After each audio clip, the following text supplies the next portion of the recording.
don't know what's going on with these objects.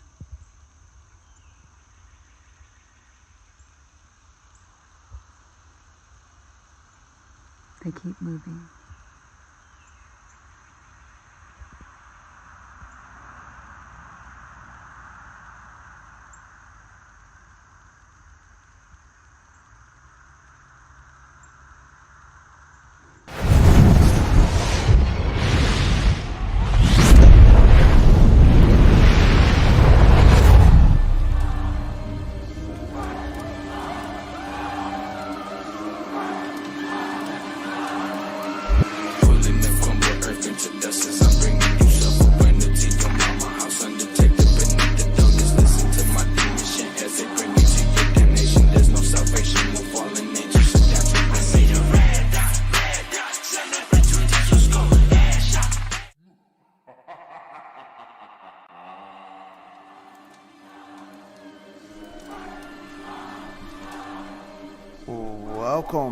Welcome everyone to the Best Damn Podcast.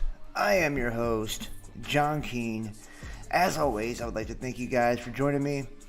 Ask that you please add, follow, and check us out, www.spreaker.com/show/Best Damn Podcast.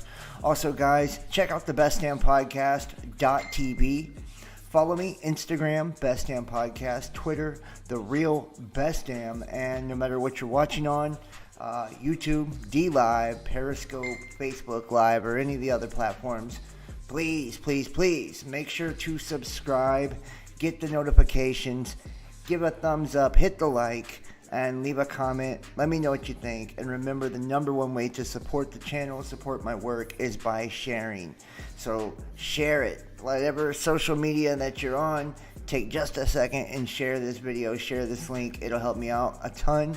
Also, keep in mind, guys, we are completely viewer powered. That means we're funded and supported by you, the ones watching and listening. So if you'd like to donate and support to the channel today, you can do that by going to PayPal, Venmo, Patreon, Cash App, or through Facebook Messenger Pay. It's on my personal Facebook page. All of the links are in the description.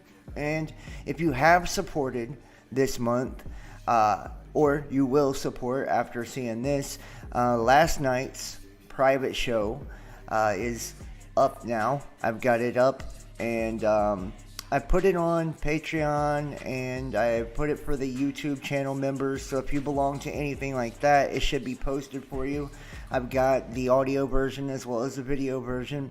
But if you have not received that yet, text 513-393-2396, 513-393-2396, or email therealbestdampodcast@gmail.com. And everybody who donates and supports gets access to the private show. The new blog actually will be sent out tomorrow. Upgraded Discord role. And you get to join us live whenever we do the Best Damn Fam Live, which last night, this is why I need help, guys. This is why I need another admin and some people to help me with the live shows. Last night, we got disconnected, like pretty early on, right? I got disconnected. I didn't even know that I was disconnected from the stream and went ahead and did the whole show like that. So I mean, people still got to watch on the unlisted YouTube channel stream. But yeah, man, that sucks. So that's why I'm calling people, to help. Like, if you want to help, I need another admin to back Justin up over on Discord, and someone to help me when I do those private live shows for just little things like that, the technical glitches. Plus, we're always trying to upgrade people's roles and all that good stuff. So yeah, I do apologize for that, and hopefully everybody that was, in the Discord with me, you still got to see it by watching the live stream or whatever. I'm actually going to do another private show.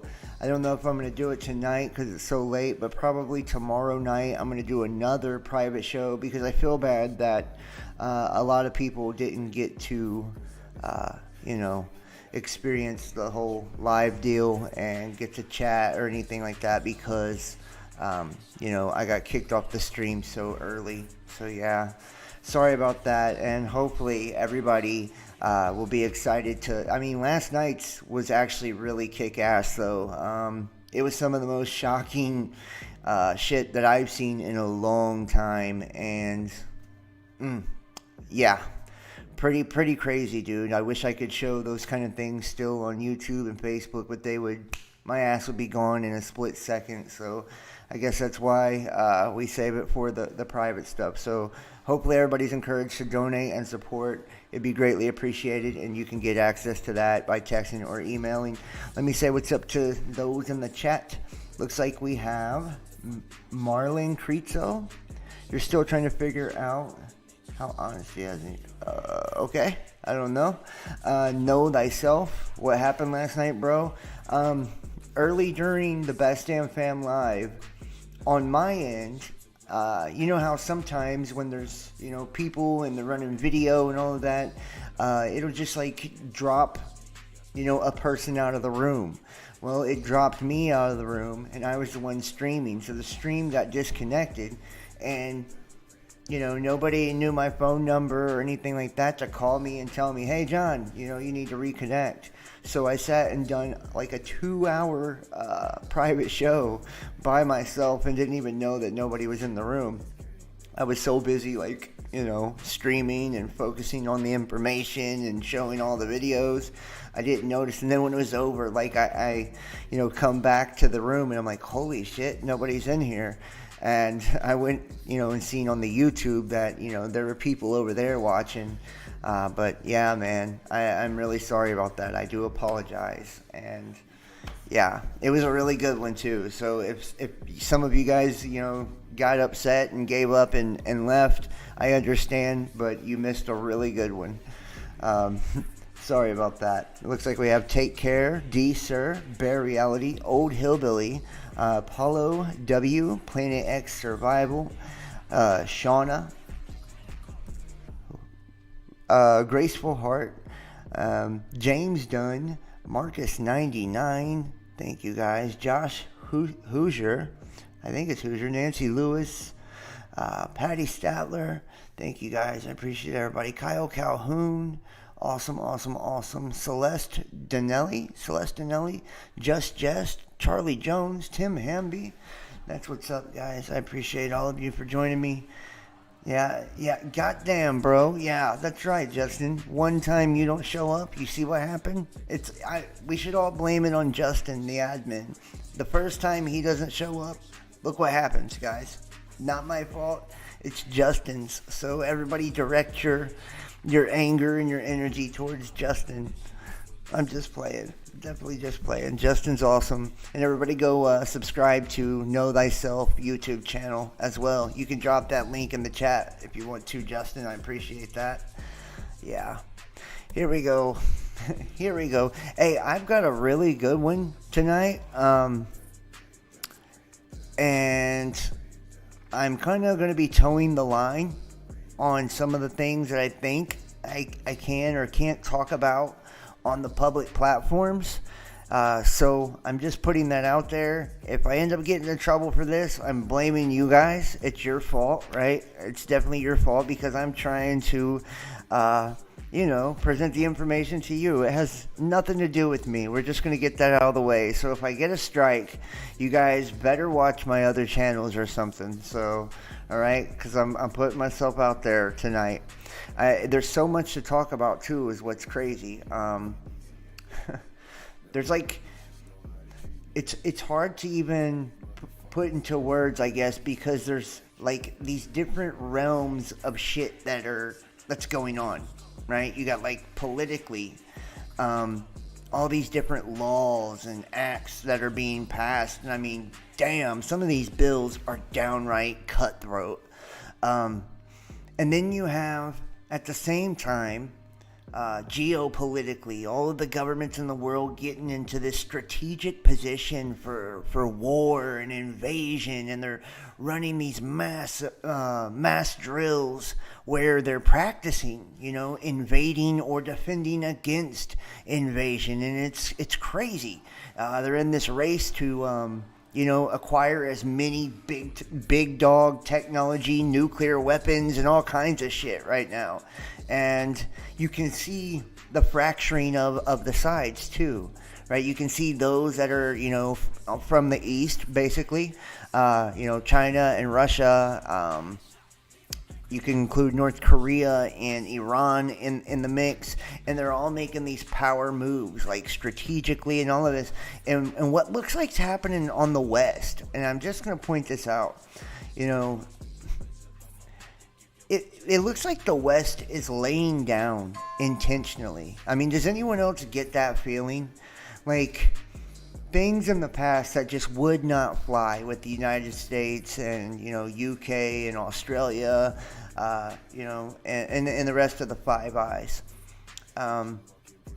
It's like they're intentionally allowing these things to happen. Now they're making moves to almost open the door for a lot of these things to take place. Like, strategically, they would never let, China gain ground in certain places or build fucking bases in the Pacific and the Atlantic. They would never let, Russia and Venezuela and in Cuba. I mean, they've got the United States fucking surrounded, and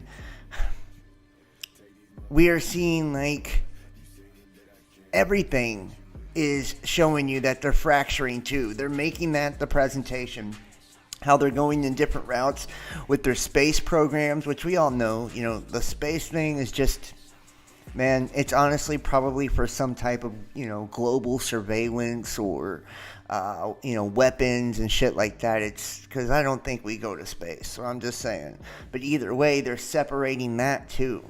And they're all passing these different laws. Not only to put their citizens under complete and total control, as they all run kind of the same general protocols, right? They're all locking them down at the same time, requiring this and that at the same time. So you see this global agenda playing out too. But then, separate from that, you see the independent moves of the government setting themselves up to face off. And it's like, dude, they are at the end of all of this shit here, and it's very obvious. They have accomplished almost all that needs to be accomplished.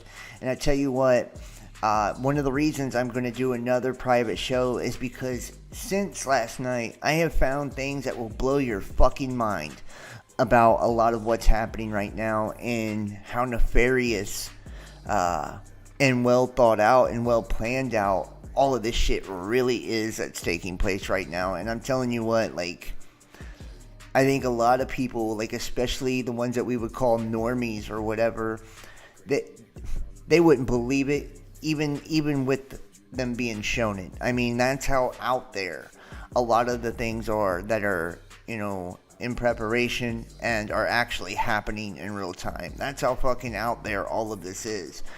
You couldn't show somebody a video, a document, an image, anything. You couldn't bring a damn expert into a room and convince them of what's actually going on. Like, you couldn't. They're that far gone. And it reminds me of, the Bible, where, God says they hate the truth, so I'll send them a strong delusion, causing them to believe the lie.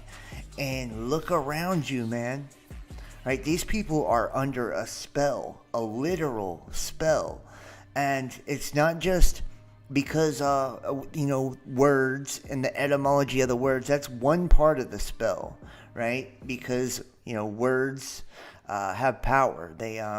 They vibrate at a frequency, right? So anything with a frequency is a form of energy. And energetic frequencies, whether represented by a word, right, something, a phonic, something like that, or a symbol or hieroglyph, an image, right, they are still representative of a frequency that is an archetype, basically. There's an archetype behind that, right? So what we would perceive to be evil or good, or something to lull you to sleep, something to get you afraid, something to throw you off balance, all of these things, no matter what they're doing. That's why, they're called a practitioner of neuro-linguistic programming, right? Because he's a fucking sorcerer, right? The person is, with words, right? They use words to hypnotize you and lull you to sleep, or to make you believe in a reality that does not exist.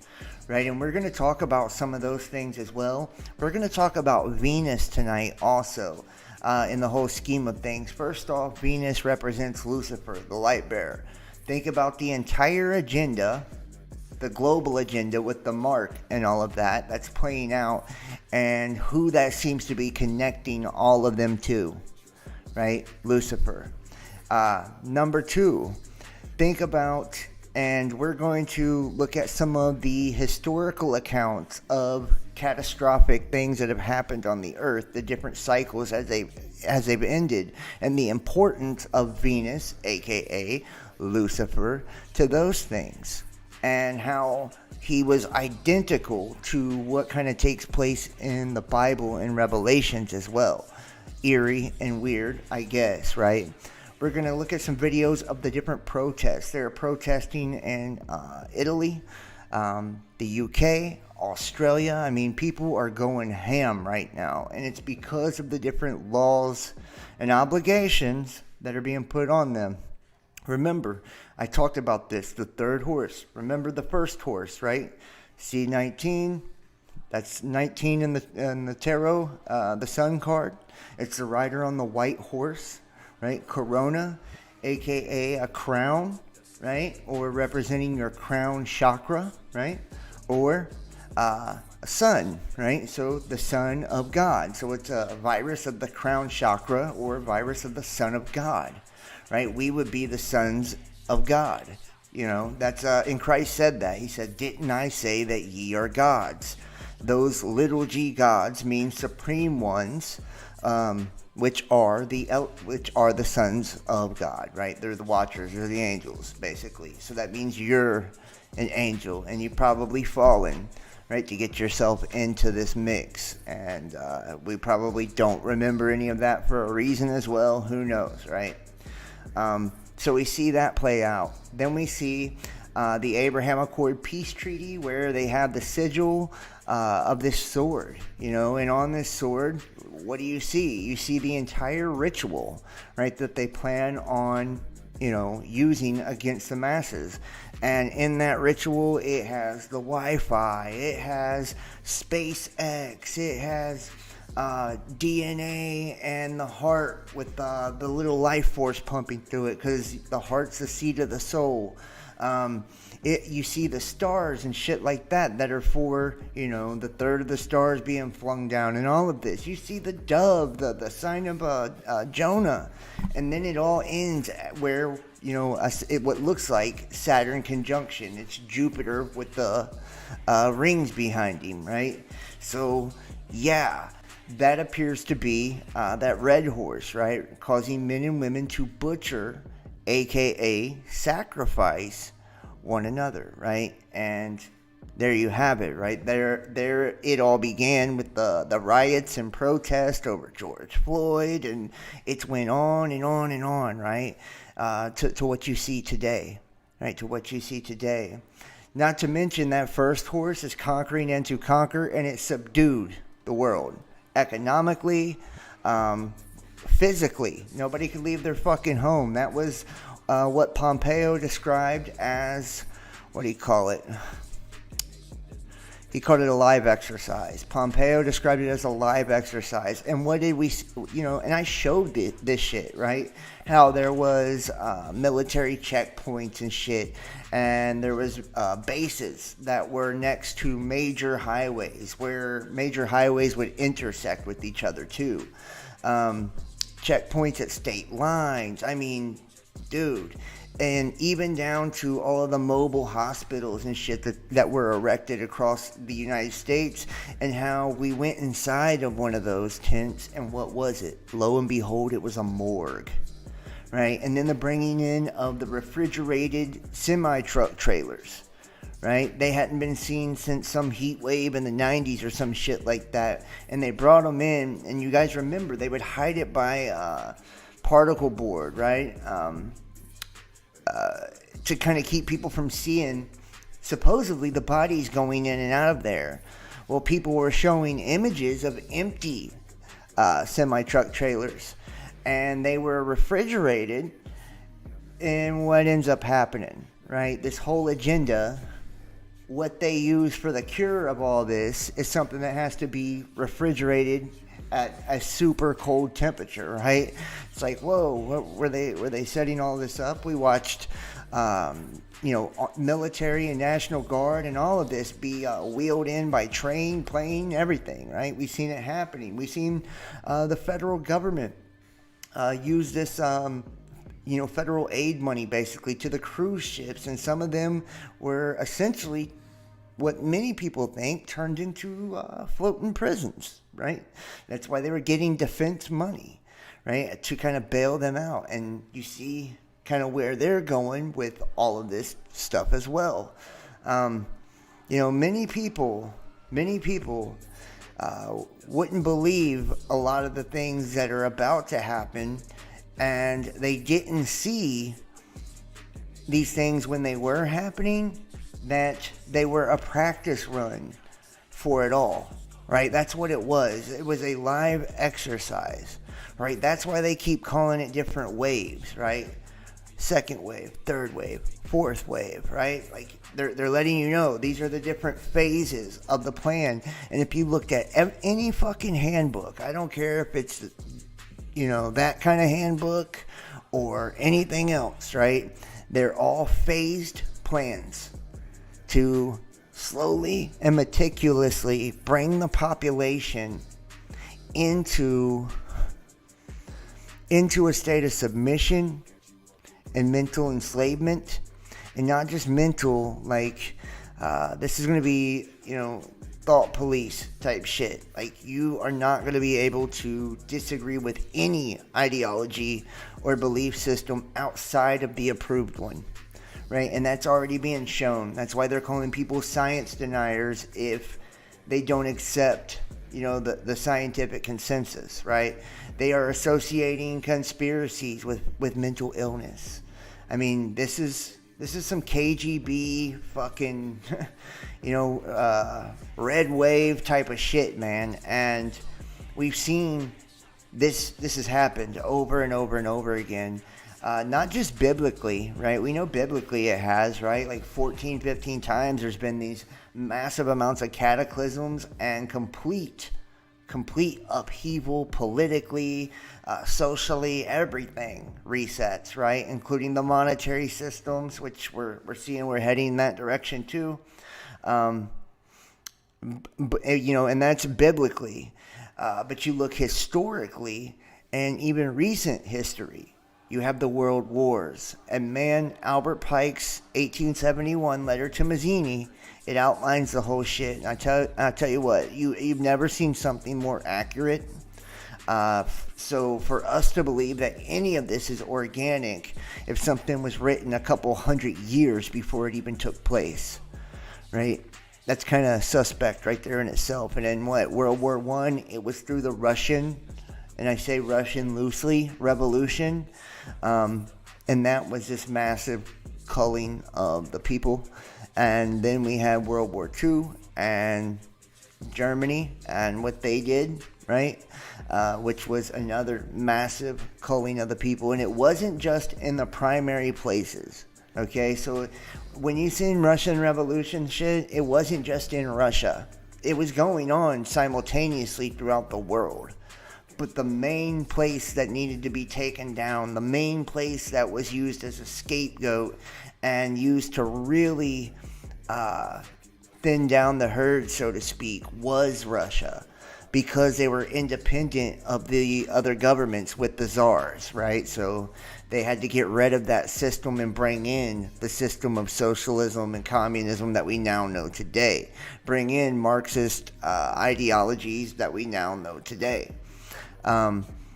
then when we look at, World War II and all of that happened, same thing. It wasn't just in Germany where these people were, that happened there. But if you remember, there were internment camps and shit in the United States by the same families who built, Walmart, right? And if we look at the words and the hidden meanings and all of that, you have an allegory or an anagram in the word Walmart, right? Mart law. Well, guess what? When they first started, they were building internment camps for Japanese and German citizens, right? This shit has happened time and time again. And what appears to be the craziest part about it, right? And that's why I think it's so damning that we have video of everything deteriorating. What was it? Is it Haiti? Is it Haiti or Dominican Republic? They just assassinated their president there, right? And you're going to see more and more of this shit too. Any leader that doesn't go along with this, they're done. They're taking their ass out of there, and they run massive and are running massive psychological warfare operations on all of the population in every country. And they're all kind of the same version.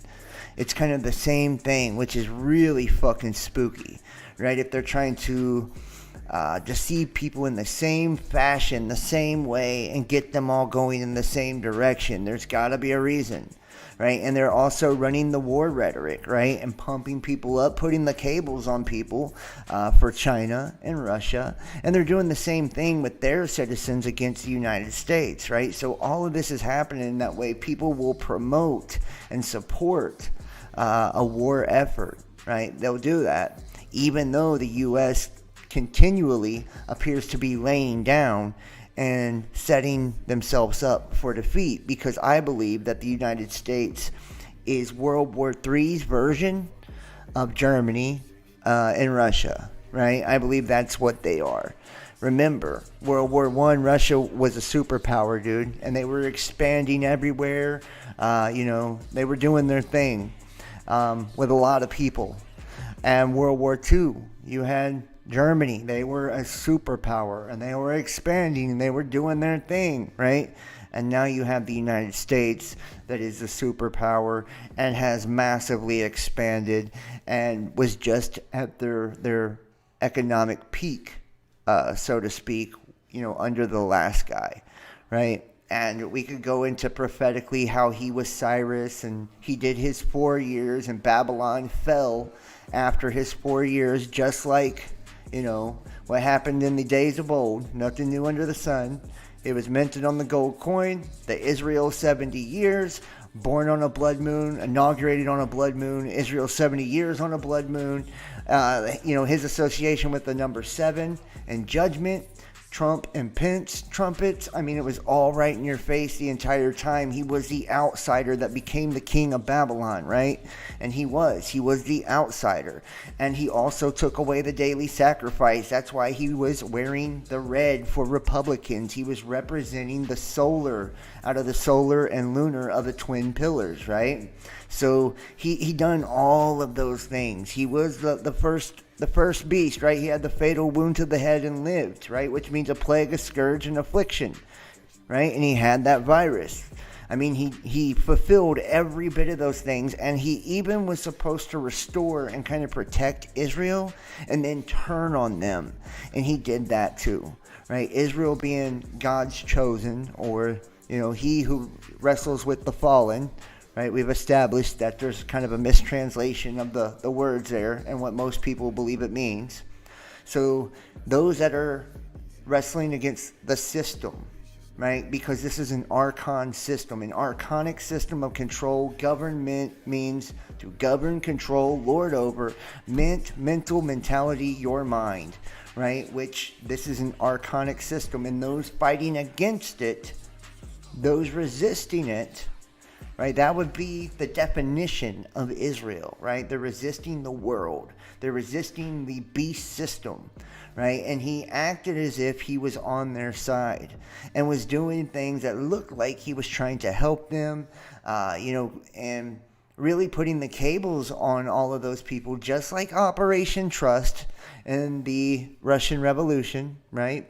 Trust the Plan was the same type of thing, to pull out the anti-socialist, anti-communist, and set them up for failure, right? And that's what happened at the Capitol. We all know what that really was. If you watch my private videos, which I have a new band playlist up now with that video and many more on it.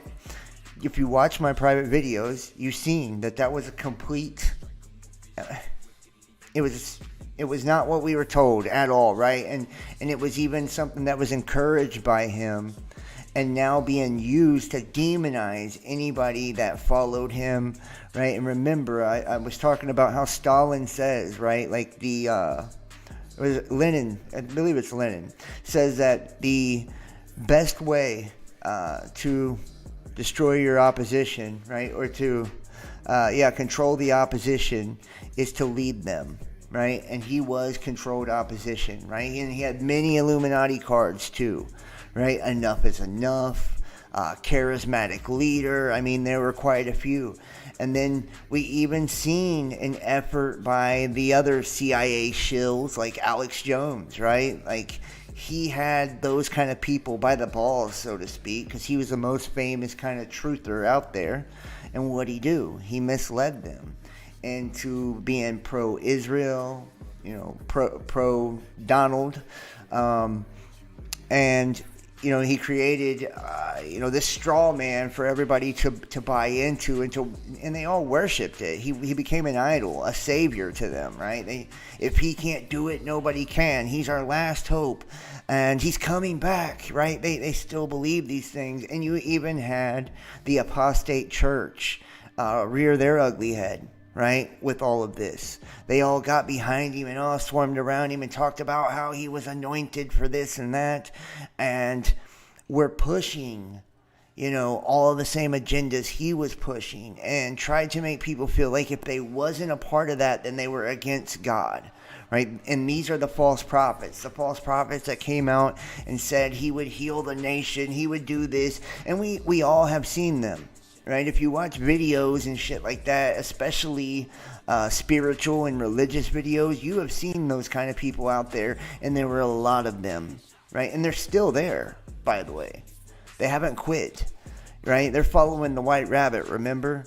Right? So when you go down that rabbit hole, you never come back out. There's no fucking bottom to it. It's the bottomless pit they just jumped into. It's a sacrifice. And that's what, all of this is, and it's being done through the CERN, right? The Large Hadron Collider, where they're smashing particles. Remember, that's a representation of soul luminescence, star in a jar, the holographic reality in which we exist, where Genesis tells you that you are a phantom, a projection, an illusion, right? So they're telling you the truth with that, built on the temple of Apollyon. So it's a temple is what it is. It's built on top of one because it is one, right? It is a temple to Apollyon, to Abaddon, the destroyer, or Satan. And it has the mascot of Shiva, the logo 666. And they even had a ritual, right, where they opened up the Goddard Tunnel, and lo and behold, it was one to Lucifer. Imagine that, right? Like, people aren't catching on yet, and they start the World Wide Web and the White Rabbit Project, and look at what it's all turned into. And just like those things that have to be frozen that they want the whole population to get, D-Wave technology has to be frozen in the same exact way. And if you look at the chip or the processor inside a D-Wave, it looks damn close to being identical to that RFID, right? Which that building was on 666 Fifth Avenue, right? That used to be owned by Jared Kushner, right? He sold it before they went into the office. So, I mean, you start putting this shit together, man, and you really, really see, like, we've been set up for a long time now, and the final shit is here. You know what I mean? Like, this is it. This is the final round. They're no longer playing games, and those that don't get their shit together and understand what's taking place, it's going to take you. right? That's why I made the thumbnail "Finish Him," like from Mortal Kombat. Finish him, right? Because that's what it feels like. It feels like you got, the hologram POTUS currently, standing there with, ready to pull off that fatality on the entire population. It's like, finish him, right? Because that's where we're at, right? We're beat down. We're broken. They got us desperate, waiting on different stimuluses.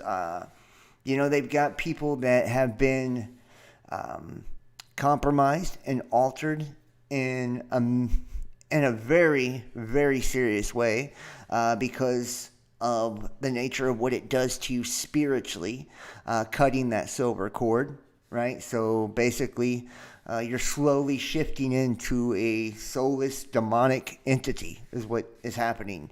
And slowly, the organic you is being replaced, right? And this is the iron mixed with miry clay, right? When the beast of Daniel, right? He talks about this. And remember, this was the 70 years where this would happen. Well, guess what? The final thing of Cyrus, when he turned on Israel, so he turned on the people, right? That followed him, that supported him, that he was supposed to be protecting.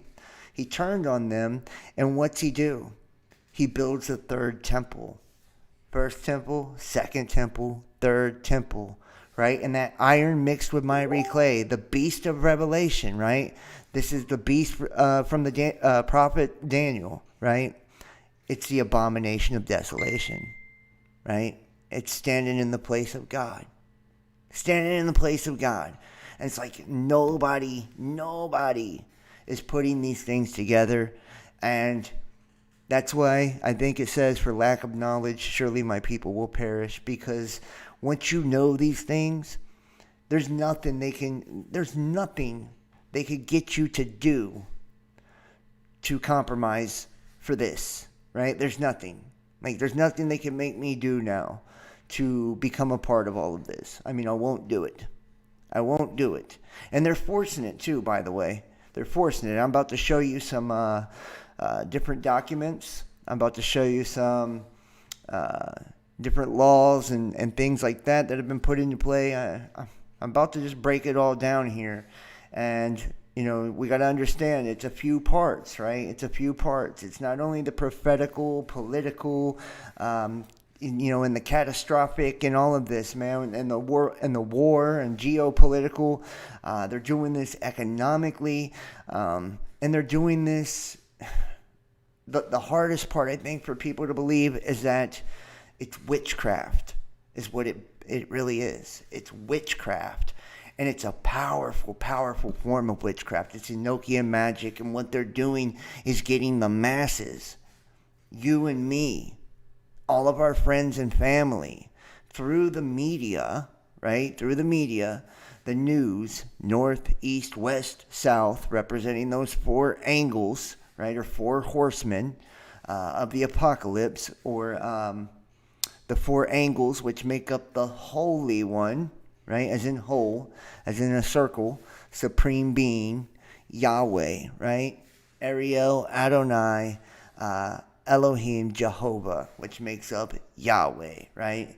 And we know Yahweh, if you convert the Hebrew letters to Aramaic, it's A-U-A-I, which is the vowels in Anunnaki, and it's also A-U, representing gold, and A-I, artificial intelligence, right? Artificial intelligence. And remember, Nostradamus, Quatrain 944, says that Saturn will convert from gold to iron.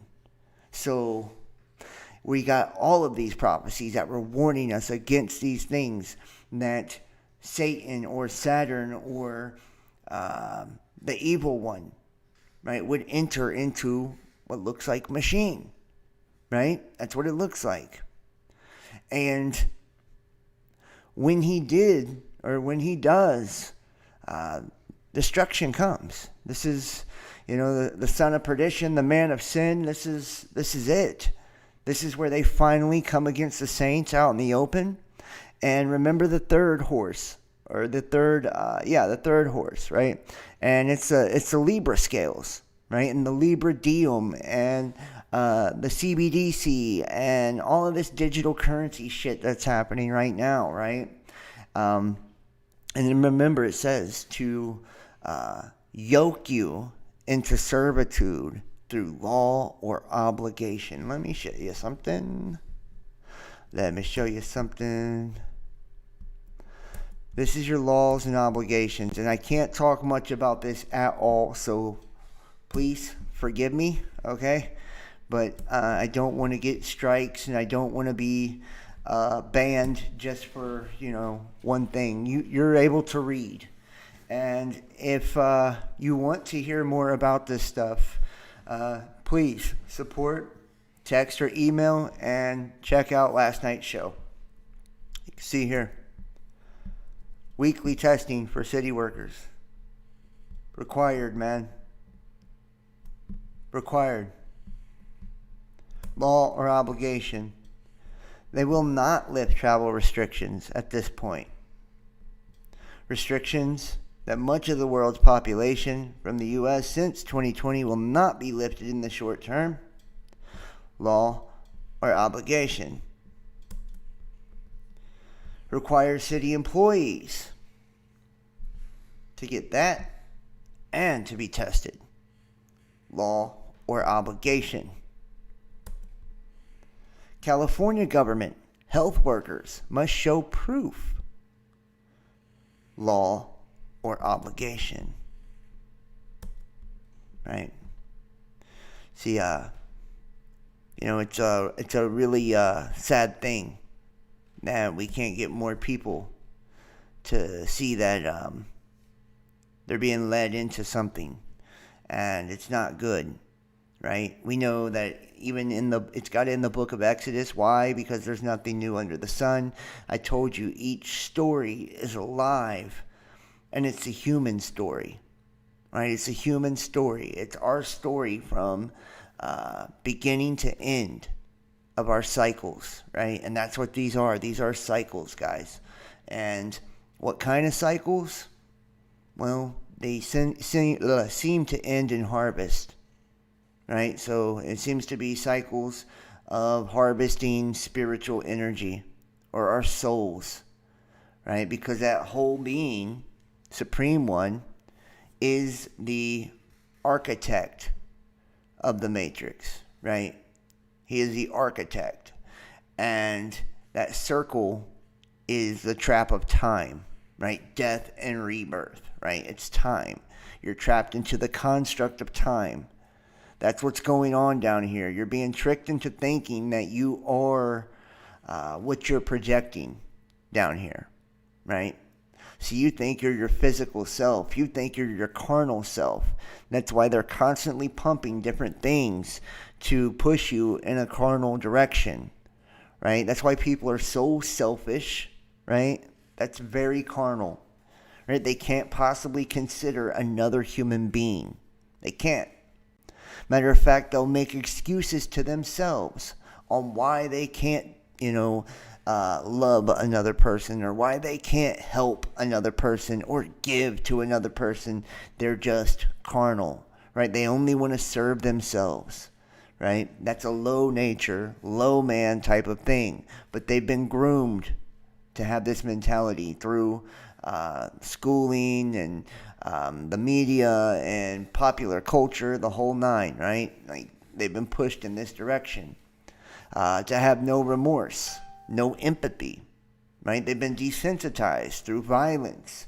The massive amount of sex that is on, TV and all of this shit.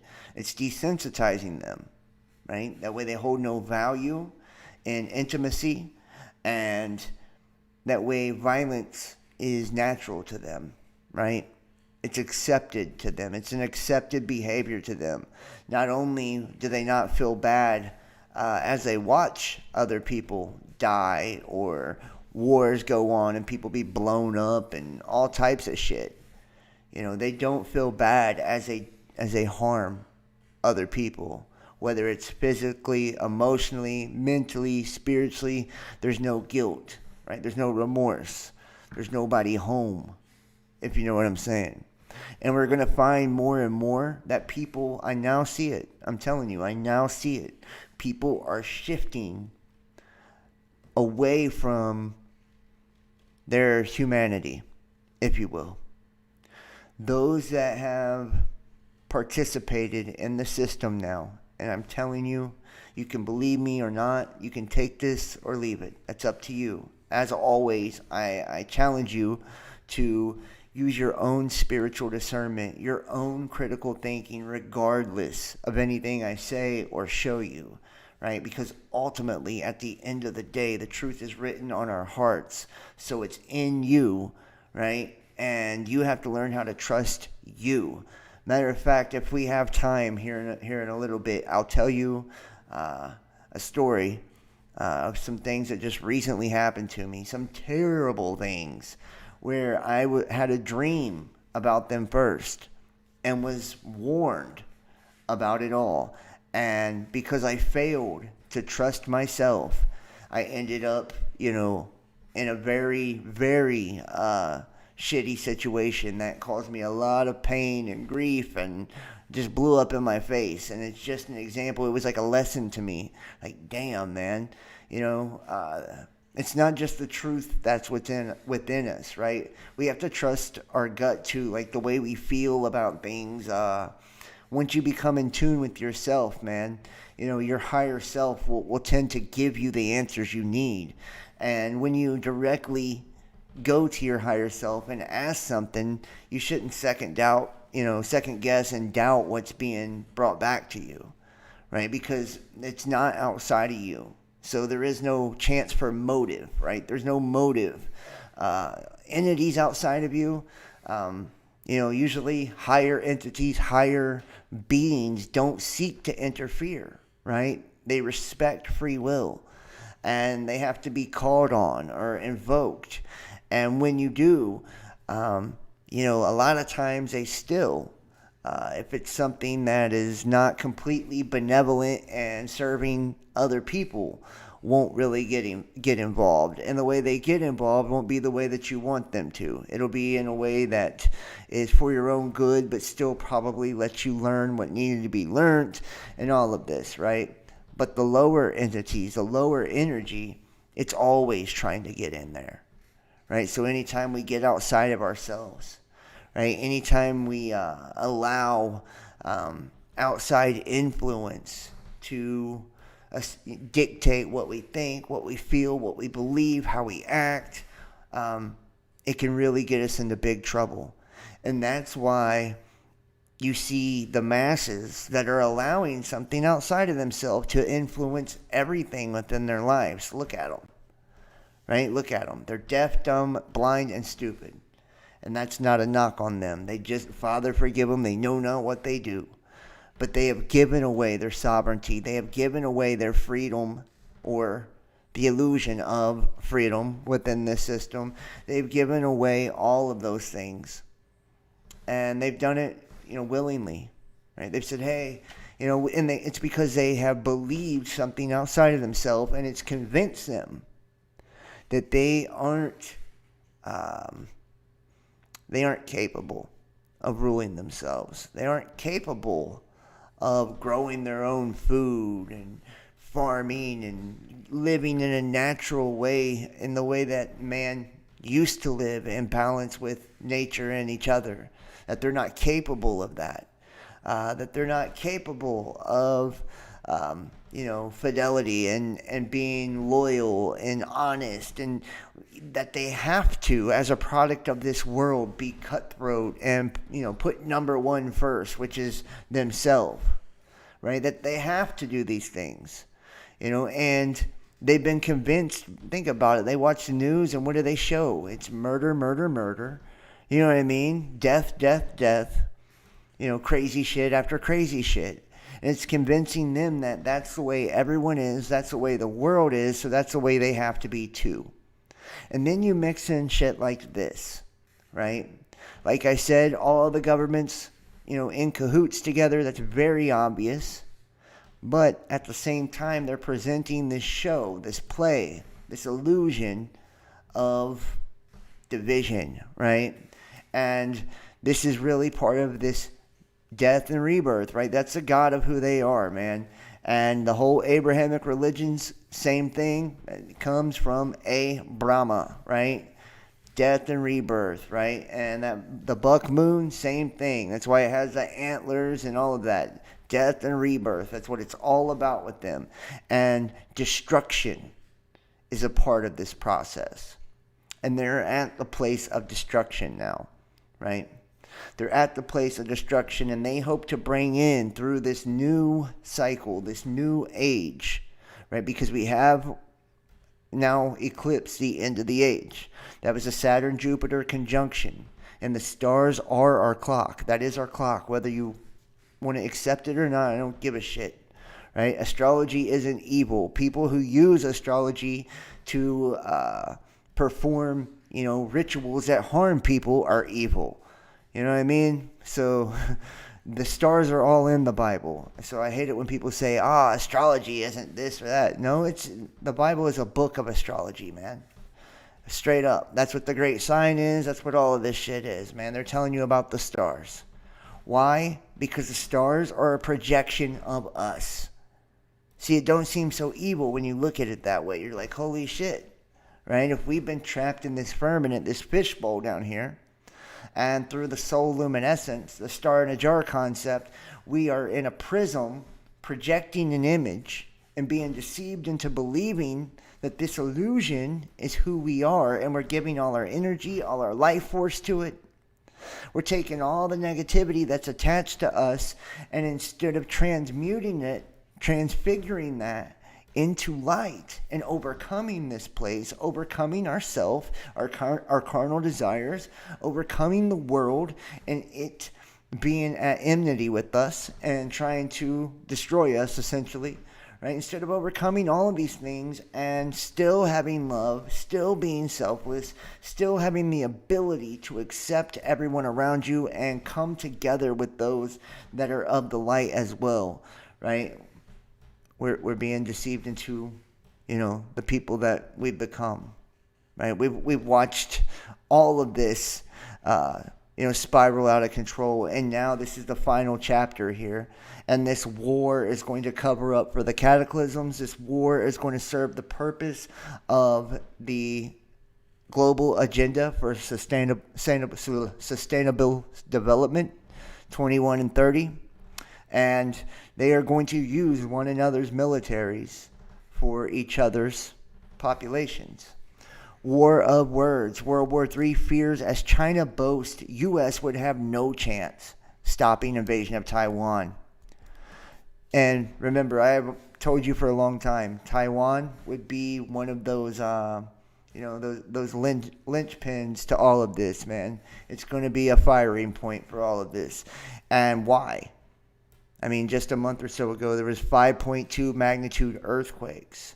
And why would China and the United States be in this major war as well?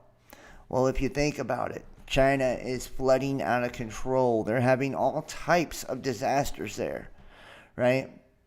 U.S., same thing. You look at the West Coast and the drought and the fires and all of the seismic and volcanic activity and the swarming around the North American craton, which I've got new information about the volcanoes here in America and how now scientists are saying they look like they're going to erupt, right? So it makes perfect sense for these two countries to be going at it. Right, same thing when you include Russia and the Black Sea, right? They're having troubles there as well.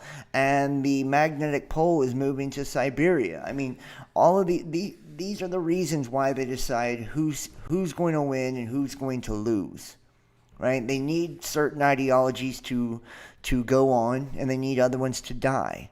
And liberty, freedom, and justice for all is one that is going to die. Free market is going to die. Christianity is going to die, right? And let me just tell you, atheism and nihilism will die as well, right? That's just being used to destabilize society and to bring about the final social cataclysm, right? That's all that's being used for. They will be eradicated too. along with Christianity and conservatism and all of that. It'll all be done. And they'll bring in the Luciferianism, right? And the international, what do they call them? Davos men or whatever. Like, that's what it's going to be. You're going to be an international citizen, right? And have that type of globalist mentality. It says, Du Wenlong, a military expert at China's Military Culture Society, said U.S. efforts to stall a potential military invasion of the island would end in failure. And you can see the images. China says U.S. troops would have no chance of an invasion of Taiwan and 2 Chinese submarines in the South China Sea, and they look scary, right? And asked if potential military strike on Taiwan could be thwarted by the U.S., Wenlong said his country's forces would arrive on the island in a very short amount of time, effectively giving American troops no chance to intervene in Taiwan Strait conflict. The warning comes as tensions rise in the seas around China, where the U.S. and Japan are reported to have been holding joint military exercises. The U.S. also recently signed a $2.2 billion weapons deal with Taipei to beef up its defenses, angering Beijing, and has vowed to continue freedom of navigation tours in the South China Sea. In response, China is holding the mammoth 6-day war games drill some 135 nautical miles north of Taiwan. China considers the island as one of its own and has previously vowed to invade if the self-governing statelet declared independence. Wenlong told China's state-controlled broadcaster that before U.S. forces arrive, we will have completed all our combat tasks in the event of an invasion. The current drills are a short distance away from Taiwan and could be considered routine exercise, but I think they're specially targeted at Taiwan, Wenlong continued, and he said that the exercises were a serious warning to Taiwan to stop military engagements with the U.S. President Xi Jinping has pledged a complete reunification with Taiwan when he delivered a speech to mark 100 years of the Chinese Communist Party. Yeah, so there you go, right there. And that's just the beginning. Vlad the Invader. World War III fears as Putin builds 2 new flying Kremlin doomsday planes to rule Russia during nuclear apocalypse. And a source in the military said that the adapted Ilyushin 96-400Ms would be designed to allow the Russian leader to control troops and missiles during any form of an apocalypse. Why would they be expecting an apocalypse? Weird, right? They would be capable of ruling the skies over Russia during a nuclear war. And I just want to show a couple of the pictures of these real fast. Take a look. Take a look. Oh, look at that handsome guy. Wow. And right here. Take a look. Once again. Yeah, awesome. Let me make sure you guys got sound. We're about to start getting into some other stuff here. Okay. And it says the first of a new airborne command and control plane is now believed to be under construction and would be based on the design of Putin's current luxury presidential jet known as the Flying Kremlin. The planes are designed for the president and other top military, security, and ministerial officials.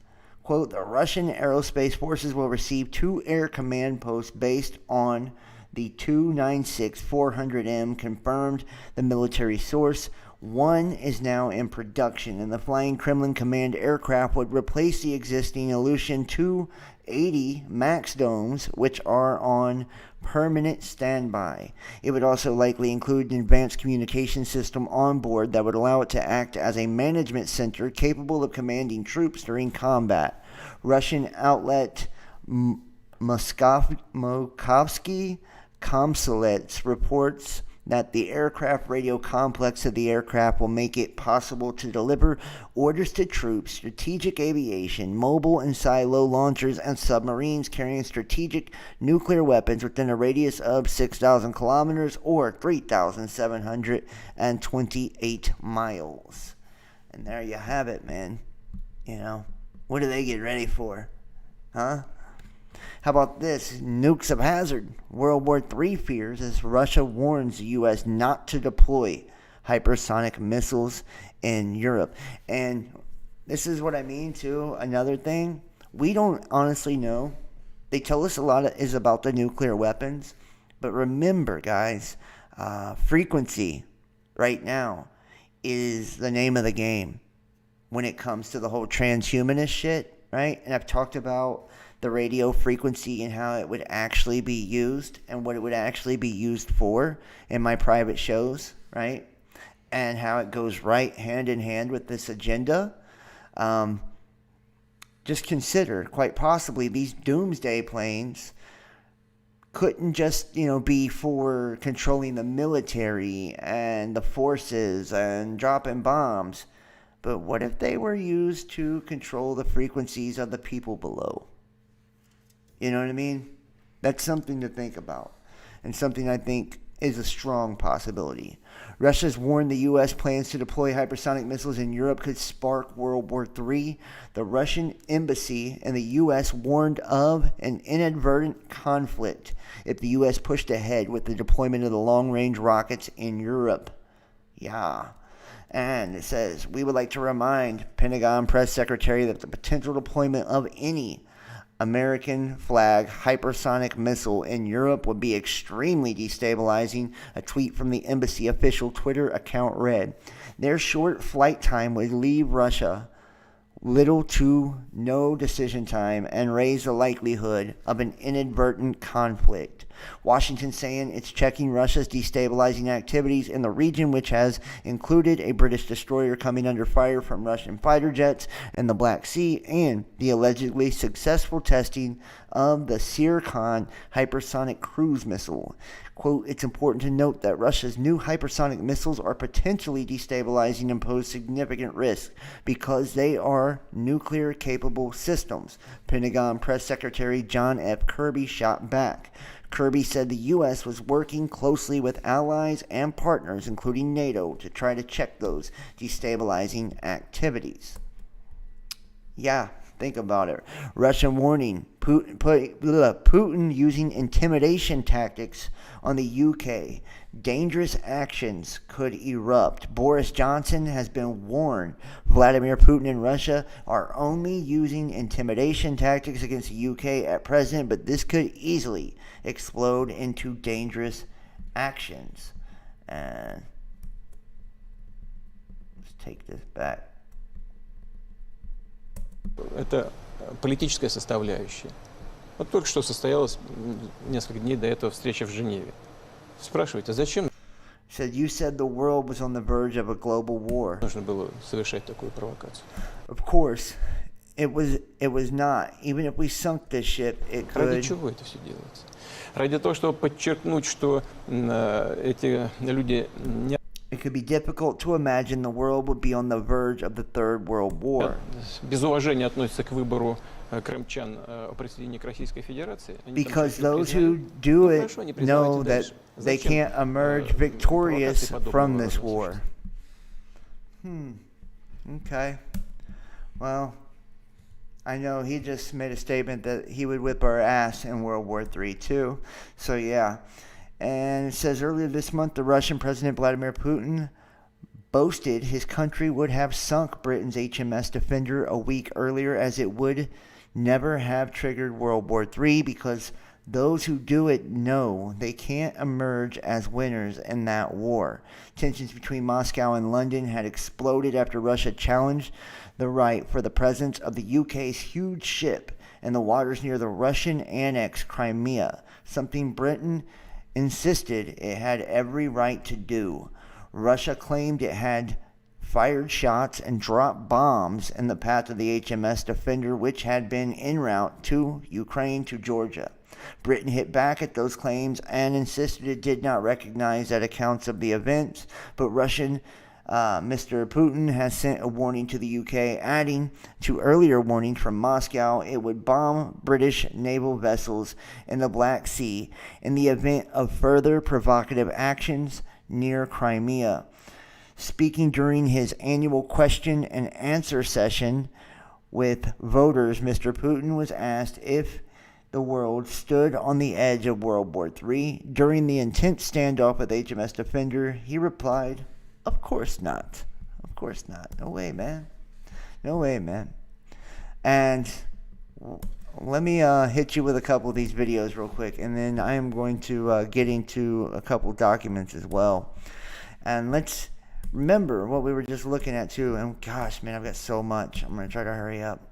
The Navy sent another carrier on a rare trip to the high north. Here's how sailors kept it going in harsh conditions around Alaska. Yeah, U.S. Navy aircraft carrier USS Theodore Roosevelt sailed to Alaska in May for exercise Northern Edge. The carrier took part in the exercise in 2019 when it became the first carrier to do so in 10 years. The trips reflect the Navy's increasing focus on the Arctic and its efforts to get used to operating up there again. Why are they focusing on the Arctic? Quite simple. Russia, dude. Russia. Very simple. If people don't, see that, I don't know what to tell you, right? That one's obvious. France says Iran endangers compromising chance for nuclear deal. Okay, and this is important, not just because the Iran nuclear deal and Iran, I know, is going to play a big part in all of this. Not only are there like prophecies, that Iran, believes will come to pass, for them being victorious in a lot of this as, a type of holy war. We know that in the Bible too, it mentions, I believe it's the Medes, right, which is also Iran. So they're mentioned as part of these things that are taking place as well. And then we have the Nostradamus prophecy that literally mentions Persia and very nearly 1 million men, right, and their army is 850,000 soldiers. So I mean, everything prophetically points to they're going to be a big role in this. And like I said, I think that this could be the nation, in my opinion, that the United States actually nukes. Them or North Korea, or maybe both at the same time. North Korea and Iran have now become allies. So who knows? It could be like a joint, type of strike. But Iran opens the door to Russia. North Korea opens the door to China. Taiwan opens the door to China. Syria opens the door to Russia. So you can see all the different proxy wars that are taking place and where they're all leading to. Right? Says France's foreign ministry said on Monday that Iran was endangering the chance of conducting an accord with world powers over reviving its 2015 nuclear deal if it did not return to the negotiating table soon. Quote, if it continues on this path, not only will it continue to delay when an agreement to lift sanctions can be reached, but it risks jeopardizing the very possibility of concluding the Vienna talks and restoring the JCPOA, or Joint Comprehensive Plan of Action. Foreign Ministry spokeswoman Agnes von der Moel told reporters on a daily briefing. Now, also, the United States says it's done with its military in Iraq. Okay? That's huge because Iraq is a big stronghold for Iran, right? And all the resistance that comes out of Iraq is backed and funded by Iran. So once again, like I'm telling you, it looks like strategically the U.S. is intentionally taking a dive, man. I mean, just to make it plain and clear here, it looks like they're taking a dive. Why the fuck would you give up that territory knowing that Iran's just going to move in there and completely take it over, and now you have Iran and Iraq up your ass, right? Like, it makes no sense. Why wouldn't you do anything about Venezuela when you know that not only is there a plethora of resources, they tried this weak-ass destabilizing tactic and look like the bullies that they are, right? And brought aircraft carriers, but yet at the same time, Russia builds a fucking airplane base there made to strike the U.S. from Venezuela, and then does the same thing in Cuba, and nobody stops it. Nobody, I mean, what the hell? And we sit back as American citizens, cocky as hell, thinking that nothing can happen to us. It's absolutely crazy. It's absolutely crazy.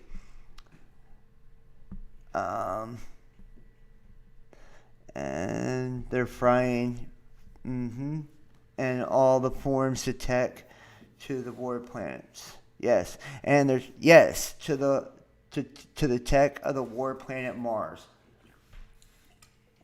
Now, let me just kind of say what I believe around the Mars thing. Mars, and think about it. Astrologically, we've had, all the Mars Pluto squared. We've had Mars opposition, Pluto opposition. The Saturn Jupiter conjunction. I mean, all of this triple conjunction, all of these different astrological alignments. And once again, Pluto is back into the mix. Anytime you see Mars and Pluto, these are indicators of possible war, right? Because astrologically, remember, like I said, this is rituals. This is witchcraft. So they're looking for specific alignments and specific planets, because planets are deities, essentially. They're conscious entities, according to their belief and many other people's belief, right? So these conscious entities, even though, we see them as, deities, demigods, whatever, right? The watchers, messengers, the fallen, the governors, right? They've got a million different names, the archons. They have different archetypes, just like a frequency or anything like that would, right? Same thing. That's why they come with a name. That's why they come with a symbol to represent them. It's the same thing. And Mars and Pluto are the ones that you can almost guarantee that if somebody is going to conduct a war or a strike or whatever, right, that those alignments are key. Especially with Pluto, all the world wars have happened when Pluto has, I want to say, Pluto has squared or been in opposition at the same time that Mars was in opposition or some shit like that, right? So they literally go by these things, and that's what they do. And then through the media, they get you, because you got to understand all the headlines, and all of the stories that they're are actors, right? These are all kind of made up stories, bullshit stories, propaganda designed to get you to buy into an illusion, right? Or a version of reality that isn't real. They're all backed through gematria, right? So there's numerical codes in the headlines for the stories you're reading, and they are presenting the stories in specific ways using words that are neuro-linguistic programming. They're charged with negative energy or, a negative connotation to shift your emotions in specific directions. And it's all to get you under this haze, right? That way you start believing everything that you see and hear from them.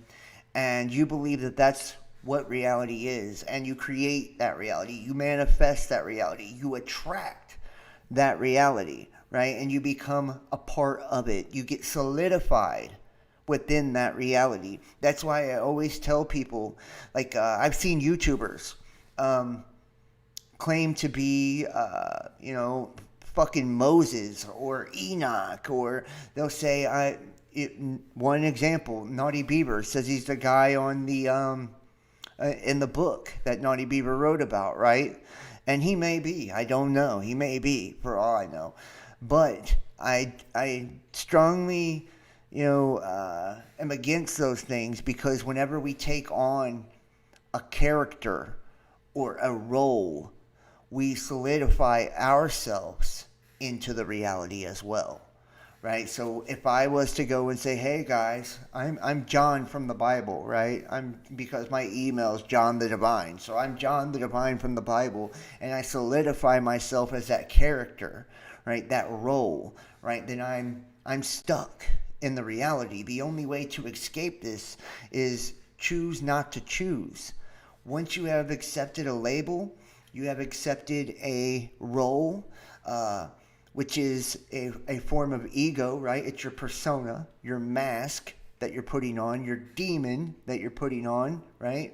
That's what a persona, a mask is. It's a demon, a demonstration, right? And so you are attaching yourself to that demonic entity or that demonic frequency, whatever it is, to that role that is in this world, the part of this story.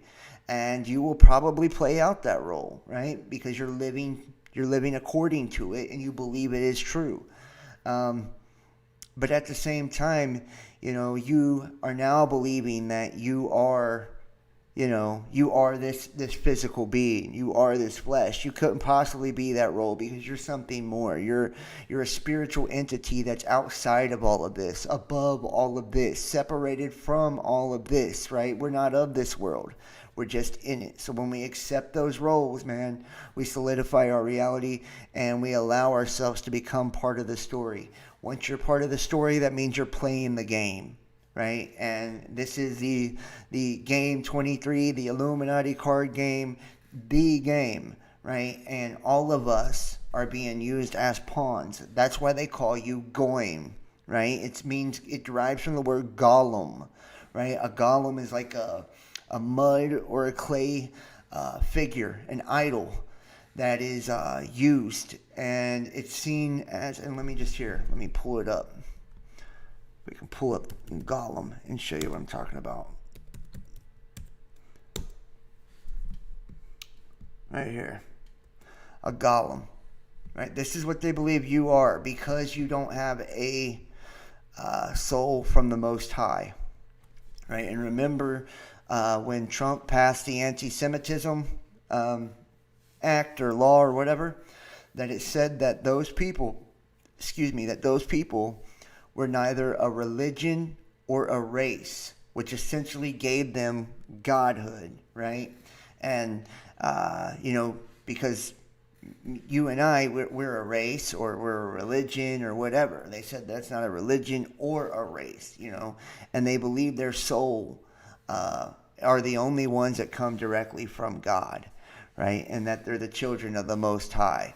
And that's why Christ said, your father is the father of lies. He's saying, your father, is not the God I serve. And you can see here, etymology, the word golem occurs in the Bible in Psalms 139:16, which uses the word golem, and it means my light form or raw material. The unfurnished human being before God's eyes. The Mishnah used the term in an uncultivated person. 7 characteristics are in an uncultivated person and 7 in a learned one.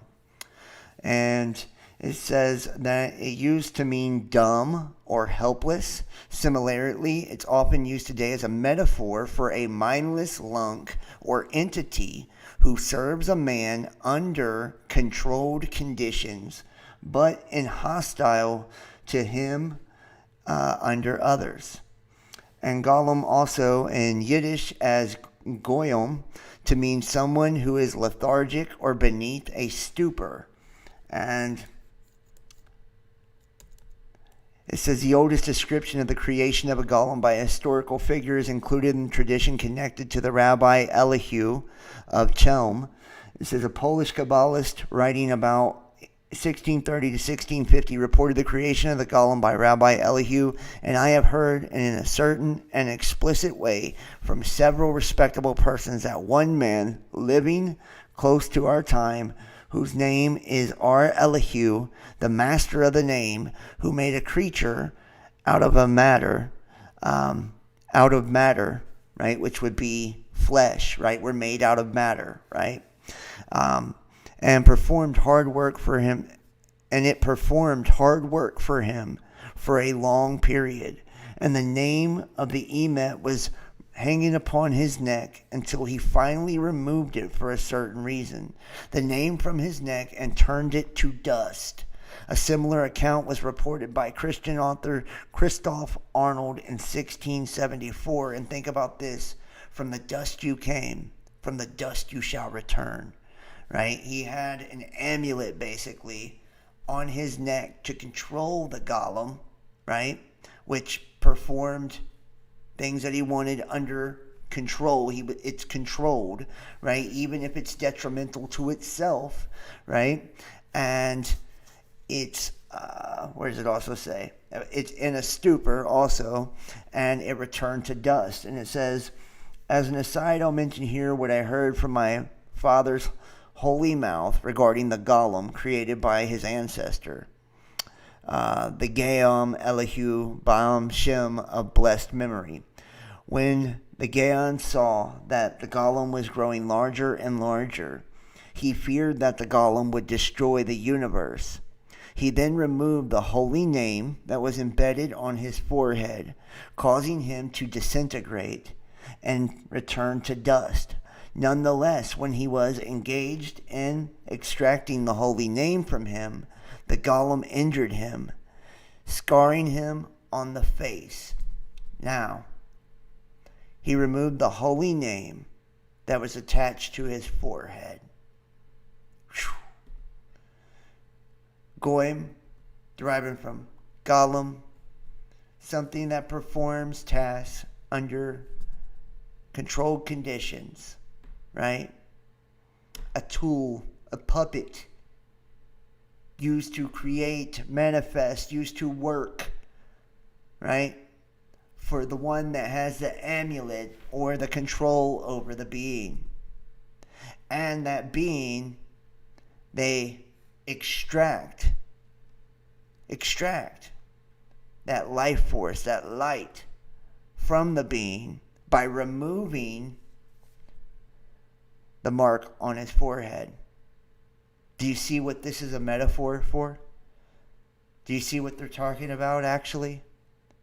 And when he has been defeated, he returns to the dust. This is you, my friends. This is you.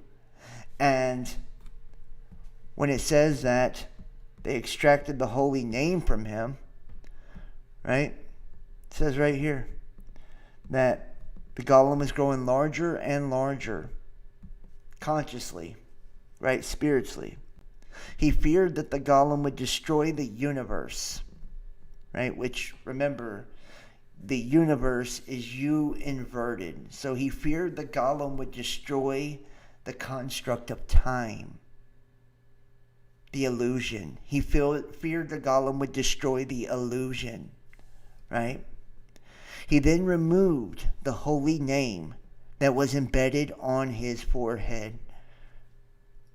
The seal of God on your forehead, right? This is mark of the beast. This is the abomination of desolation. This is all of it.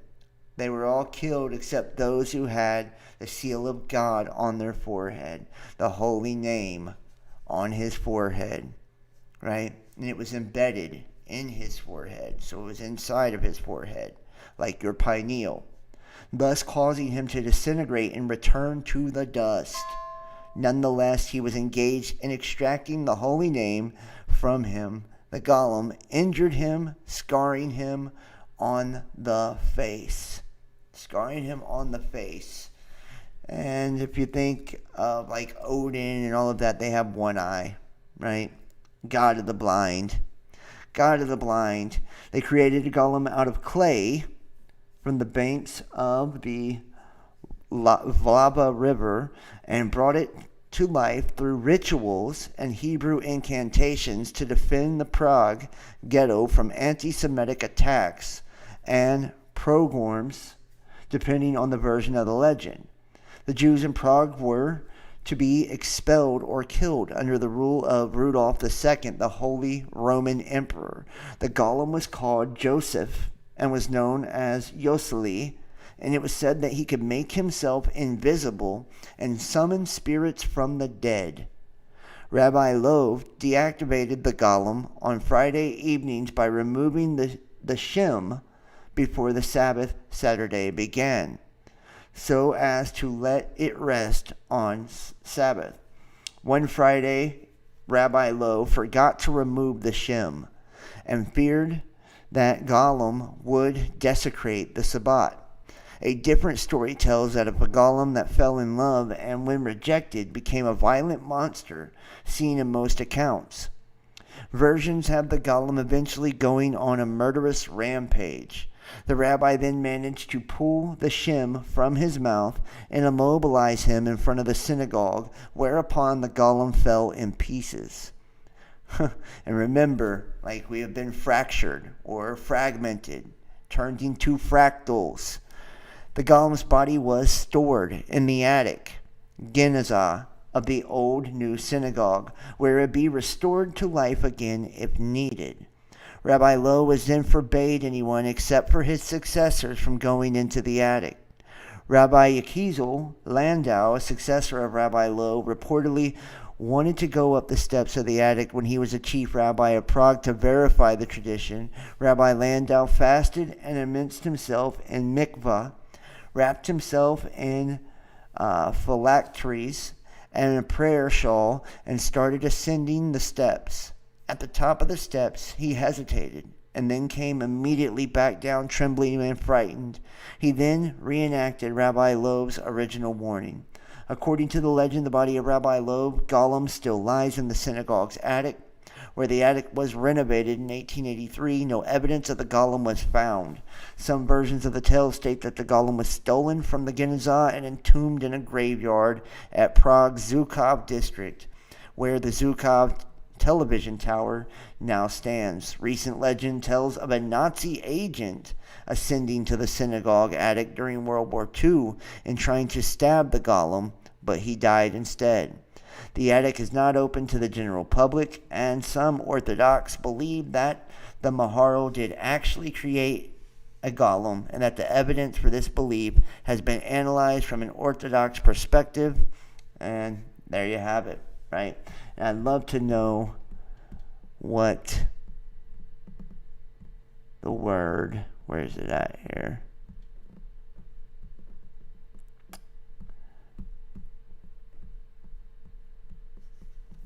He said that repeatedly created Gollum out of the banks of the Vltava River.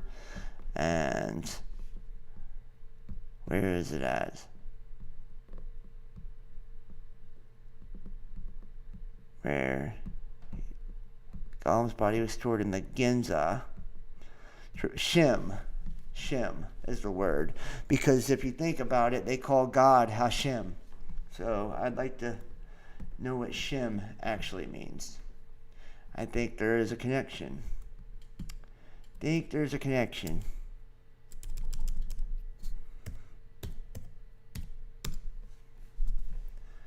Shem was one of the sons of Noah in the Hebrew Bible and the Islamic literature. The children of Shem were Elam, Ashur, Aphazad, Lud, and Aram, in addition to the daughters.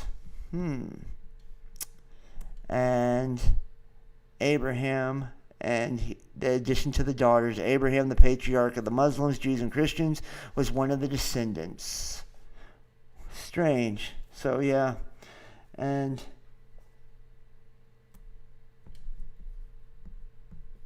that it would even be connected to Noah. See what I'm saying, man? Like, they put this shit in everything. Amateur astronomer discovers a moon of Jupiter for the first time. Isn't that weird, man? Isn't that weird? A lot of people believe Jupiter is, the destroyer. And now people are discovering new moons. Rising seas pose an existential threat. And this is to the East Coast here. Right? This is the Massachusetts Transportation Authority, showing that the water is coming on in, right? And we know that everything is rising. Earth's interior swallowing up more carbon than thought, right? They found the carbon drawn into the Earth's interior at subduction zones. And if you think about it, there's a lot of things taking place right now with the transference of energy. So I wouldn't be surprised if there was this cyclical, exchange of carbon and plasma and all of these things taking place. USGS says some U.S. volcanoes at risk of erupting. This is for all of you naysayers. I get a comment every fucking time I do a Planet X video, every time I do a magnetic reversal video that says, oh, Yellowstone always does that, or it won't erupt, or Cascadia's been that way forever, or, come on, man. The USGS has posted Orange Code Watch Alert and Volcano Yellow Code Authority for 6 volcanoes they're tracking across the country. And these volcanoes are exhibiting signs of elevated unrest above known background level. So they're saying the known background level, this is above that. This is not normal, right?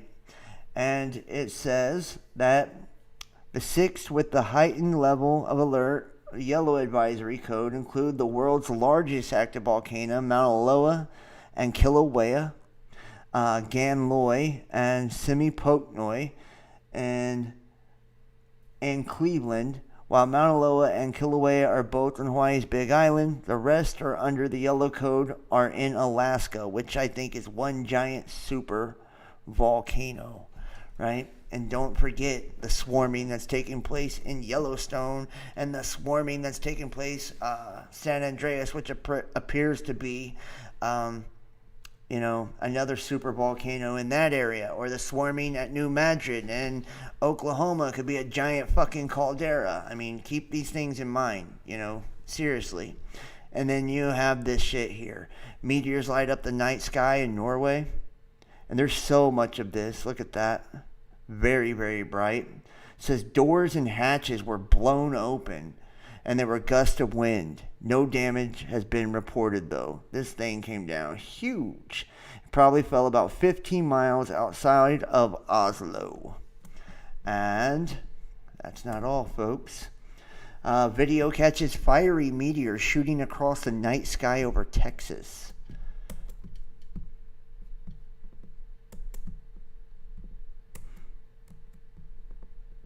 Here, let me take this back here.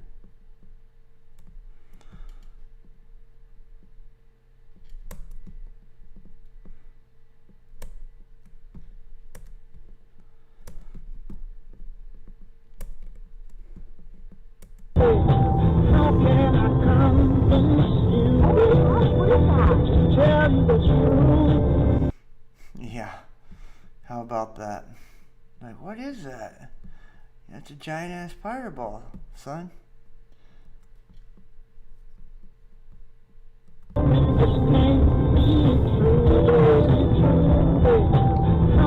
I convince you? What is that? Tell me the truth. Is that dude singing in the background? Tell me the truth. There it is, a different angle.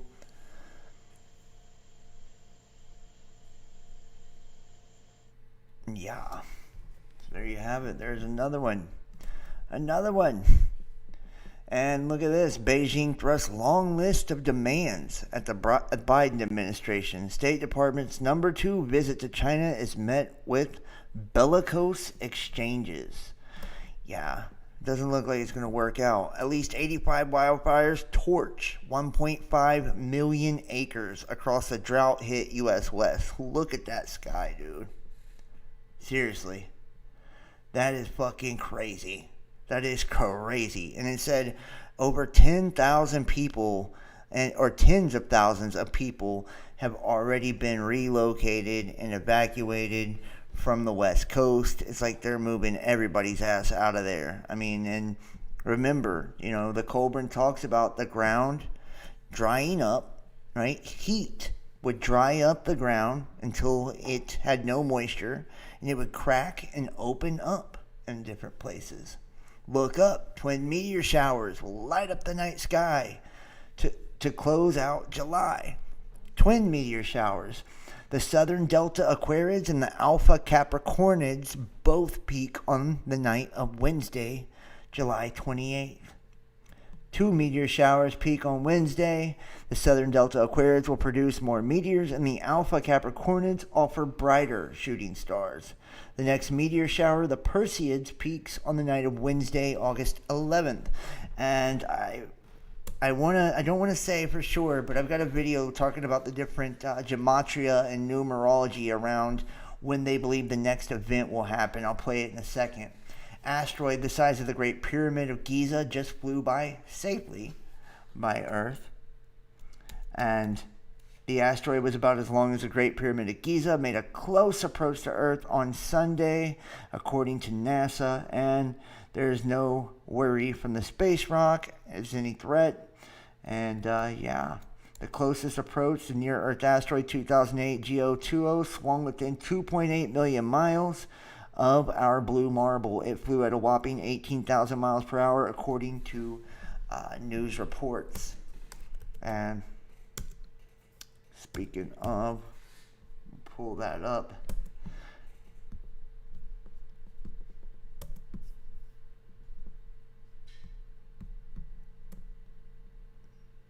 And we can see the next closest approaches here. And they're all millions of miles out at least, except for this one right here. I mean, it's kind of the closest one of all. 2021 OF. That's 170 foot. That's a big one. And that's on 26th, and that's 2,750,000 miles. So there you have it. China threatens U.S. allies following claims of cyber hacks. Beijing pledged a forceful response if the U.S. and allies impose new sanctions after claiming China orchestrated recent criminal ransomware and cyber attacks. I mean, it doesn't look like they're about to go to war, does it? China threatens Japan with nuclear war over intervention in Taiwan. Deputy Prime Minister also urged dialogue to resolve any issue. Yeah, son. It's going down, right? Falling objects light up the night sky. Here's another one. Social media is abuzz by the people in Oklahoma, Louisiana, and Texas who saw it. And here's a video of this one. Maybe a video. Ninjama's nighttime underwear featuring all-night leak protection. Are you kidding me, man? Well, screw that one. I've got other videos of it. Never mind. Never mind. But let's see. There's some pictures right there. Right? The thing was fucking bright, basically. That's the name of the story here. It was bright. Deadly coral disease sweeping Caribbean linked to wastewater from ships.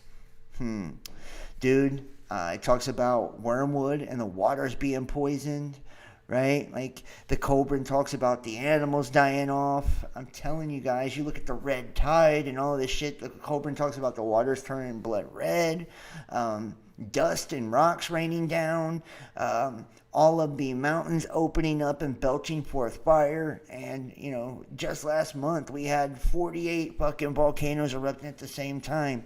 And you look at Lost Book of Enki, it talks about the Doomsday Glacier busting loose, the sun going into a maximum activity and going crazy, right? Dude, you just can't get no more, close to all of these different prophetical things than this, right? You can't.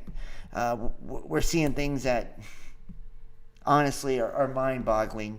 And check this out. This is pretty funny too. A little more than a month ago, June 10th, some residents of Canada, Greenland, and Russia got their dose of a full annular solar eclipse further down toward the equator. Others were treated to a partial eclipse, but none of us got to see something like this before. And check this out. It's a fucking shadow. Giant shadow on the earth. Let's see if we can make this bigger. Right there. See it? Giant shadow on the earth. How about that? Right, none of us got to see this before. That's right. Because it's not fucking normal, right? We're not used to seeing those things. But there you have it. Look at that. Jesus, man. Look at that. Wow. Yeah. See? And we've been showing images of the moon where it doesn't even fucking look like the moon anymore. Wildfire smoke can be seen across the globe. Look at this. How about this, man? Seriously. Craziness.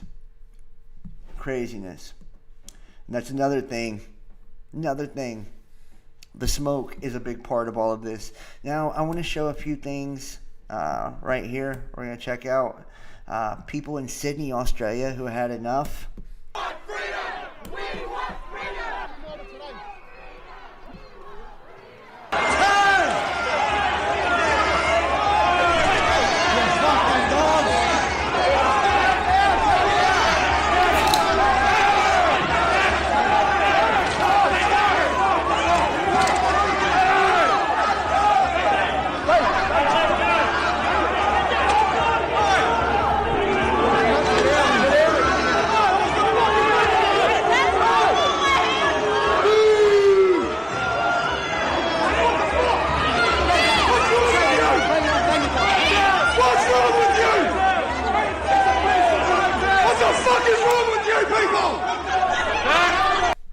What the fuck is wrong with you people? Oh my gosh, man. They're getting crazy in Australia. And here's another.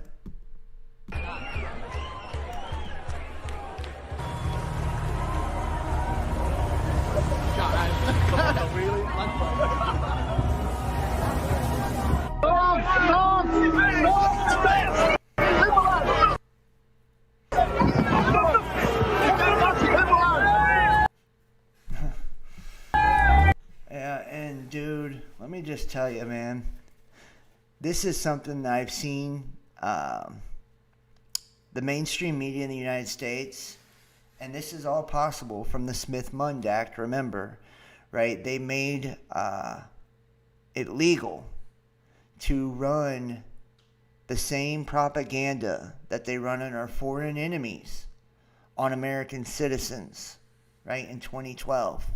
Was it 2012? Yeah, under the Obama administration. Right, so they made state-run propaganda legal, right? And there's a reason we're not seeing this in our media, right? People are going apeshit everywhere over this agenda that's coming out. The agenda I can't even speak about or say anything about or even mention a word of, or I will receive strikes and, possibly lose my channel, my livelihood, and everything, right? Like, it's that crazy, and it's gotten that crazy here too, right? To control our speech and press and all of that to such an extent, to where now, even though we have these insane algorithms, community guidelines, hate speech, and all of this stuff already, the president is coming at the neck of Facebook saying that they're letting people get killed by what they're allowing to get through all the algorithms. It's gotten that fucking crazy, right? To where now they are pointing the finger and saying anybody denying science, right? A science denier has mental health issues. Anybody pushing conspiracies, which are anything that they deem to not be true or part of the official narrative or conspiracies to them now, has mental illness, right? Like, and we wonder, like, why people are so afraid to speak out, why people are so afraid to stand up. I honestly think that people are afraid to even support people that speak out now. Like, it's crazy. It's fucking crazy. Like I said, I've lost friends over the years doing this. People I have really, really cared about as friends and otherwise, right? And they would unfriend me on Facebook or Twitter or whatever and say, John, if you're going to speak about those things, I can't be your friend anymore. Really? Really? Or to the point to where, because I have continued to say these things that I say and speak about the things that I do, that they have literally sent people in my life to try to to fuck me up really bad or fuck me over really bad, to take me down. I hire a co-host and they literally try to rip the show apart from the inside. As I find out they're running background checks on me and, doing all this homework on my personal life. And then I'm invited on a radio show where my background gets released. Things like that. Or hell, just, not too recently, really. I decide, I'm cool with somebody. I'm going to spend time with this person. And I think that they're a good person and I can trust them. And the moment they get the chance, right, they try to put me in a very, very bad position to make me look a certain way and go to people that are supporting the channel and telling them not to support, going to the mother of my children, telling them things so I won't be able to see my kids. Like, this is shit that happens to me for just saying this shit. For just saying this shit. For just speaking about these things.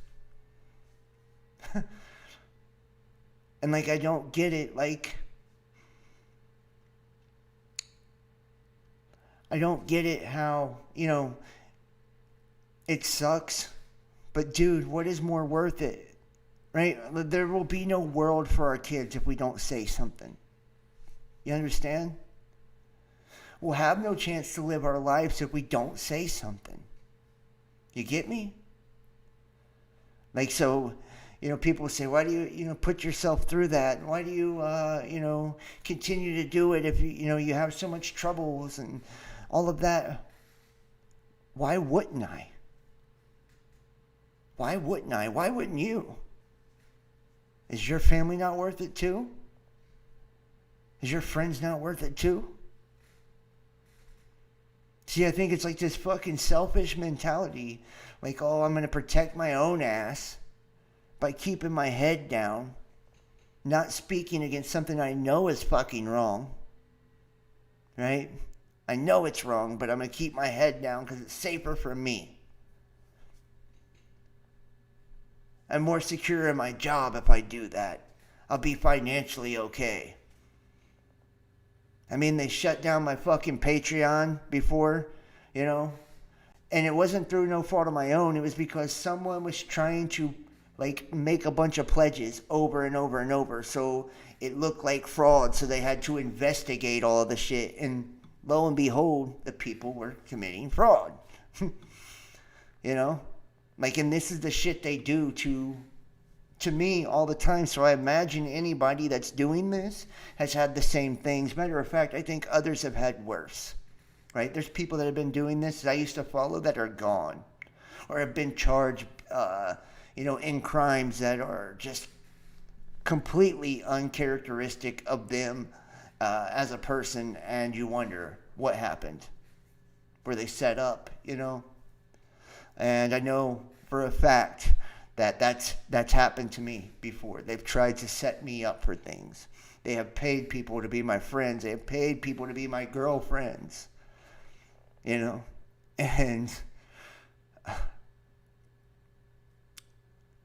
there's nothing more worth it in this world, dude. I'm telling you. And if I can put my face on the fucking camera and endure those things for the truth, why can't the people who say they care about it too, who aren't on a camera, do the same? You know what I mean? Why can't they, get involved? Why can't they support? Why can't they engage? I don't get it. I don't get it. We're out of time. That's why the name of the show is Finish Him or Finish Them. That's where it's at, man. They're getting ready to pull that fucking fatality move. It's over if we don't do something, say something. And these fucking people know it. They know it.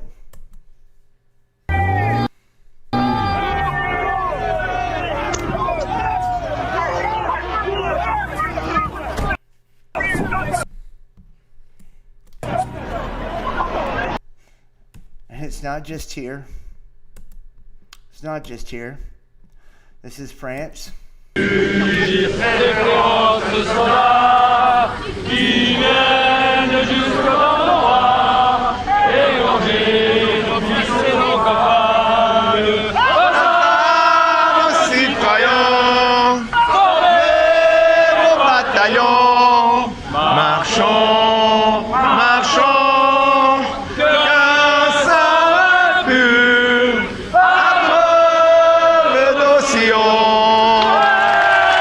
Olha aí o Ricardo lá na frente.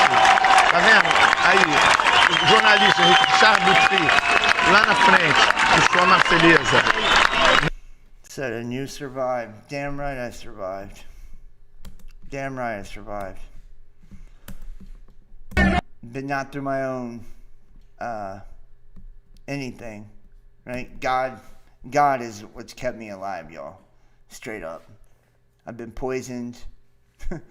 Cars have, done some really skep shit to crash into me. Directed energy weapons, voice to skull. I mean, the whole fucking nine. And this has been going on for the last 5 or 6 years. Ever since I stumbled across one fucking thing, man, that was a CIA operation that I didn't know about, and I shared it, and it's never stopped since. I mean, never stopped. And as soon as I think it's over and that they've given up on me, something new happens. Something new pops out of the woods on me. You guys see me. They were kicking my streams off too. Remember that? Every time I get a few minutes into a stream on YouTube, all my channels would kick off at the same time. And then remember Facebook, because I was saying that they were kicking all my streams off, was saying that I was spamming and lying for self-promotion and deleting my videos. Come on, man. It doesn't take a genius, dude. And it doesn't mean it's not an ego thing of me thinking I'm fucking self-important. I'm trying to tell you they'll do this to every fucking one of you. Every fucking one of you. You can wait for it later.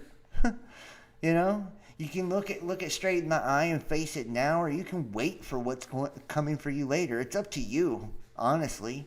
I think it's a fucking coward that won't face what they know is harmful to everyone around them. That's a coward.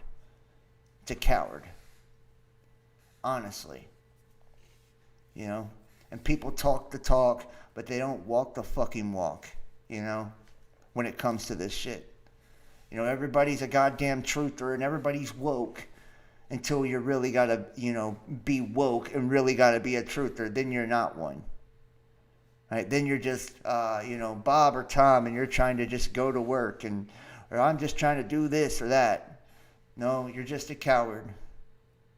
You're just a coward, and you're just clinging to this world, just like everyone else. You just know what's happening, and you're still doing nothing about it. You're still being silent about it.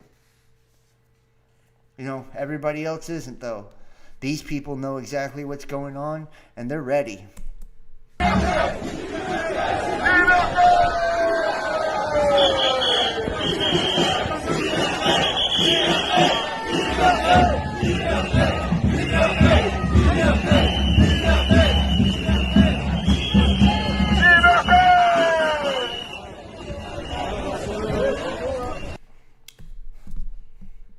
And for real, I'll probably get a strike or something for this video. Here's one, UK.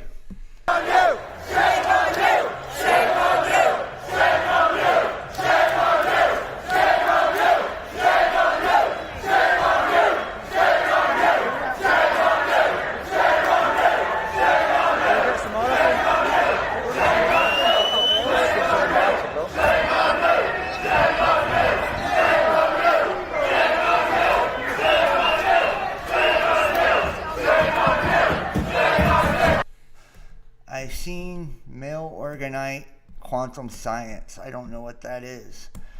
This is UK too.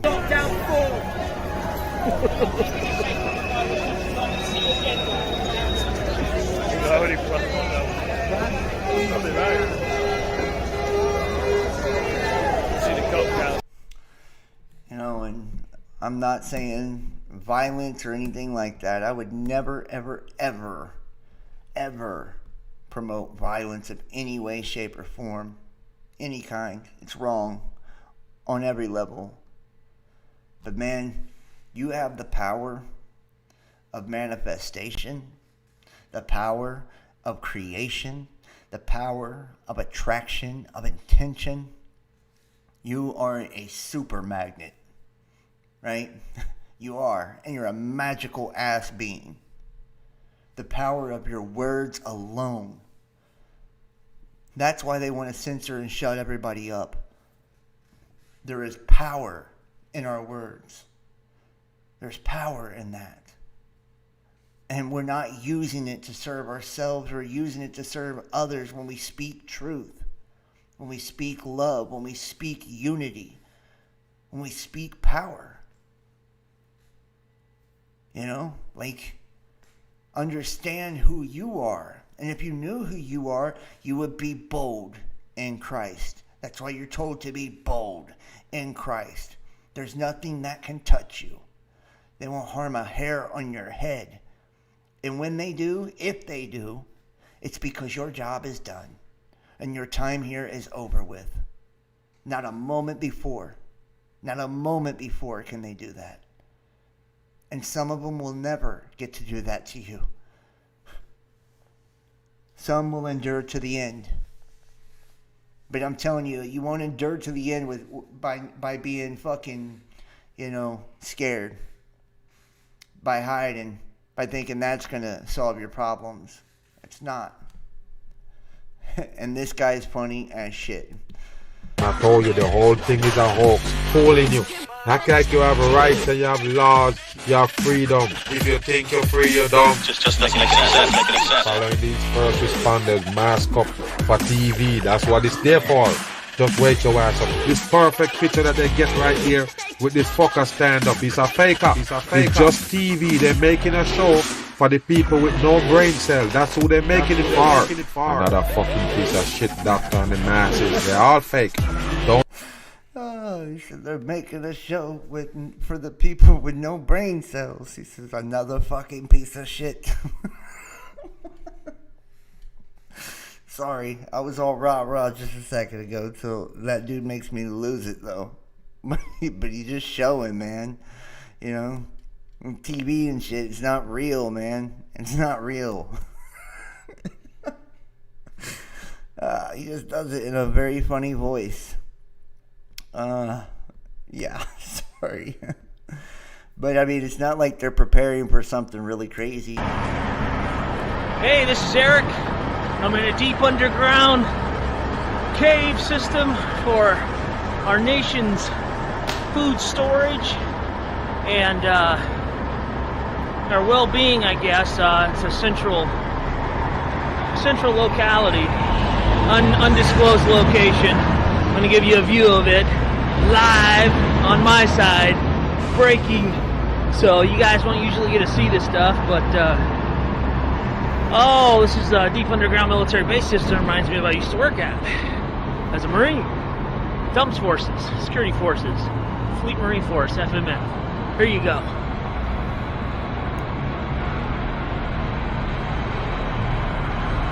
And wait till what he says. There's Big Ben. Let me show you the size of this cave. Here goes this truck. Delivering this, picking up stuff. And there's my beautiful Big Ben. This is their food storage. Right there. Check it out. Here we are. There's the caves. Pretty damn cool, huh? Yeah, pretty cool. Yeah. So, if we got this stuff, like I say, if we got this stuff on this kind of security level, which is pretty minute, think what they got on, like, top security levels. Yeah. think what they got. Probably got souls in a fucking jar, drinking them with their weird vampire asses. Who knows what they got, right? You can see what they're getting ready for. Military aircraft presence. They're prepping for something.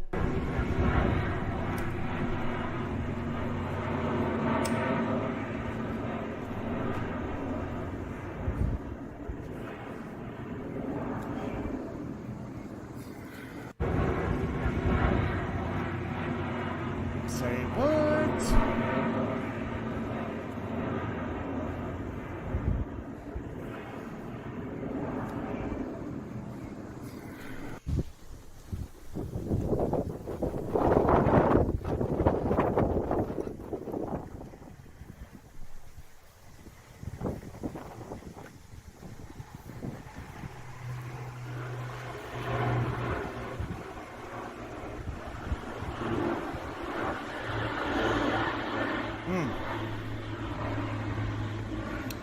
Yep.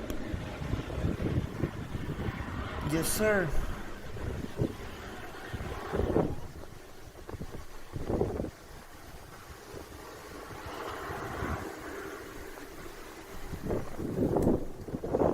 But y'all going back to sleep, right? Going back to sleep. This is doom and gloom. This is fear porn, right? Just like this, UN setting up compounds globally, not just in the U.S. And we're about to get into a document after this one. Turn off the camera and then speak. Oh, turn off the camera? Yeah. Do I not have a right to have the camera? I'm not giving you permission to check my face, so... Okay, are you a public servant? I'm or? United Nations Security Officer. Okay. This is my city, and so I have a right to film. This is United Nations compound? A United Nations compound? Yes. This is a compound? Yeah. Since Sunday evening, we took over this compound. This is international territory. When you step outside, it's U.S. Here is international territory. This is UN compound. Say what? The United Nations claims to be the champion of your human rights. Here they are boasting about how they love the freedom of the press. But notice that in the UN Declaration of Human Rights, they claim the power to deny you any of your rights. And that's what I want to look at for a second. The UN Declaration of Human Rights. Let's take a look here. We go down to Article 29. Just so you can see. Just so you can see with your own two eyeballs. I like to look at it myself. Don't like for people to tell me about it. I'm one of those kind of people. I don't believe it unless I see it with my own eyes.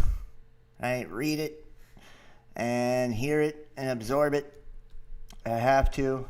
And I assume if you're watching my channel, you're probably the same way. That's why I do things the way I do. Because this is how I learn. Right? This is how I learn. And I tell you what. Remember I talked about the UN Disarmament Treaty? Right? And, you know, remember that Cyrus, once again, Babylon falls after his 4th year. Right? And now we are this socialist nation that we've become, occupied by the military. Our nation's capital was occupied by 30,000 troops. Right? We fell, dude. Whether you believe it or not. And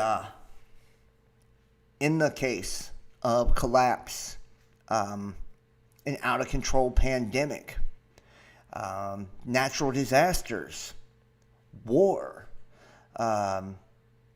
economic or social collapse, right?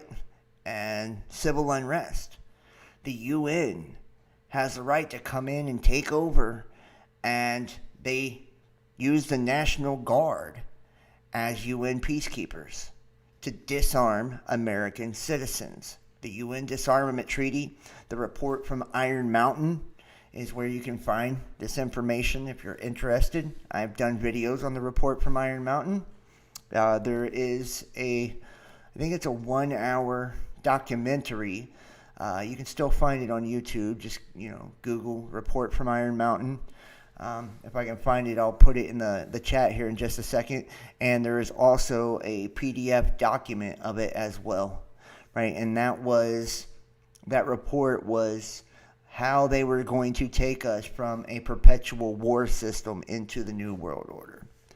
Article 29, everyone has duties to the community in which alone the free and full development of his personality is possible. In the exercise of his rights and freedoms, everyone shall be subject only to such limitations as are determined by law solely for the purpose of securing due recognition and respect for the rights and freedoms of others and of meeting the just requirements of morality and public order and the general welfare in a democratic society. These rights and freedoms may in no case be exercised contrary to the purposes and principles of the United Nations. So they're saying your rights can't be used contrary to their agenda. Nothing in this declaration may be interpreted as implying for any state, group, or person any right to engage in any activity or to perform any act aimed at the destruction of any of the rights and freedoms set forth herein. And we take this, start here, and they tell you, whereas recognition of the inherent dignity and the equal and inalienable rights of all members of the human family is the foundation of freedom, justice, and peace in the world, whereas disregard and contempt for human rights have resulted in barbarous acts which have outraged the conscience of mankind, and the advent of a world in which human beings shall enjoy freedom of speech and belief and freedom from fear and want has been proclaimed as the highest aspiration of the common people. Whereas it is essential if man is not to be compelled to have recourse as a last resort to rebellion against tyranny and oppression, that human rights should be protected by the rule of law. Whereas it is essential to promote the development of friendly relations between nations. Whereas the peoples of the United Nations have in the Charter reaffirmed their faith in fundamental human rights and the dignity and worth of the human person and in the equal rights of men and women, and have determined to promote social progress and better standards of life and larger freedom. Whereas member states have pledged themselves to achieve, in cooperation with the United Nations, the promotion of universal respect for and observance of human rights and fundamental freedoms. Whereas common understanding of these rights and freedoms is of the greatest importance for the full realization of this pledge. Now, therefore, the General Assembly proclaims the Universal Declaration of Human Rights as a common standard of achievement for all peoples in all nations, to the end that every individual and every organ of society, keeping the Declaration constantly in mind, shall strive by teaching and education to promote respect for these rights and freedoms by progressive measures, national and international, to secure their universal and effective recognition and observance both among the peoples and member states and themselves among the peoples of the territories under their jurisdiction. 1. All human beings are born free and equal in dignity and rights, and they are endowed with reason and conscience and should act towards one another in a spirit of brotherhood.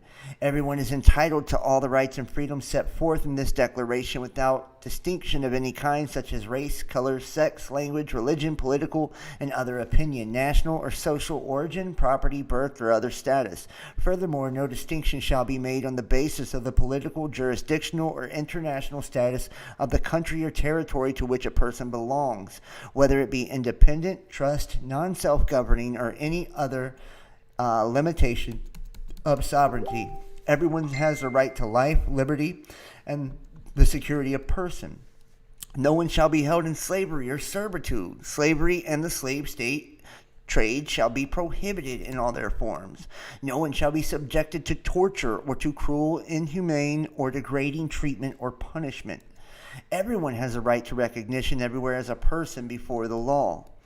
All are equal before the law and are entitled without any discrimination to equal protection of the law, and are entitled to equal protection against any discrimination and violation of the Declaration and against any incitement to such discrimination.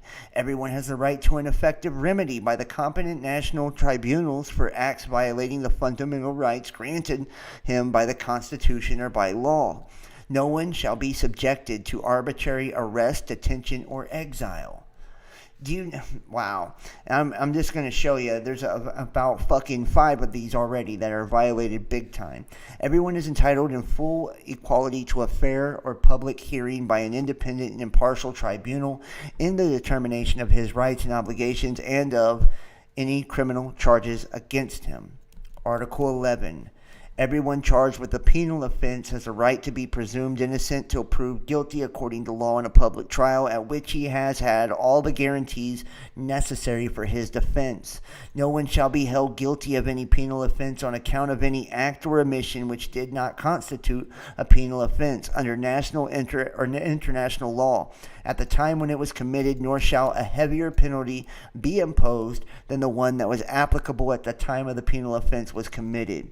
No one shall be subjected to arbitrary interference with his privacy, family, home, or correspondence, nor to attacks upon his honor and reputation. Everyone has the right to the protection of the law against such interference or attacks. Everyone has a right to freedom of movement and residence within the borders of each state. Everyone has the right to leave any country, including his own, and to return to his country. Are we starting to see the violations here? Everyone has a right to seek and enjoy in other countries asylum from persecution. This right may not be invoked in the case of prosecutions genuinely arising from non-political crimes or from acts contrary to the purposes and principles of the United Nations. They said, hey, it don't apply if you've done something contrary to our agenda. Everyone has the right to a nationality. No one shall be arbitrarily deprived of his nationality, nor denied the right to change his nationality.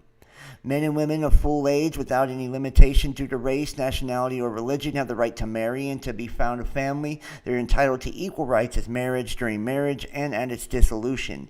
Marriage shall be entered into only with the free and full consent of the intending spouses, and the family is natural and fundamental group unit of society and is entitled protection by society and the state.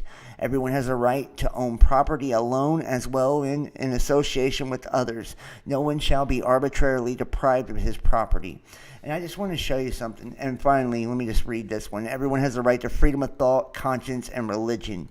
For this right includes freedom to change his religion or belief, and freedom either alone or in community with others and in public or private, to manifest his religion or belief in teaching, practice, worship, and observance.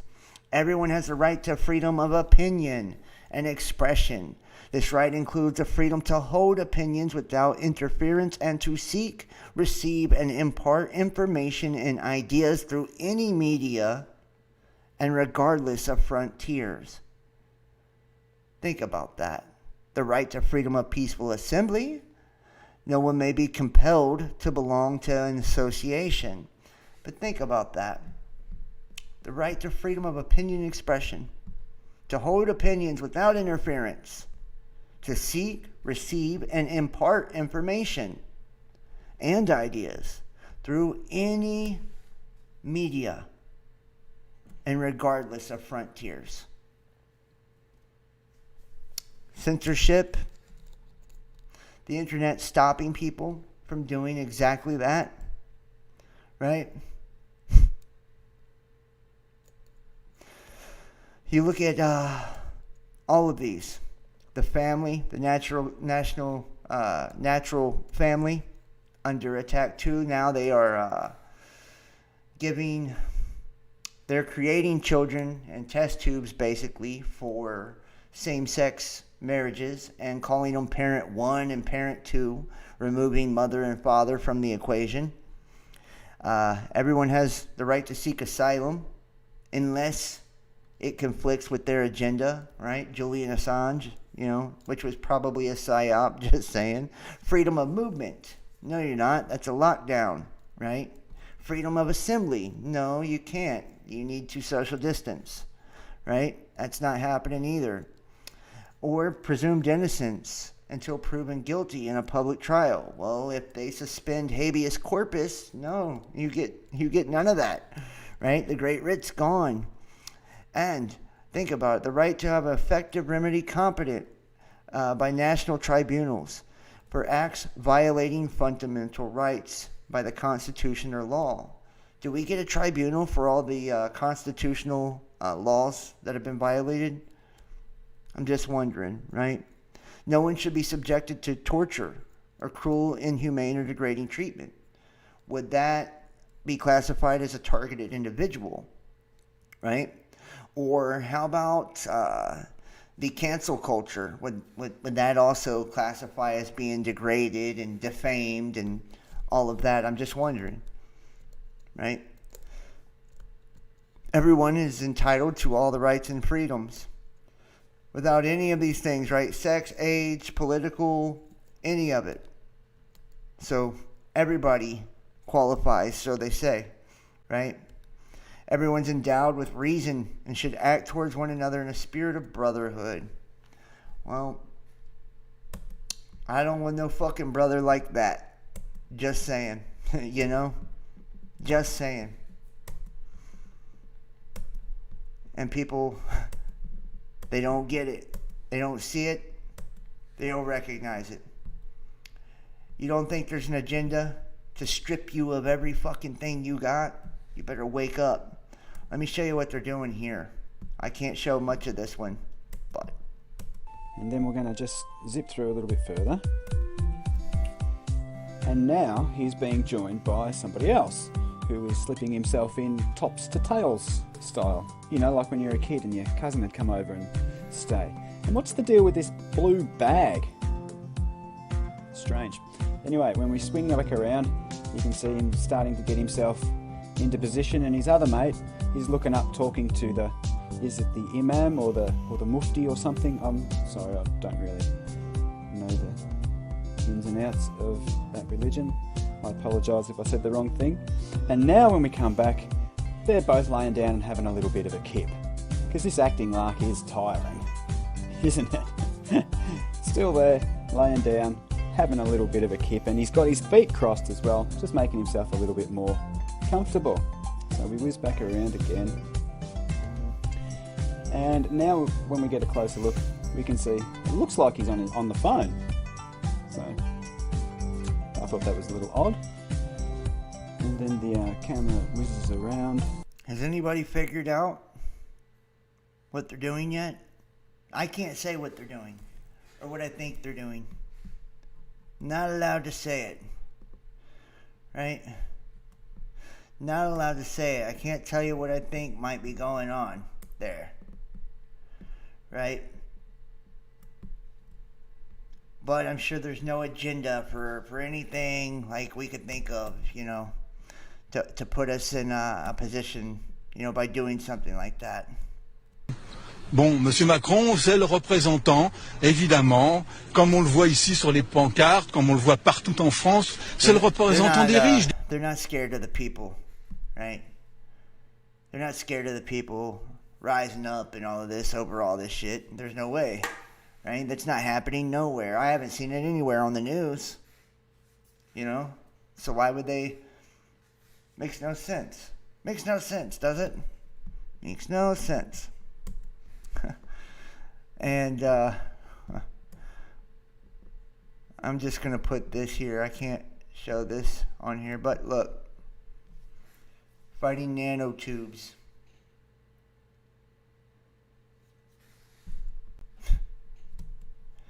Better wake the fuck up, son. I'm telling you. They've been laying it all down for you guys. They've been putting it all down there. Just so and people don't see it, man. They don't see it, dude. Not at all. And this is to essentially take the internet from the public, and has to do with voting here and the ethics or the lack thereof. This is on firearms, and considering the video we just seen, how weird, right? Here we go.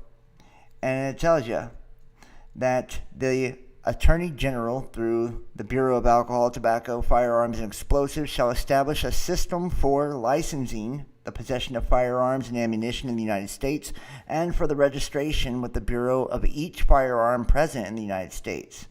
required information under the firearm registration system. The owner of a firearm shall transmit it to the Bureau at the make, the model, and the serial number of the firearm, the identity of its owner and the firearm, the date the firearm was acquired and by the owner, and where the firearm is or will be stored, and by a notice of specifying the identity of any person to whom any period of time during which the firearm will be loaned. Deadline for supplying information. The transmission required by paragraph 1 shall be made, A, in the cause of a firearm acquired before the effective date of this action, within 3 months after the effective date of this action, and in the case of the firearm acquired on the effective date and in the date owner acquired the firearm. The database in general. The Attorney General shall establish and maintain a database of all firearms registered pursuant in this subsection. The Attorney General shall make the contents of the database accessible to all members of the public, all federal, state, and local law enforcement authorities, all branches of the United States Armed Forces, and all state and local governments as defined by the Bureau. The licensing system and the requirements. The general license, except as otherwise provided in this subsection, the Attorney General shall issue an individual license to possess firearms and ammunition if the individual has attained 21 years of age. After applying for the license, undergoes a criminal background check conducted by the National Instant Criminal Background Check System established under Section 103 of the Brady Handgun Violence Prevention Act, and the check does not indicate that the possession of the firearm or by the individual would violate subsection G or N of Section 922 or state law. And they undergo psychological evaluation conducted in accordance with paragraph 2, and the evaluation does not indicate that the individual is psychologically unsuited to possess a firearm, and successfully completes a training course certified by the Attorney General in the time, use, and safety and storage of firearms that includes at least 24 hours of training, demonstrates that on an issuance of the license, the individual will have an effect an insurance policy issued under subsection D. An antique firearm, we won't go into that one. Military weapons license. The holder of the license issued under subparagraph A, applying for a license, successfully completes a training certified by the AG, use, safety, and storage of the weapon. Denial of the license. Oh my gosh. And authorized. And you can see here, this just goes on and on. The renewal and the fees and all of this shit. And you know what's so crazy about this? This made illegal so many different types of ammunitions. And here's military weapons defined. Section 92 of such style is amended. And the term military style weapons means any of the firearms or copies of duplicates of the firearms in any caliber known as Norinco, Mitchell, and Poly Technologies, Atvamat, Kalashnikovs, all models, Action Arms, Israeli Military Industries, Beretta, and it's giving you the calibers here, Colt.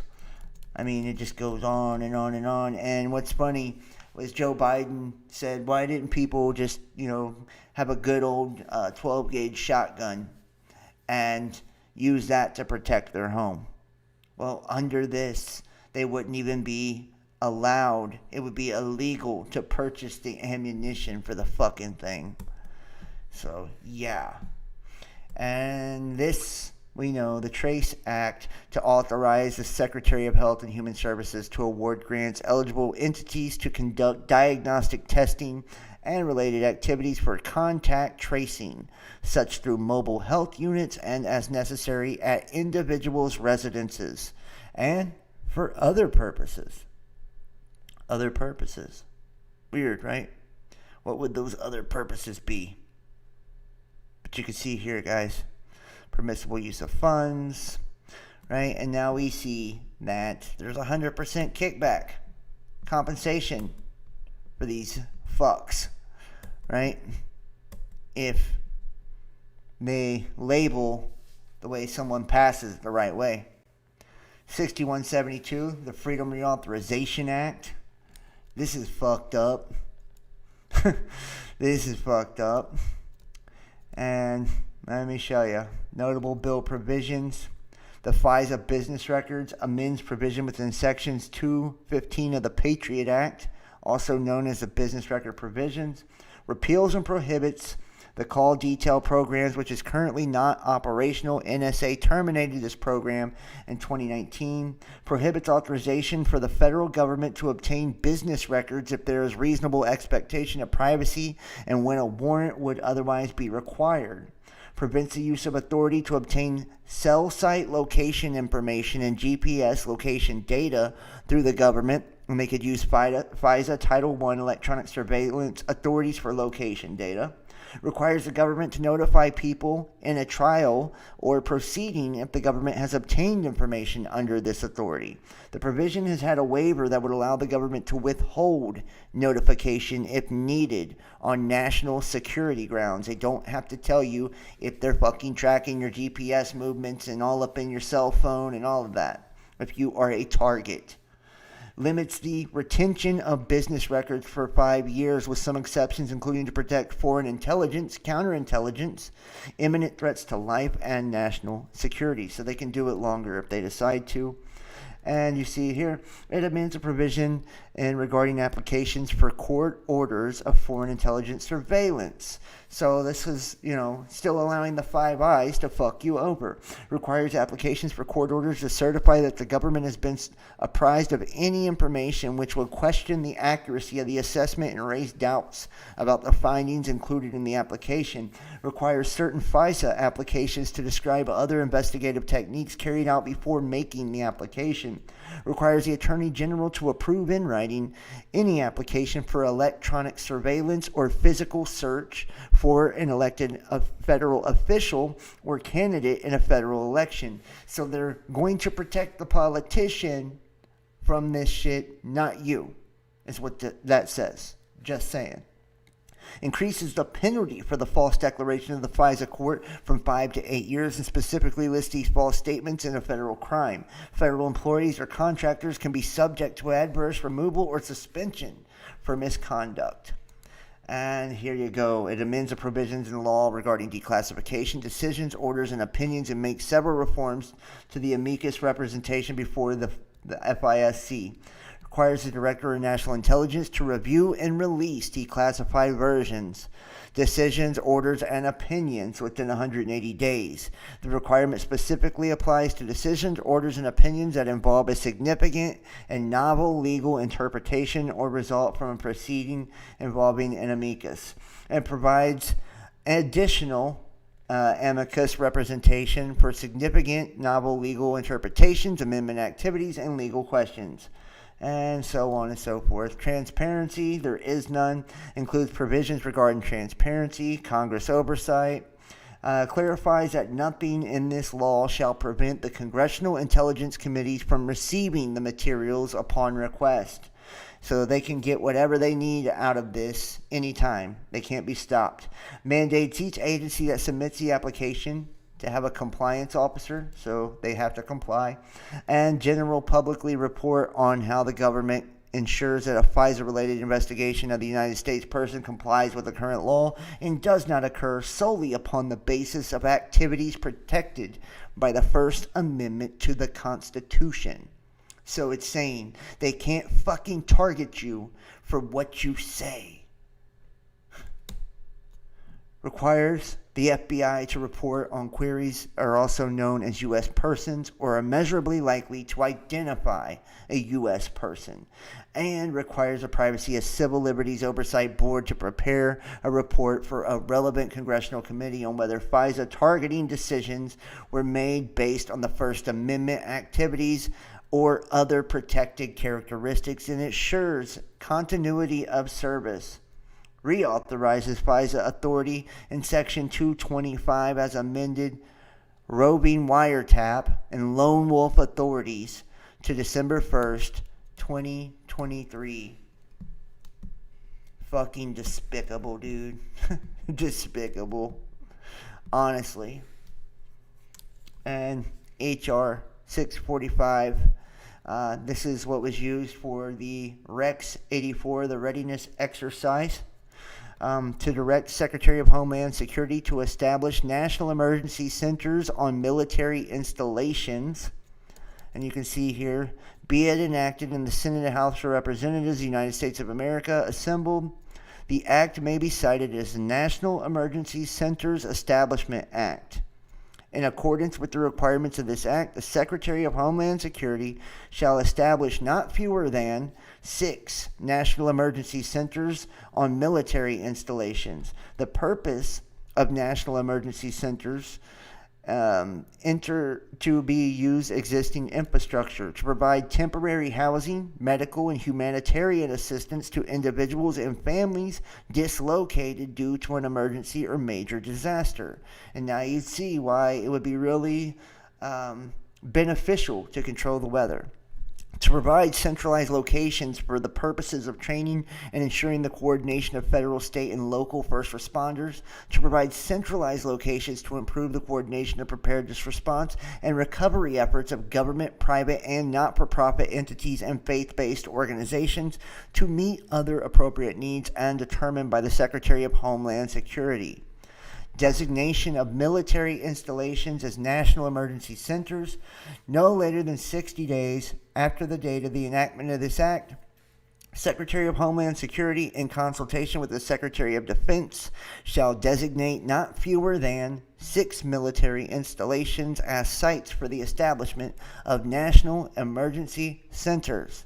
Sites designated as a national emergency center shall be capable of meeting for an extended period of time the housing, health, transportation, education, public works, humanitarian, and other transmission needs of a large number of individuals affected by an emergency or major disaster. Environmentally safe and shall not pose a health risk to the individuals who may use the center. Capable of being sealed up or down to accommodate a major disaster preparedness and response drill, operation, and procedure, capable of housing existing permanent structures necessary to meet training at first responders, coordination requirements during non-disaster periods, capable of hosting the infrastructure necessary to rapidly adjust to temporary housing, medical and humanitarian assistance needs, and required to consist of a complete operations command center, including 2 state-of-the-art command and control centers that will comprise a 24/7 operations watch center as follows. One of the command and control centers shall be in full ready mode, and the other shall be used daily for training and easily accessible at all times and be able to facilitate handicapped and medical facilities, including during emergency or disaster.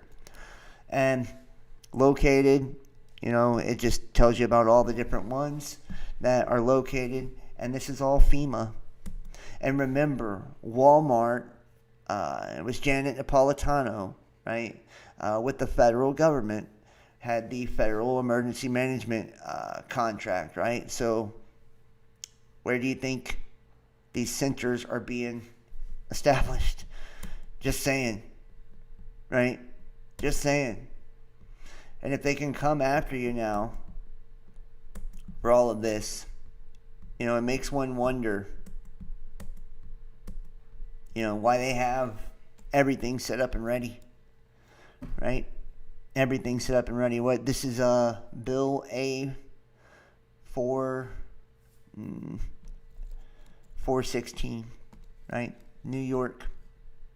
This allows them, the legislature by law provide the question that there should be a convention to revise Article 3 of the Constitution concerning the legislature and amend the same. And this allows them to be held and operate in the manner prescribed to take people that are sick or deemed sick, public health, public safety, and to hold them, and the governor or any of his delegates, right, will decide when they are able to be released. They will have to complete testing, as well as possibly that as well is also included in that. before they're released, and they can come in their homes or anything and take them, right? That's why they've set all this shit up, man. You know, people have no fucking clue, like, how close we are to some real crazy shit, right? They have no clue. If they did, they would probably care more. Or at least I would hope they would care more, right? But we're getting to the point now. We're getting to the point now to where the mind control is so fucking effective that I don't know if anybody is going to snap out of it. And the ones who have snapped out of it, you know, sometimes I wonder, you know, you got this group of awake people that are simply awake to save their own ass, right? Like, I think that defeats the whole purpose. You know what I mean? Why become aware of all these things and awakened to all these things so you can save your own skin? You know what I mean? That's a selfish, self-serving thing to do. You know, and that's kind of goes against the nature of truly being awakened, right? Because you would understand that it's about serving others, serving everyone else.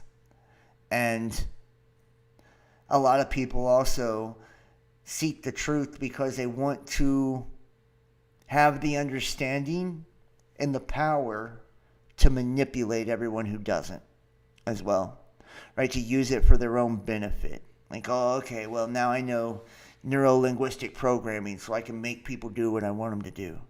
Or now I know witchcraft, right? So I can have the things in life I want to have. A lot of people that become aware and awakened get the same piety and self-righteous syndrome that you see in religion, right?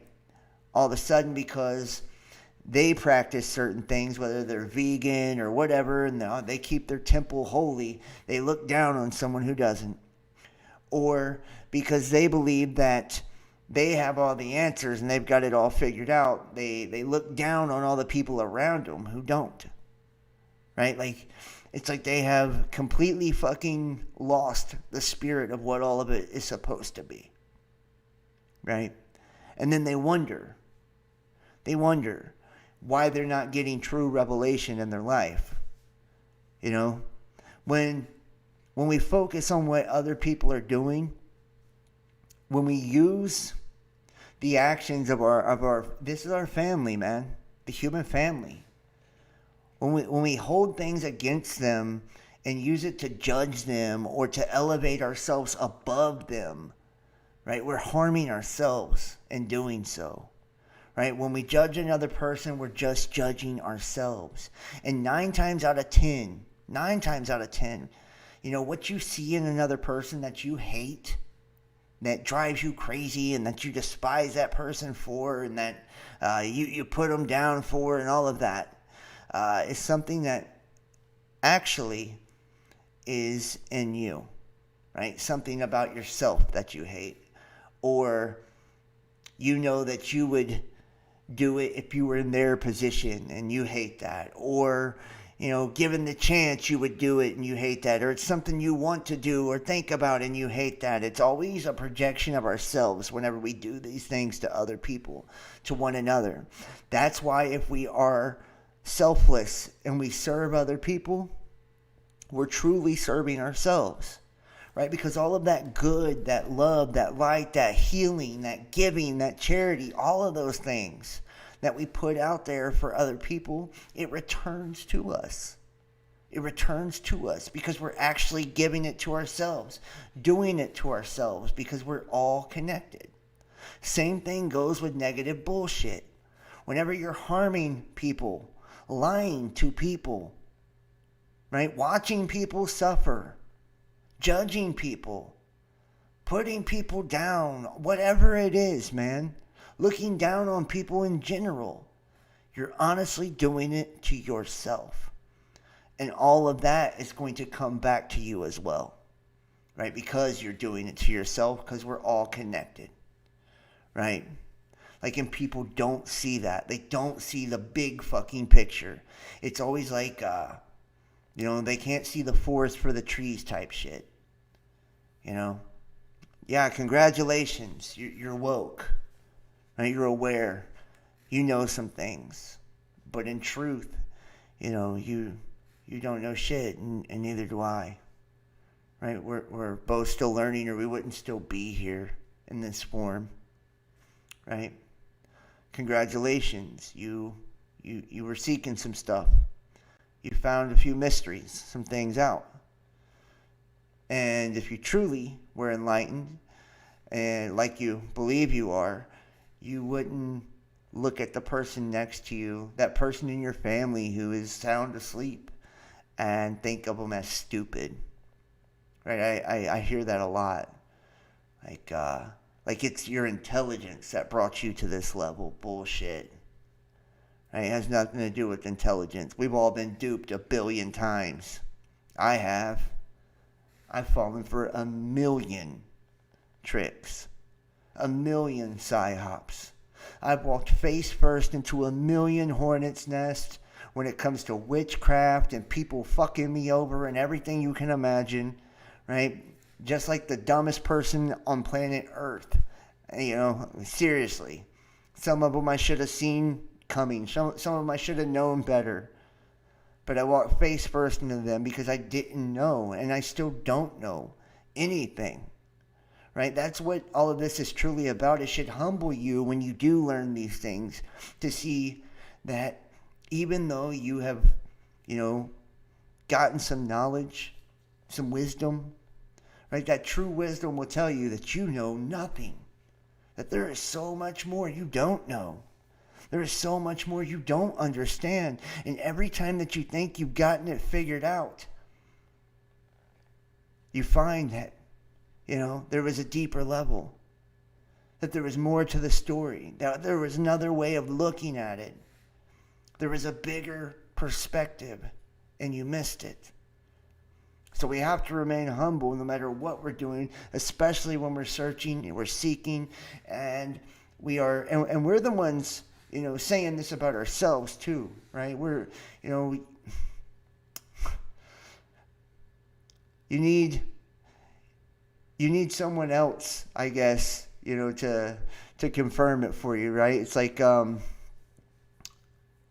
need 2 people to testify, right, about what you've done. You can't testify about yourself. Well, that's what we're doing when we're saying we're awake or we're aware. You're testifying about yourself, right?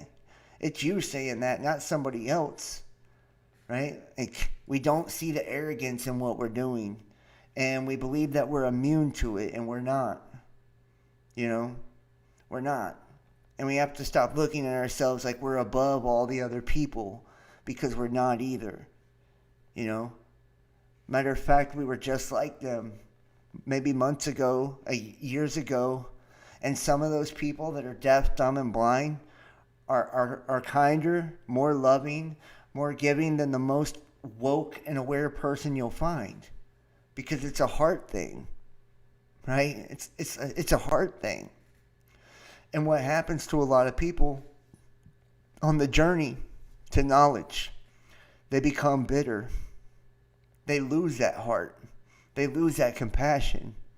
They lose the ability to empathize with another person, right? Because they themselves have, you know, they've elevated, right? So now their life is good. They have balance in it, happiness in it. So anyone who hasn't gotten to that spot, they don't tend to see it the way they should, right? And want them to get there, want to help them get there. They want to look down on them instead. It's the same thing with religion. It's why religion is such a fucking dangerous trap, right? Because you're being told, if you really love your brother, you'll tell them when they're messing up and blah, blah, blah. Why would you judge your brother if you really loved him? You know?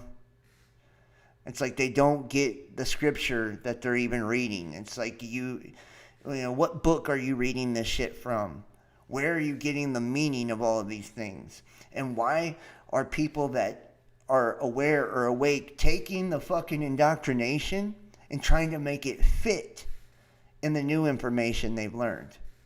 right? It reminds me of like the old wine and the new wineskins, right? Like you're trying to put that old wine in the new wineskin and it's not going to work, homie. It's not going to work, homie. You've got to empty your cup completely. You have to let go of all the ideologies, let go of all of the things you think you knew. Right? All of it. It has to go out the fucking window. It doesn't mean you can't pick it back up later if you need it. Doesn't mean that it's untrue. It means if it is true, it'll stand the test of time. It will be self-evident. It'll stand on its own. Right? It'll pass the test. It will be proven out. Because that's what happens with the truth. Right? It proves itself. It proves itself over and over and over in every way you can imagine. It doesn't need, somebody to run propaganda for it. I don't have to convince you of anything I'm saying, right? If it's true, I just show you. Put the dots together.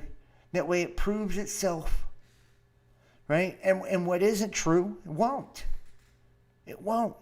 And if it's, and if we don't understand it at the time, put it on the shelf, right? Don't throw it in the trash just because you may not be at that place yet. Right? Or just because you may be looking at things from a different perspective at this time. You never know where you're going to be tomorrow. You never know, what you'll be able to perceive tomorrow that you couldn't today.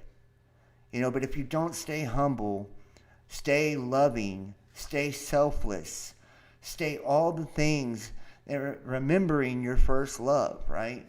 And for most of us, right? That first love, right? It's self, it's spirit, right? It's God. If you forget that first love, then you've forgotten the whole point, and you've lost your way. And I'm not saying you can't find it back. I've lost my way 1,000,000 times on this journey. 1,000,000 times. I'm not ashamed of it either. People say, John, why do you tell people about your personal business, or why do you let people see the bad parts of you? It's like, because I'm not ashamed of it. It's who the fuck I am. You know what I mean? People can take that or leave that. I thought we were trying to avoid creating this Instagram picture perfect life. You know what I mean? I thought that's what we didn't want. Why are people still expecting me to try to do that? And get mad when I don't. Like I don't understand it, don't get it. But they're hiding it all. I can tell you that. Everything that is taking place, the stars are showing you. Right? And the prophecies are showing you too. Look at this. Water turning to blood. How about that? I feel like I've heard that somewhere. Right? You? No? Didn't think so. Water turning to blood. And this is wild. This is China, I believe. Look at this. That's the airport.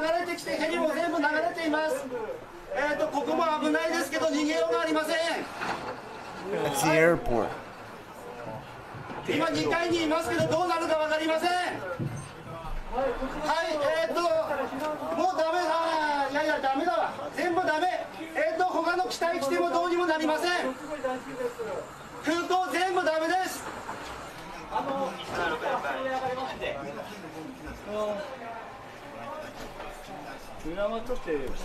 Now tell me that doesn't look like the fucking ocean right there. That is the airport in China, dude. That is craziness, man. These are your signs and wonders. You're getting a heads up. You're getting a heads up. And you know what? I get so upset sometimes when bad things happen to me, but every time that it does, every time I struggle, every time I feel like I'm down, I shit you not, man. Like, I come up a better person because of it. Every time. I get more clarity because of it. Every time. You know? And sometimes they're hard lessons. I can't even tell you how hard the lesson I just learned was recently, right? I mean, it really was. And, but it showed me. It showed me. People that genuinely love and care for you, will be there for you, right? They don't switch it up on you. They don't turn on you, right? If we really love and care for each other, right, then we have to be there for each other. And there's going to be a million people in your life that come along and say they do, right? And they may have agendas. They may not. They may not have conscious agendas. We all have agendas, one way, shape, or form. But a lot of people, are always looking to take advantage of someone else, right? No matter what it is, no matter what you have. That's why we're not supposed to covet, right? Whether it's your knowledge you have. Some people want to take advantage of your knowledge or your talent, if you're really a talented person. Some people want to take advantage of your body, your money, so on and so forth, right? And we have to understand that, if we surround ourselves with people that it's better to be happy and alone, you know what I mean, than to be miserable and drained, but have people around you, to be surrounded by people. People that truly love you will treat you as such. They will respect you, right? They will do that because that's what love is. People that don't truly love you won't display the attributes of love, right? And that's where we have to learn to separate the two. We have to learn what the attributes of love really are, right? And if we're not showing them in every way of our life, then we're selling ourselves short, right? And don't base it on what another person's doing, because that's just an excuse for you not to do what you're capable of doing too, right? And we do that so fucking much, right? I can't tell you how many times I see a comment that says, oh, well, John does this, or he's this kind of person, so everything he said is meaningless now, basically. It's like, no, you're judging me and using it as an excuse for you not to live up to your own potential, right? Or you not to do the hard work, right? Or you to avoid the truth, whatever it is, right? And we do this in a million different ways. I just use myself as an example because, well, it's my life, right? And I mean, when are we going to learn that the only way we can break the cycle of society and the way that the world is by being that change, right? Is we got to stop, trying to one-up each other on how much we can fuck each other over and how big of a piece of shit we can be to each other, and holding on to grudges and a spirit of unforgiveness. There's so much of that too, spirits of unforgiveness. People, see, it's like you got that red A on you. Once you've done something, a person never will let it go, right? And you guys know those people in your life. Some of you probably are those people and don't know it. Right? We have to start understanding people make mistakes. We make mistakes. Nobody's perfect. And that's the spirit of forgiveness right there in itself. And when you learn how to do it with yourself, you can do it with other people. If I fuck up, I make a mistake, you know what? I try to learn the lesson from it. I try to look at it, observe it, go through it in my head, play it out. And then there comes a point to where I'm like, okay, now, it's time to let this go. It's time to move on. And every time what I will find is that those around me won't allow that to happen if I let them, right? They won't allow that to happen. They will say, hey, man, remember when you did this, right? They bring it right back to you. You dropped something, right? You dropped something. You forgot that fuck up you were trying to get rid of. You were trying to forget about. You were trying to move on from. Here you go. Right? And it's because they themselves haven't forgiven themselves, so they don't want you to have that freedom, because that's what it is freedom. You're freeing yourself from those bonds, the bondage of this world, right? I'm saying, oh gosh, I'm responsible for this, right? I sinned, right? I did this, I did that, and you hold it against yourself, and it weighs you down spiritually. So when that great filter, that dark Lord, that purifier does come along, right? And he consumes his children, right? You'll be so weighed down and heavy with all your wrongs, all your faults, all your flaws, all your sins, all the things that you held against yourself, that he's going to have a lot to burn off you, right? There'll be a lot there to purify. You'll be fuel for the fire. We have to be as light as a feather, which means we have to forgive ourselves, and we can't be light if we're not forgiving other people, because then we're carrying their shit too, right? Whenever we hold something against another person, the spirit of unforgiveness is like drinking poison and expecting it to kill your enemy. Not gonna work, dude. Right? Not gonna work. Drinking poison and expecting it to kill your enemy. Do you think that actually would happen? No. So why do we hold on to shit that other people do and expect it to hurt them? It only hurts us, man. It only hurts us. But it always starts with you, right? All the power that you have, need, and ever will need, all the knowledge, all the love, everything is in you. It's not in a politician. It's not in a YouTuber. It's not in an actor, a musician. It's not in anybody on any form of media that people have a tendency to idolize or to put on a pedestal, right? And that's not to say that you can't watch a movie or you can't watch YouTube or you can't even gain something from a person that's, speaking at a fucking college or whatever, right? Like, you can gain things from people and glean things from people, but you have to understand that you're only gleaning to be able to utilize it yourself, to be able to add it to your arsenal, right? To be able to internalize it. You use it as like a check, right, on the things you're doing. Like, oh, okay, this is confirming what I already know, or this is giving me a hint to go in this direction. But we gotta understand that it is us, though. At the end of the day, all of it, everything boils down to us. How we behave, how we treat others, how we internalize. All of it is us.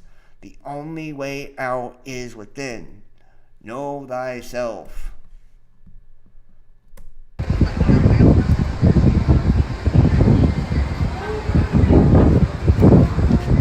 Yeah, this is great.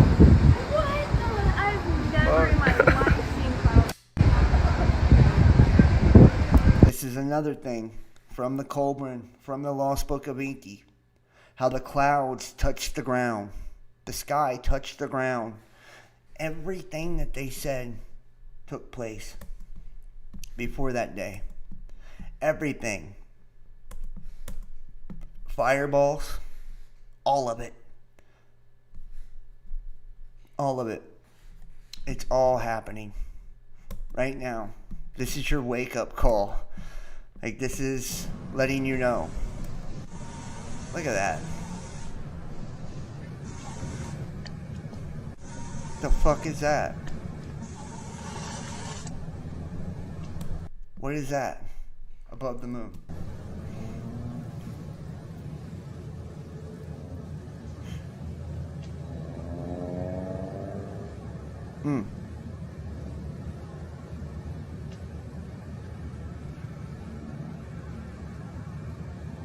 That's crazy.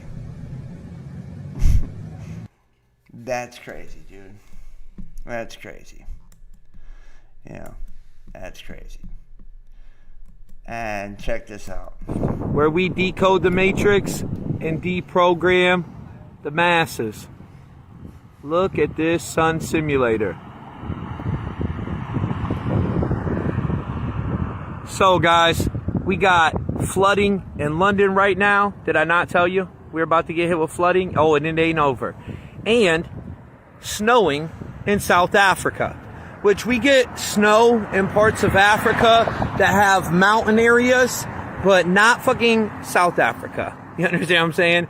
That's not normal. Now, I wrote down below for you guys the next date they're really going to hit us with some weather warfare, which will be 8/3, 7 days before 8/11, which is the anniversary of HAARP, 444 days after George Floyd's event. 83 is murder. In the year 83, murder by numbers dropped. 444 after George Floyd. 44 is also kill. 38 years before 2021. And this is all linked to Agenda 21, guys. These people are systematically killing people off with weather. We're going to skip past because we know what he's about to say next. Flag, just to let you know. So, also magic is 33, which makes kind of sense considering the fact that they're hitting you with a gene editor and genetically modifying you and binding you to this frequency, trapping you here in the 3D. Yeah, and I want to drop this link in the chat. This guy fucking drops bombs, homie. And he goes by the name Poleshift on Facebook. He straight drops bombs. And I mean, he tells you the numerology, the gematria of all of it. It's absolutely crazy. Fear, fear, fear. Why? The fear's in you, homie. The fear's in you. Right? I hate it when somebody tries to act like I'm a promoter of fear, because fear is emotion, and it's an emotional response to something you see or hear or information that's being presented. I'm not pushing fear to no one. I'm not scared at all. So if you feel fear, that's something within yourself. So please don't project it onto me. You know what I mean? No one else here is afraid either. Just saying. Check this out. Severe weather, Turkey.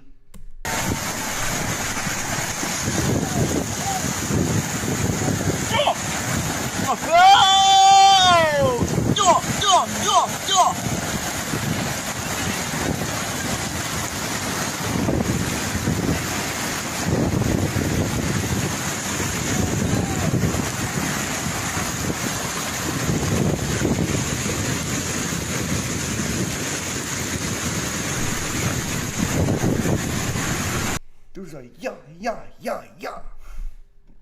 Trying to get those camels moving. And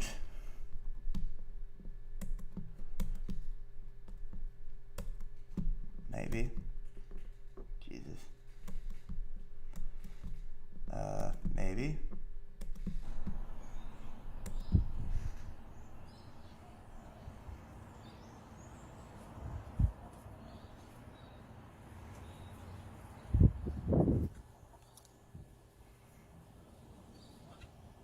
Look at that, man.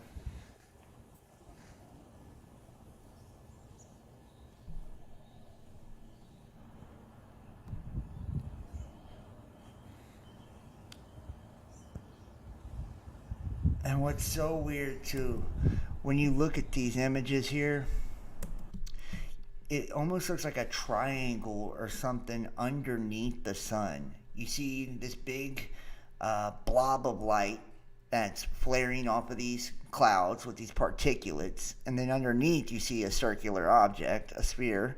I'm not sure if that's the sun or not. And right by it, it's like a fucking big dark shadow triangle. I wonder what the hell they are doing up there, honestly. And you know, researchers stand by prediction of 2040 civilization collapse. But she adds, nothing is inevitable. And earlier this month, sustainability researcher Gaia Harrington made headlines when she examined claims from 1792 MIT study predicting the end of civilization, and found that we're indeed on a track for a collapse around the year 2040. And if you've ever seen the Vote Foundation, Die Vote Foundation YouTube channel. He says that 2038, 2040 will be when the sun goes nova. So that's weird. And we experienced the flash event. Now she's standing by her grim forecast. The moral of the story, Harrington told The Guardian, is that business as usual, an approach that worsens global climate change and largely failed to mitigate the resulting weather disasters, will likely lead to economic and societal collapse. However, she also feels it's not too late to clean up her act. We're totally capable of making huge changes, Harrington told The Guardian, and we've seen with the pandemic, but we have to act now if we want to avoid cost much greater than we're seeing. And she's right with that. We're totally capable of making huge changes. And I would love to, which I will pull it up at a later time here, but the 1972 MIT study predicting this, right? I would love to do that one day and go over that with everybody. Pentagon needs more than ships and planes to deter China.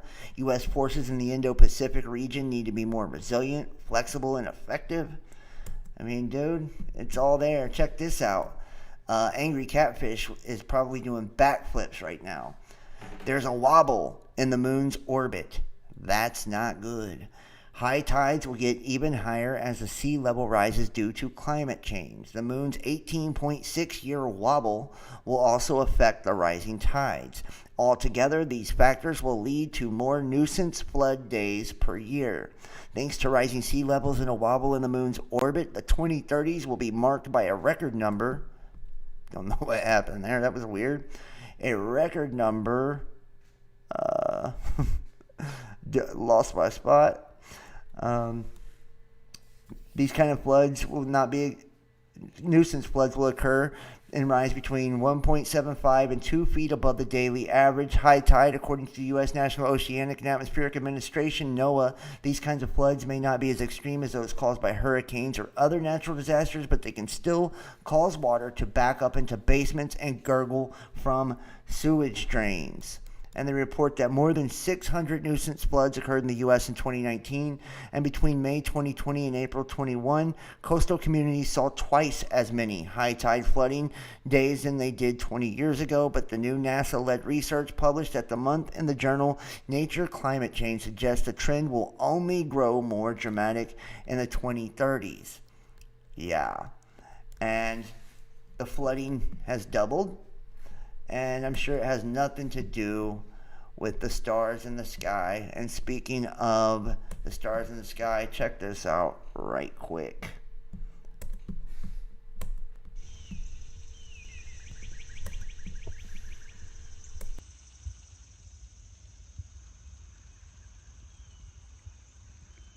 I don't know what's going on with these objects.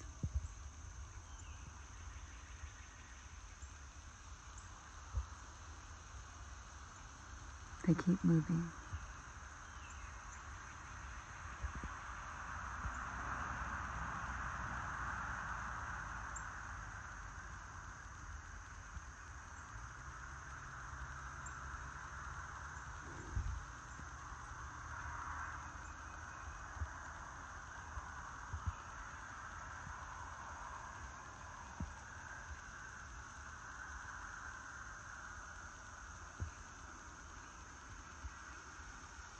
By the way, I did see the Angry Catfish thing. Yeah, Angry Catfish was my homie, for sure. My homie for sure.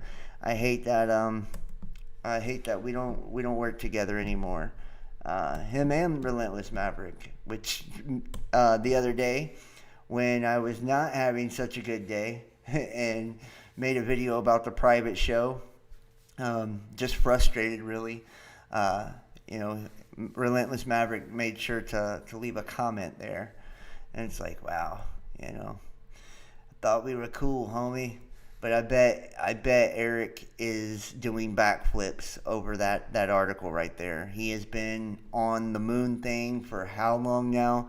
Matter of fact, sometimes when I hear him talk in his videos, it's like I mean, I get that the moon is, doing the wobble and it's, tilting 180 degrees or whatever.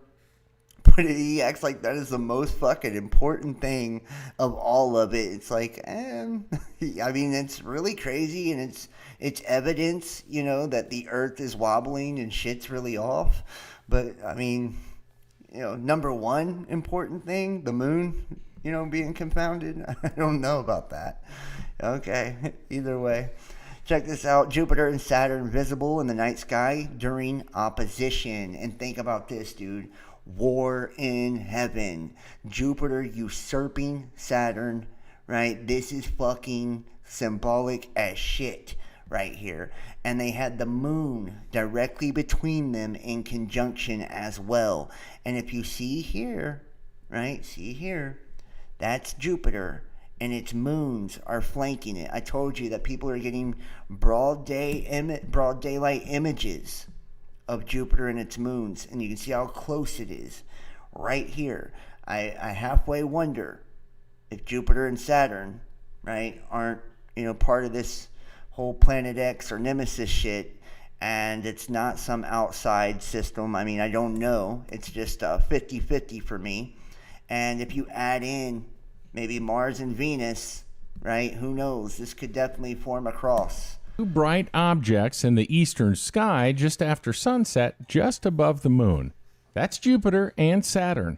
Jupiter is a little easier to spot. It will be brighter in the sky. Saturn will be just to the right of it. Both planets are nearing their opposition. That's the time when Earth is directly between a planet and the sun. Experts say it's the best time to view planets and photograph them through a telescope. Saturn's opposition will occur August 2nd. Jupiter's will be on August 19th and 20th. Jeff Petroulas for CBSMiami.com. And really strange, those dates too, guys. August 19th and 20th for Saturn. 21st is the day that the travel restrictions end in the United States, and it's like August 1st and 2nd in Canada. I mean, so I wonder, and we just heard the video of the dude talking about the gematria and the numerology and the different numbers. I'm just saying, man, there's something to it for sure, and you can see great opportunity to see Saturn this week. And I don't know about this. We're moving into the sky last week of July, and it's highlighted by Saturn at opposition. And you can see we're losing daylight. August full moon will come on August 22nd, right? That's also a day after the travel restriction, known as the sturgeon moon. And the name comes from the fact that the giant sturgeon of the Great Lakes and Lake Champlain were caught at the point of the summer. Sturgeon are known as living fossils and have been traced back 136 million years. And living fossils, that would be living rock, right? Living rock. I wonder if this has something to do with like the Gollum thing, right? Living rocks. Or, you look at, the Bible, and there's quite a bit said about stones and speaking in stones coming to life and all of this. So, I don't know. It's just kind of something to consider at the very least. Right, and see, you can see here, there's a southern Aquarids coming in right by Jupiter, right? Jupiter flanked with its moons. The southern Aquarids coming right in, right there with Jupiter here. Strange. And then Mars and Regulus. And Mars and Venus are very close right now too. July 29th, Mars will pass by the star Regulus, Leo's brightest star. And both the star and the planet will be visible in the west, northwestern horizon. And remember, northwest is where all of this bullshit has come from. On the night of Sunday, August 1st, Saturn will be at opposition. And this means Saturn will be directly opposite of the sun in the sky. And this is when Saturn is best illuminated and visible in the sky. Using a telescope or binoculars, you'll likely be able to see Saturn's rings. So, yeah. There you have that. And jet-powered Coyote drones defeat Swarm in Army tests. Raytheon claims that the Army used an unspecified non-kinetic effector aboard one of its Coyote drones to take down a swarm of 10 hostile UAVs. And dude, this is where it's headed. I mean, straight up. I don't give a fuck what you say. We're going to drones, robots, the whole nine. AI is running the show now, right? And they have been. And the guy was mentioning the anniversary of DARPA. Well, in HARP, take a look. This is what HARP does right here, or what they say it does with its ionospheric effects. You can see here the reflection off of the ionosphere, right, using frequency, right, which they say come from satellites. I believe that these actually come from Doppler radar and shit like that on the ground, actually. And what it ends up doing, the High Frequency Active Auroral Research Program, HARP, and 33-acre transmitter array, 33, and multiple beams and transmissions to 30 elevation angles. And this bouncing energy off of the ionosphere, and what it does is goes back down into the earth, reverberates into plasma balls, and these plasma balls reverberate back upwards, creating earthquakes. And it's an earthquake machine. It's and the ability to create cyclonic storms, right? Because that's another form of electrical energy, right? All of this. That's how they can do the hurricanes. That's how they can do the earthquakes. They could trigger volcanic eruptions. They could do fucking forest fires, wildfires. This is it, man. This is how they do this stuff.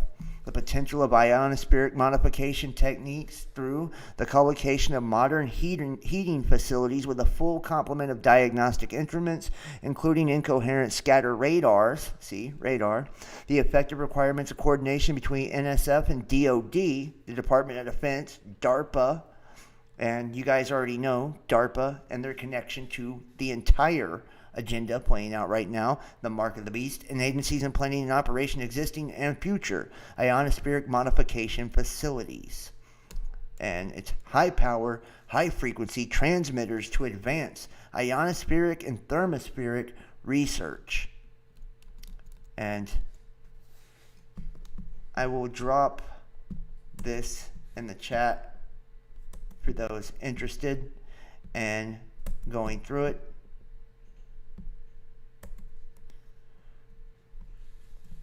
Saturn hard lessons. Well, Saturn is not only Satan, the god of this world. He's returning to the throne for the first time in 24,000 years, right? So a complete cosmic cycle has finished. He's also in Aquarius, which we're moving into the age of Aquarius. So Saturn's in Aquarius right now as we move into that age. So Saturn's got a tremendous amount of influence on everything at this moment. He's coming back into his power, into his throne, and he's right on top of the age too, bringing in the age. And you remember that all the powers that be, you know, this is a Saturnian death cult, right? They worship Saturn, right? Period. End of story, full stop. And Saturn is about control. Saturn is about, it's worldly things too, right? It's physical things. Saturn is about order, but he's also about darkness, right? Flipping your darkness back at you, right? That's why you have a Saturn return, right? Twice in your life, I believe, you have a Saturn return. Once is when you're in your late 20s, early 30s. You'll experience your first Saturn return, and Saturn will, and remember, he's Satan, so, you know, he's the god of darkness, right? Like hell, Satan, evil, darkness. And what he does is he sends all of your darkness back at you. And you're faced with all your shit, right? You're faced with all your screw ups. You're faced with all your sins, your darkness, your everywhere you've came up short. And you're forced to transmute that darkness into light and overcome through learning those lessons, right? Letting go of what you don't need, right? Keeping what you do, and transmuting all that darkness into light. That way you evolve consciously and spiritually. And then you have one again, right, later on in life. And I believe it's your 50s, late 50s, early 60s. You'll get another Saturn return, right? And think about these. These are critical points in life too, right? Your late 20s, early 30s. I don't give a fuck what you say. That's when you really become an adult, right? Just because you're 21 years old doesn't mean you're an adult, man. You're not a grown-up yet, right? You might, have the body of one. You might be legally one. But mentally, emotionally, spiritually, you're probably not mature as one would be, right? And that's what Saturn is. It's like bringing you into actual adulthood, full maturity, and then that next level, right, in your late 50s, early 60s, to where you go into the final back half of life, right, bringing you into true wisdom, right, where now you've learned all the lessons of youth, right? And that's what the first return is, the lessons of adolescence and youth and all of this. And, you're going into one that's taking you to letting go of this world and accepting your mortality and all of that, man. Positive and negative hold things together. It's just like, fear thou not, for I am with thee. Be not dismayed, for I am thy God. Absolutely, Patty Statler. Thank you for the link. No problem. Mist, I don't know what you keep posting. Mist, I seen the thing. I don't know what you keep posting. If you post it again, if it's a link or something, I'll go to it. And I had something fun for Mars exploration, but I don't know if I got enough time. And you can see the psychotronic universe, attraction and gravitation, where bodies give rise to an inherent pan-psychist conscious quantity. The conscious matter-energy triangle proposed the formula of the interchange of consciousness, matter, and energy.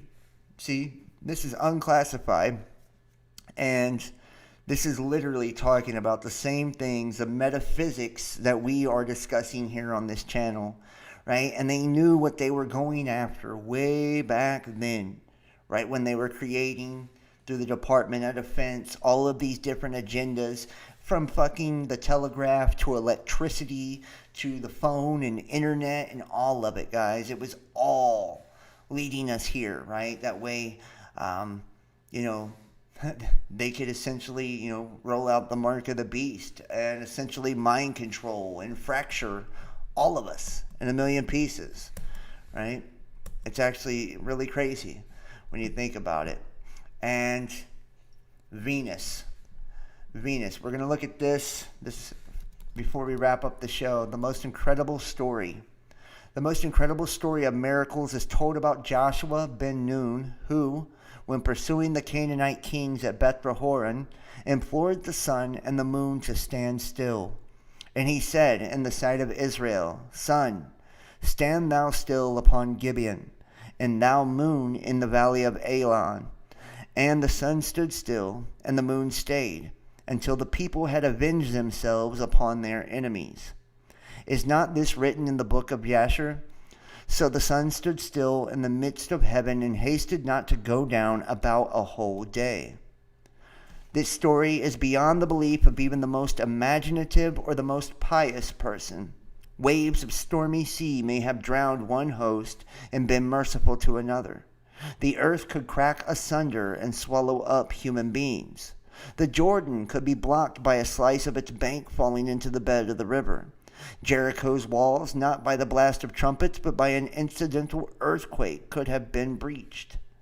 But that the sun and the moon should halt in their movement across the firmament, this could only be the product of fancy, a poetic image, a metaphor, a hideous implausibility when imposed as a subject for belief, a matter of scorn.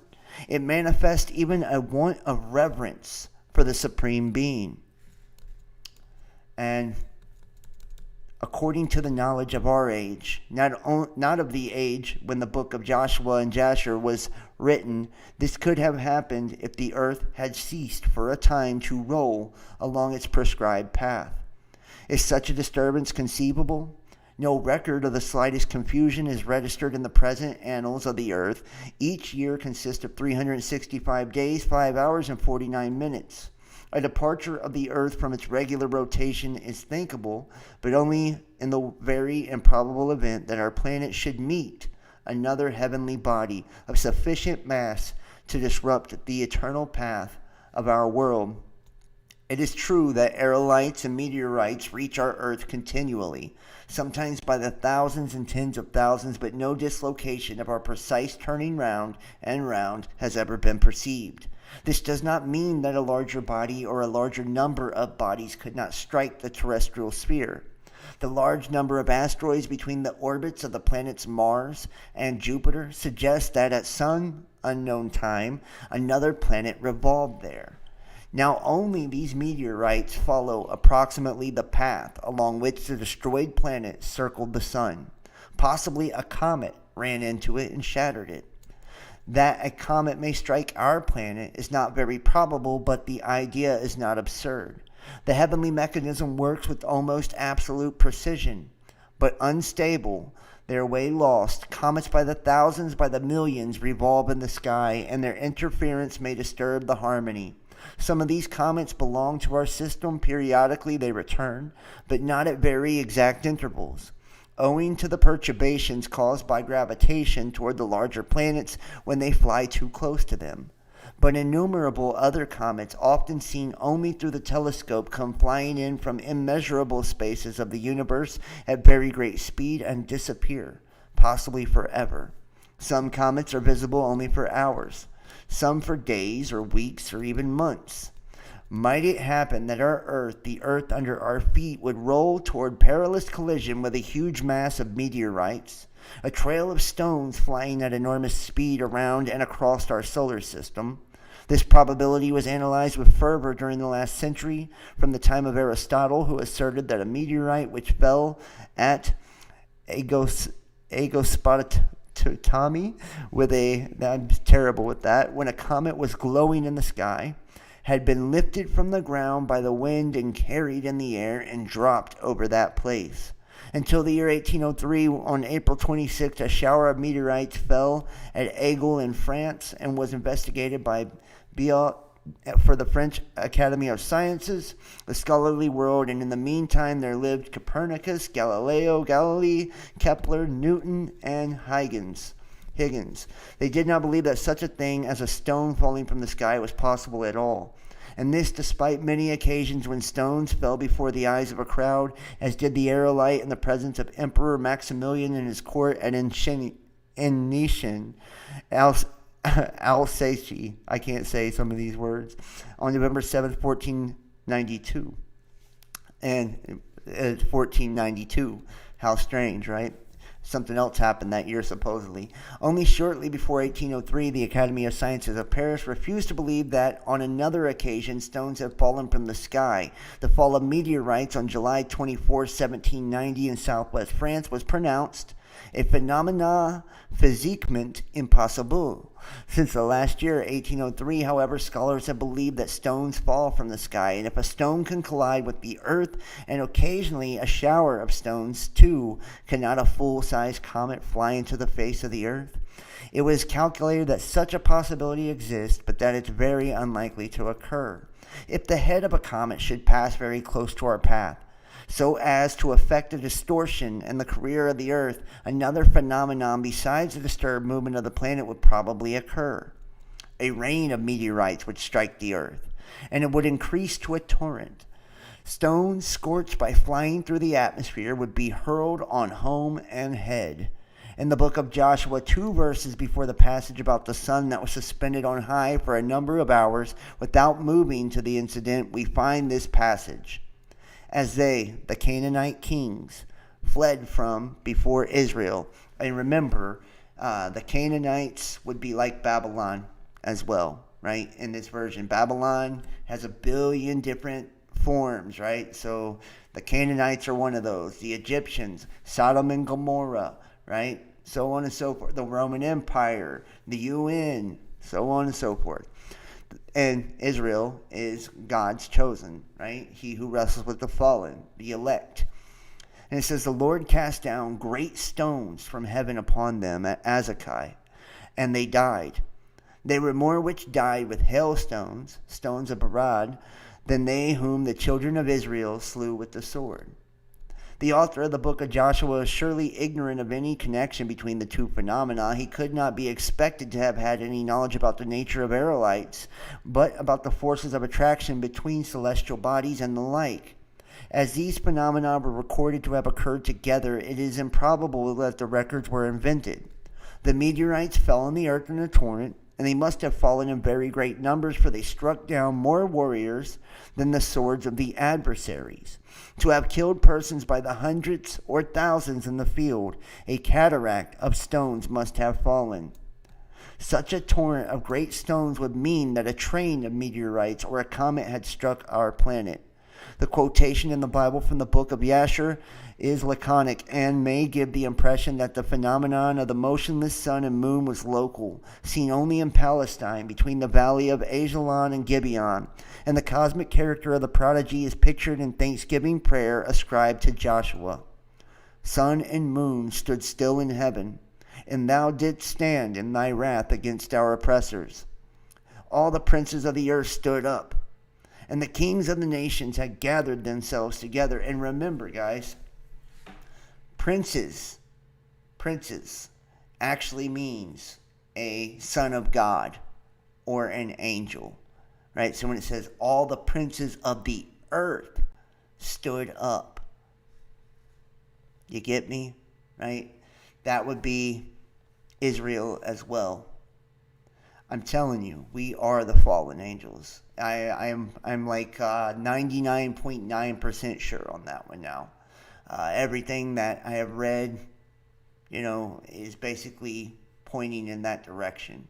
And remember, it even says in Daniel, right? Daniel 12, right? And Michael, the great prince, stood up. See? You see how it's always the same story, but in a different version? And all the princes of the earth stood up. The kings of the nations, and remember, nations are a flight of locusts.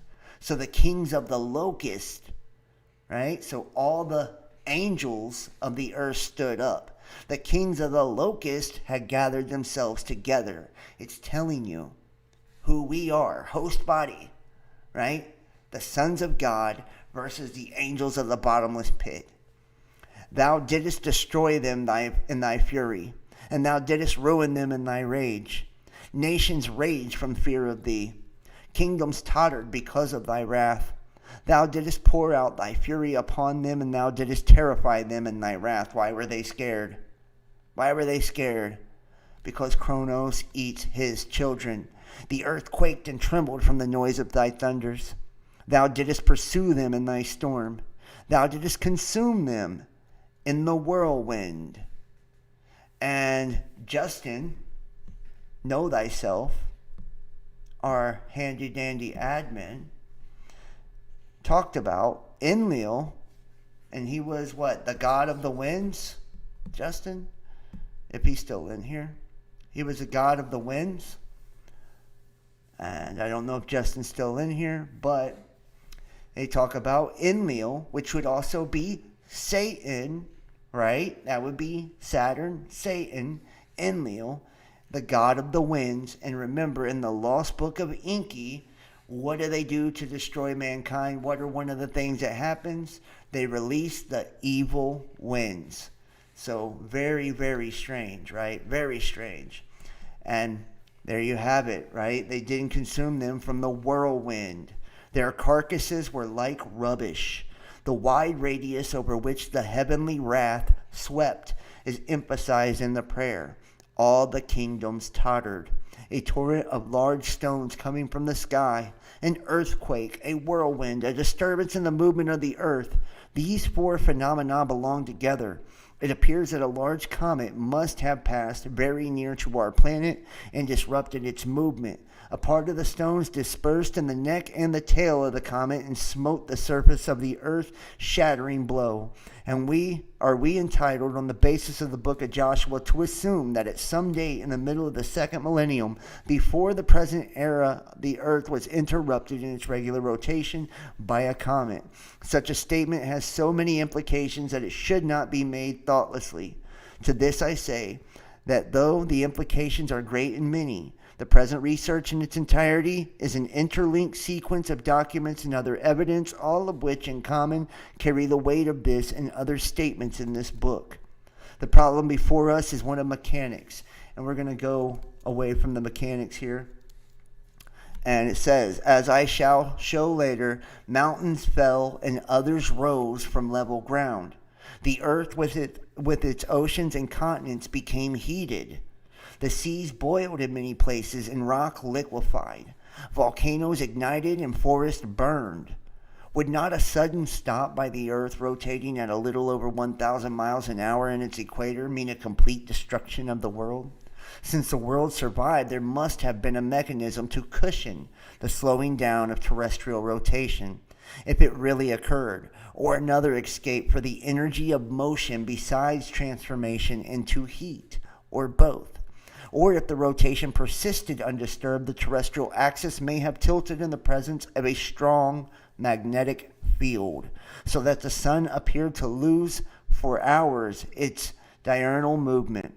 These problems are kept in sight and are faced in the epilogue.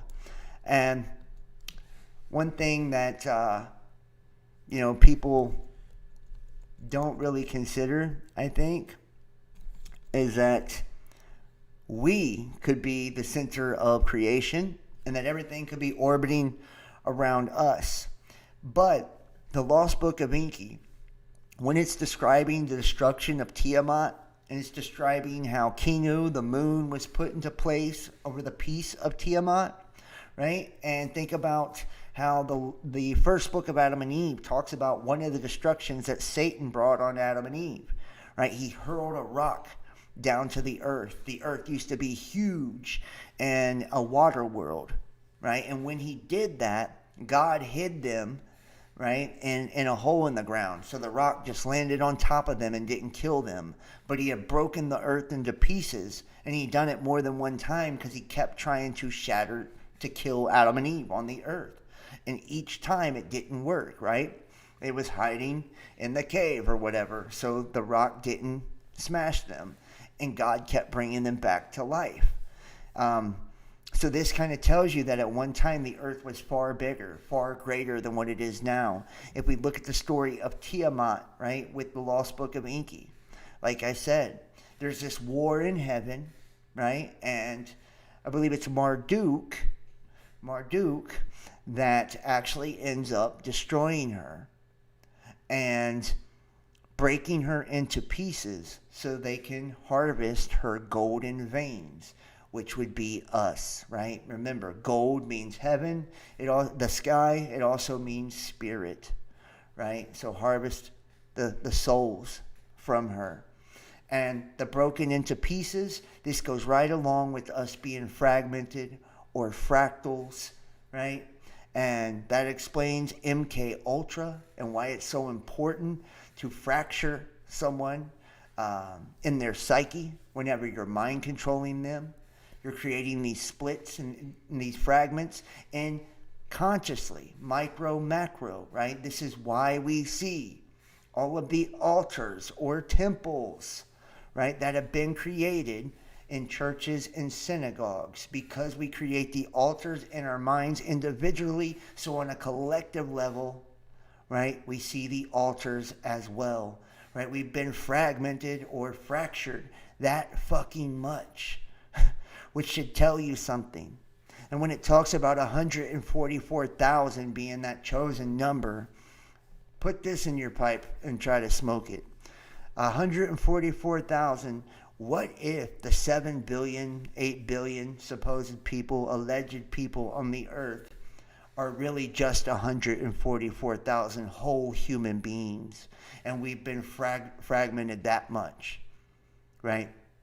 Remember, it was reproduction that kind of allowed them to split us without recreating us over and over. That's why they took the rib, which was DNA, out of Adam to create Eve, right? And Adam was put to sleep. They never woke his ass back up. And now here we are, right? And whenever we beget, right, we create another life form, but it's part of ourselves, right? And part of the soul that we intermingle with. And that's why sexual promiscuity is looked down on in the Bible, because it's the intermingling of spirit, right? We are fracturing ourselves willingly by reproducing, right?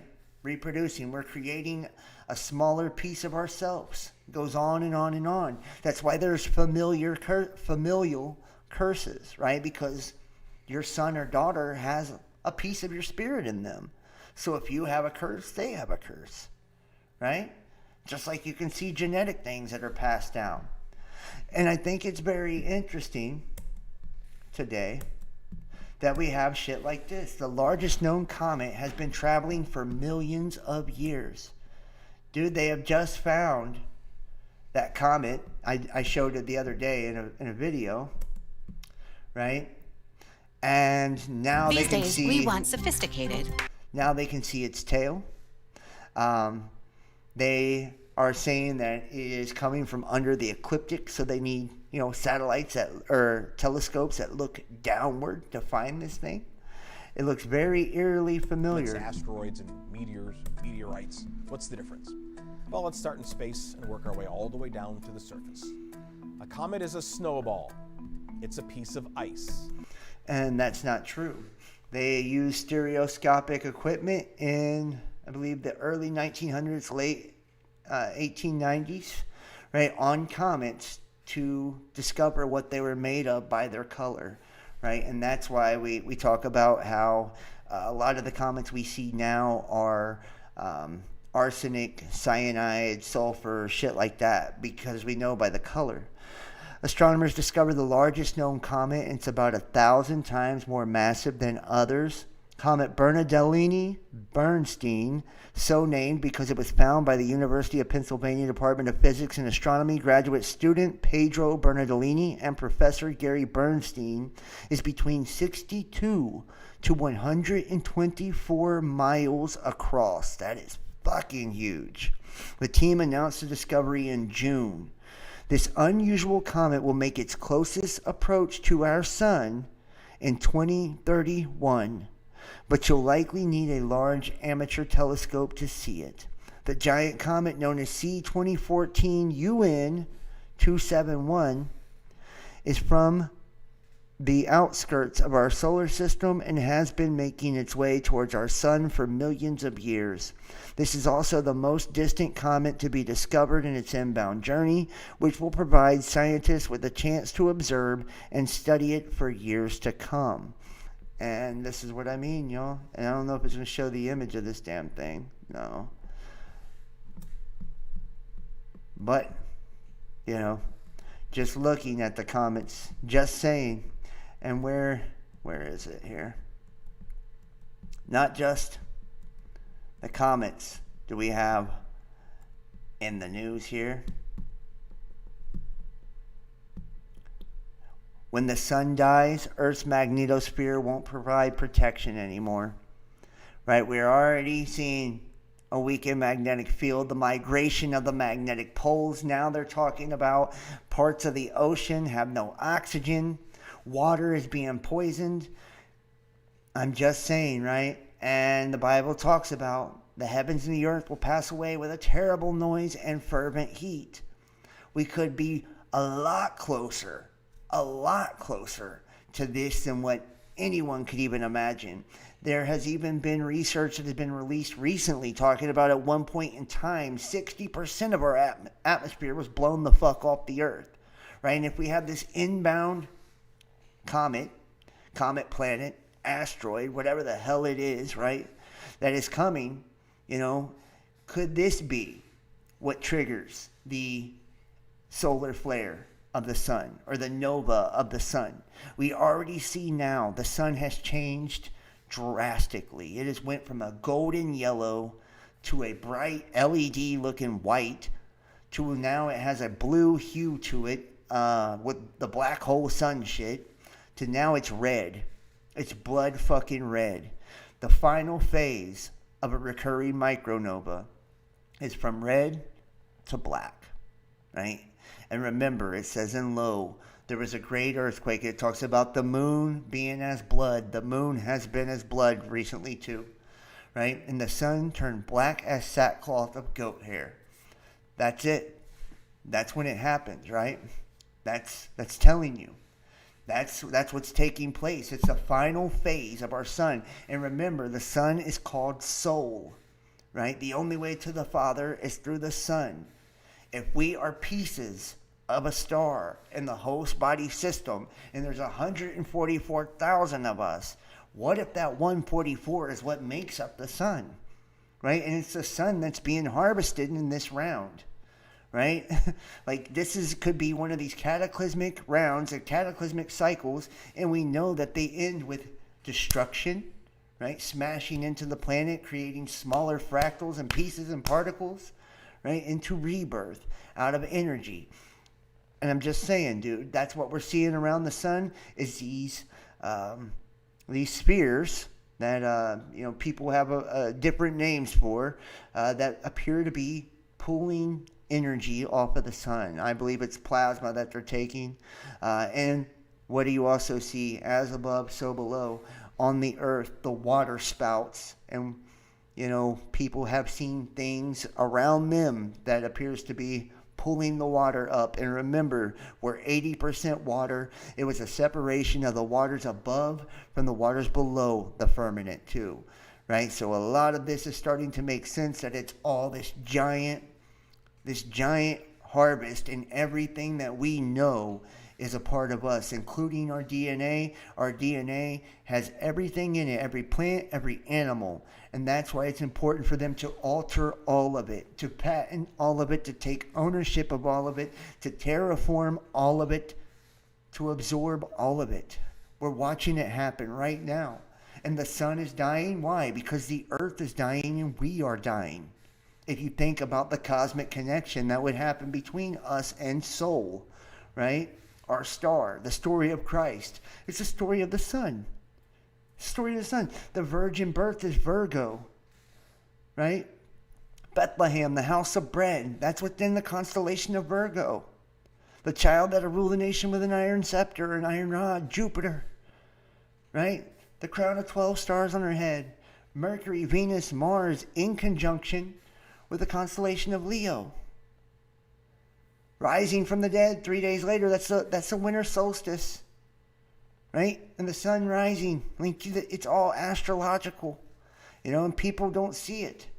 And and when we look at the other older depictions of these things, and think about the two brothers, Enki and Enlil, right? I believe they are Lucifer and Satan, or who we know as Lucifer and Satan, right? And could it possibly be that, Saturn, this dragon, and Venus, this comet, right, that's, kind of, what we're going to experience here is, and Venus was supposed to have orbited Jupiter at one point and was thrown out of orbit. And remember, Lucifer was thrown down, right? He was the top angel, and he was thrown down. So he was orbiting the king planet, which represents Christ. He bore our stripes, right? And he was thrown down, Venus, thrown out of orbit. They have the frequencies recorded by NASA of both Saturn, who has the hexagonal ring on its north pole, the hexagon. Remember, planet X, planet hex, it's the curse, Xing you out, right? Because the consuming flames of hell, which means a consuming fire, right, means to consume, for you not to exist. If you're cursed or marked out, you no longer exist, right? The angel of the bottomless pit, right? The king over them. They had one mind because none of them had a soul. That's why when it talks about the destruction that comes, it says everyone's killed except those who have the seal of God on their foreheads, those who still have their spirit. Everyone else is gone. They're done. That's why men will disappear like so much smoke. It's the ionizing of their particles, right? They're being vaporized by this damn purifier. There's nothing left to them. That's why their walk appears heavy. They have no soul to carry their body anymore. The dead will walk the earth. You're seeing it now. You're seeing it now. This is, it doesn't get any more clear than what we're witnessing at this moment. The mark of the beast, all of it. And you think about the whole 9/11 ritual, right? Take a look at Revelations 9/11, right? They have a king over them, the angel of the abyss, whose name in Hebrew is Abaddon, in Greek Apollyon. How about that? Isn't that weird? A king, they have a sovereign, an emperor, a ruler, right, over them. And let's see if we could get something else out of this word.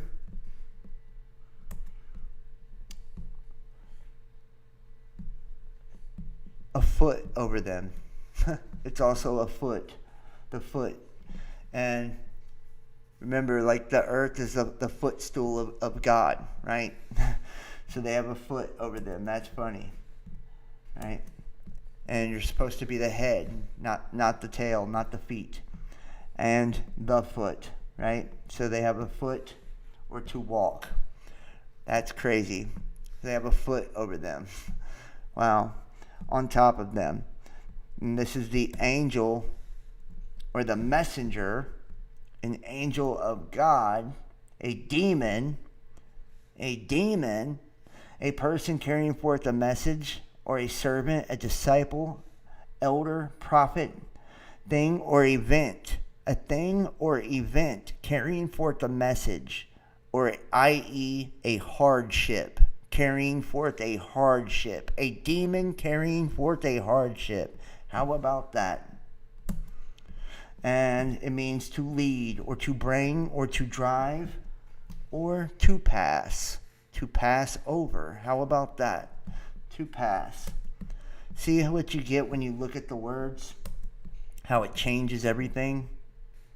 Right? People don't do this anymore. They're too lazy to do it. And it says a herd or a drove. A herd or a drove. How about that? A herd.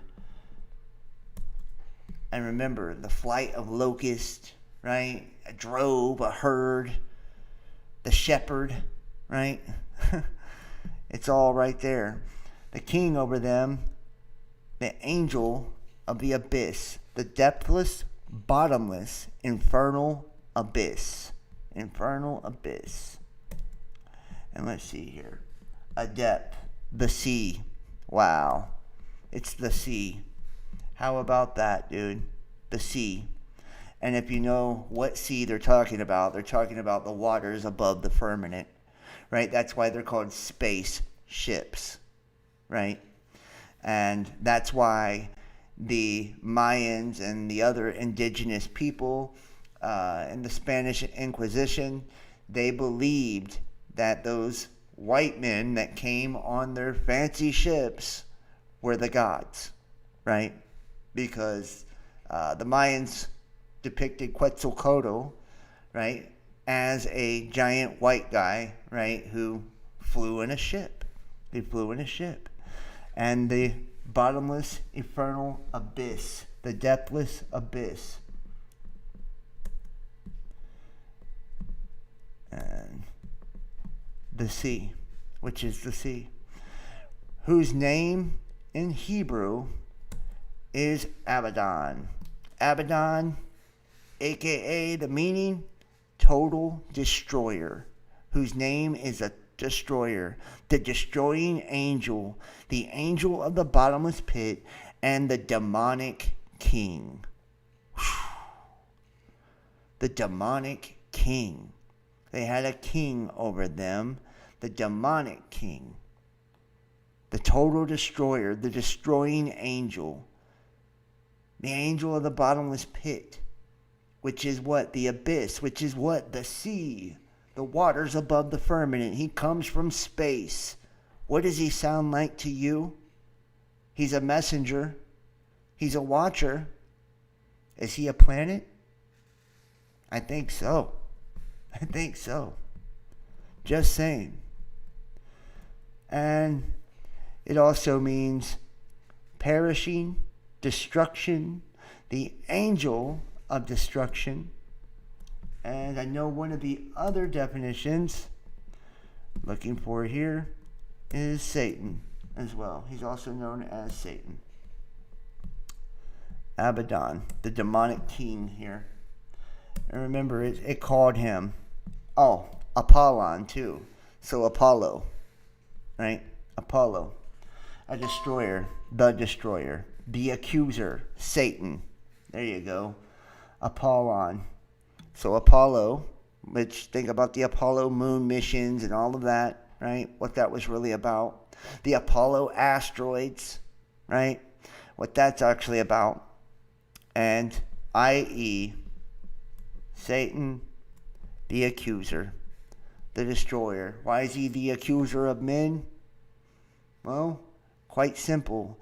If you're full of darkness and sin, he eats your ass. Period. He destroys you. It's Judgment Day. And it comes from the sky. Behold, he's coming on the clouds, and every eye will see him, right? Crazy as fuck, ain't it? And that is Revelations 9, verse 11. There's your 9/11 ritual, dude.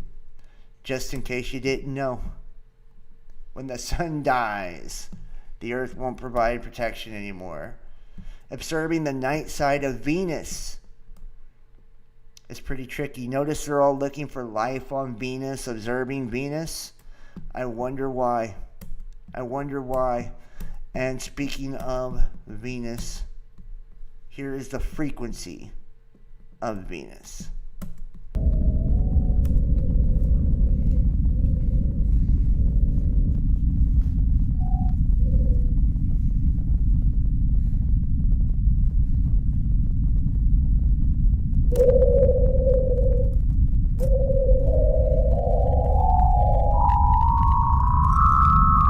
And remember, everything, right? We've talked about this. Whether it's a sound and a word, a phonic, right? A word representing it, or it is a symbol, a sigil, right? That is a representation of an energetic frequency. And all these energetic frequencies are different archetypes, right, behind them, right? That the energy makes up the archetype. So the phonic or the word is a representation of the vibration of sound that creates a frequency.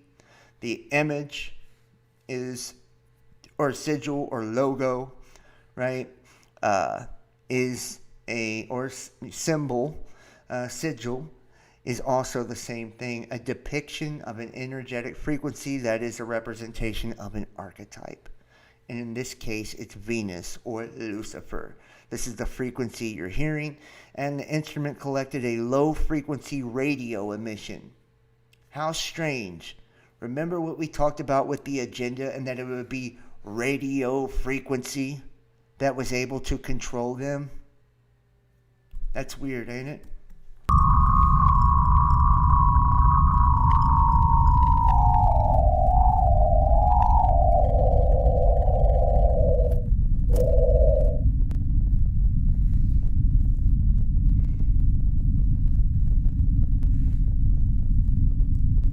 Radio frequency. Wouldn't it be so crazy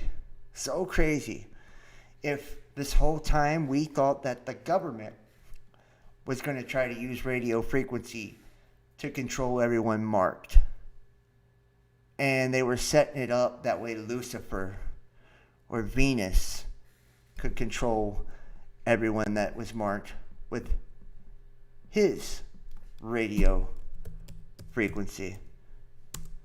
And Saturn has the same thing, right? Saturn has another frequency as well. Right here. Invite your partners to a... So, like I said, this story about Saturn, right, the king of the bottomless pit, and who knows, Wormwood could be the comet Venus, right?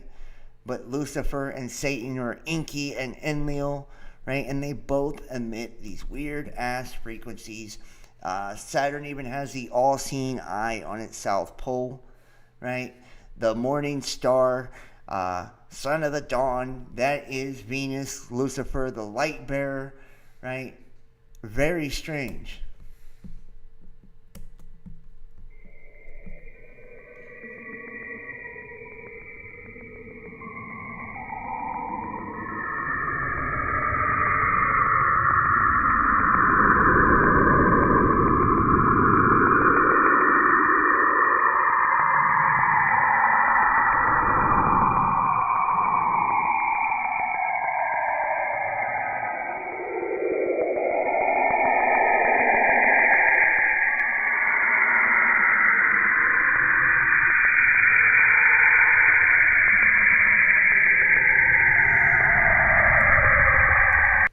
And don't forget, too, while we're at it, don't forget those ring makers of Saturn.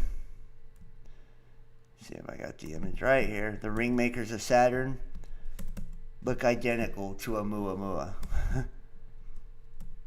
See? That interstellar visitor? Look identical to Oumuamua. I think there is far more to all of this than what people could possibly imagine. And as they fled, great stones were cast from the sky that same day, and the day when the Lord delivered up the Amorites. The sun stood still over Gibeon and the moon over the valley of Ajalon. It had been noted that the description of the position of the luminaries, which are the stars, implies that the sun was in the forenoon position. The book of Joshua says that the luminaries stood in the midst of the sky. Allowing for the difference in longitude, it must have been early morning or night in the Western Hemisphere. We go to the shelf where stands a book with historical traditions and aborigines of Central America. The sailors of Columbus and Cortez arriving in America found these literate peoples who had books of their own. Most of these books were burned in the 16th century by the Dominican monks. Very few of the ancient manuscripts survived, and these are preserved in the Library of Paris, the Vatican, Prado, and Dresden. They are called the Codici, and their texts have been studied and partly read. However, among the Indians of the days and the conquest also following centuries, there were literary men who had access to the knowledge written in the pictographic script by their forefathers. See the pictographic, it's phonics. In the Mexican annals of Cuautlan, I can't even say that, the history of the empire of Colucan, Mexico, was written in Nahua Indian in the 16th century, related to that during the cosmic catastrophe that occurred in the remote past. The biblical narrative describes the sun remaining in the sky for an additional day. The Midrashim, the book of the ancient traditions not embodied in the scriptures, relates that the sun and the moon stood still for 36 or 18 hours. In Mexican annals, it stated that the world was deprived of light, and the sun did not appear for a fourfold night, and a prolonged day or night time could not be measured by the usual means at the disposal of the ancients. Sahuagin, the Spanish savant who came to America a generation after Columbus, gathered the tradition of the Aborigines and wrote at the time of one cosmic catastrophe, the sun rose only a little way over the horizon and remained there without moving. The moon also stood still. And Joshua ben Nun in his war against the Canaanite kings in the position of the sun only very little above the eastern horizon differs from biblical text, though it does not contradict it. And it's telling you that one supports the other. The pre-Columbians written the traditions in Central America that tells us that 52 years before the catastrophe that closely resembles that of the time of Joshua, another catastrophe of world dimensions had occurred. It was therefore only natural to go back to the old Israelite traditions narrated in the scriptures to determine whether they contain evidence of corresponding catastrophes. The time of the wandering in the desert is given by the scriptures as 40 years. Then for a number of years before the day of the disturbed movement of the earth, the protracted conquest of Palestine went on. It seems reasonable, therefore, to ask whether a date 52 years before this event would coincide with the time of Exodus. And it does. I have the map to show that it does too, of the different things. Of what nature and dimension was this catastrophe or this series of catastrophes accompanied by plagues? And to publish an investigation into the nature of great catastrophes of the past, the reconstruction in history and reconstruction of natural history were conceived within a short interval. The Red World. In the middle of the second millennium before the present era, the earth underwent one of the greatest catastrophes in history. A celestial body that only shortly before had become a member of the solar system, a new comet, came very close to the earth. The account of this catastrophe can be constructed from evidence supplied by a large number of documents. The comet was on its way from its perihelion and touched the earth first with its gaseous tail. Later in the book, I show that it was about the comet that Servius wrote, Non igneo sed sanguineo rubor fus. It was not of a flaming, but of a bloody redness. One of the first visible signs of this encounter was the reddening of the earth's surface by a fine dust of rusty pigment. And that's happening right now. Let me show you.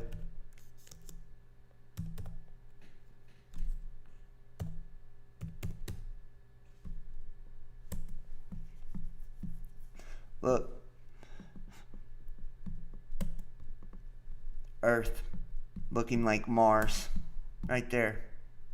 Earth looks like Mars from the ISS. Why is the Earth turning red, y'all? Just saying. And I showed you earlier the images of the red water too. Remember that as well. In sea, lake, and river, the pigment gave a bloody coloring to the water. Because of these particles of ferruginous or other soluble pigment, the world turned red. The manuscript Quiche of the Mayas tells that in the Western Hemisphere, the days of the Great Cataclysm, when the earth quaked and the sun's motion was interrupted, the water and the rivers turned to blood. And remember, we have seismic activity on a scale never ever seen in recorded history. Volcanic activity, never seen in recorded history. It's went up millions of percentages since the 60s. Earthquakes have alone, and we had last month 48 volcanoes erupting, which was more than any time ever. All right, so just, keep that in mind. And the sun has been rising and setting anywhere from 20 to 39 degrees off. Ipuwer, the Egyptian eyewitness of the catastrophe, wrote lament on papyrus, "The river is blood." And this corresponds with Exodus. All the waters that were in the river were turned to blood. The author of the papyrus wrote, "Plague is throughout the land, blood is everywhere." And this too corresponds with the book of Exodus. There was blood throughout all the land of Europe. And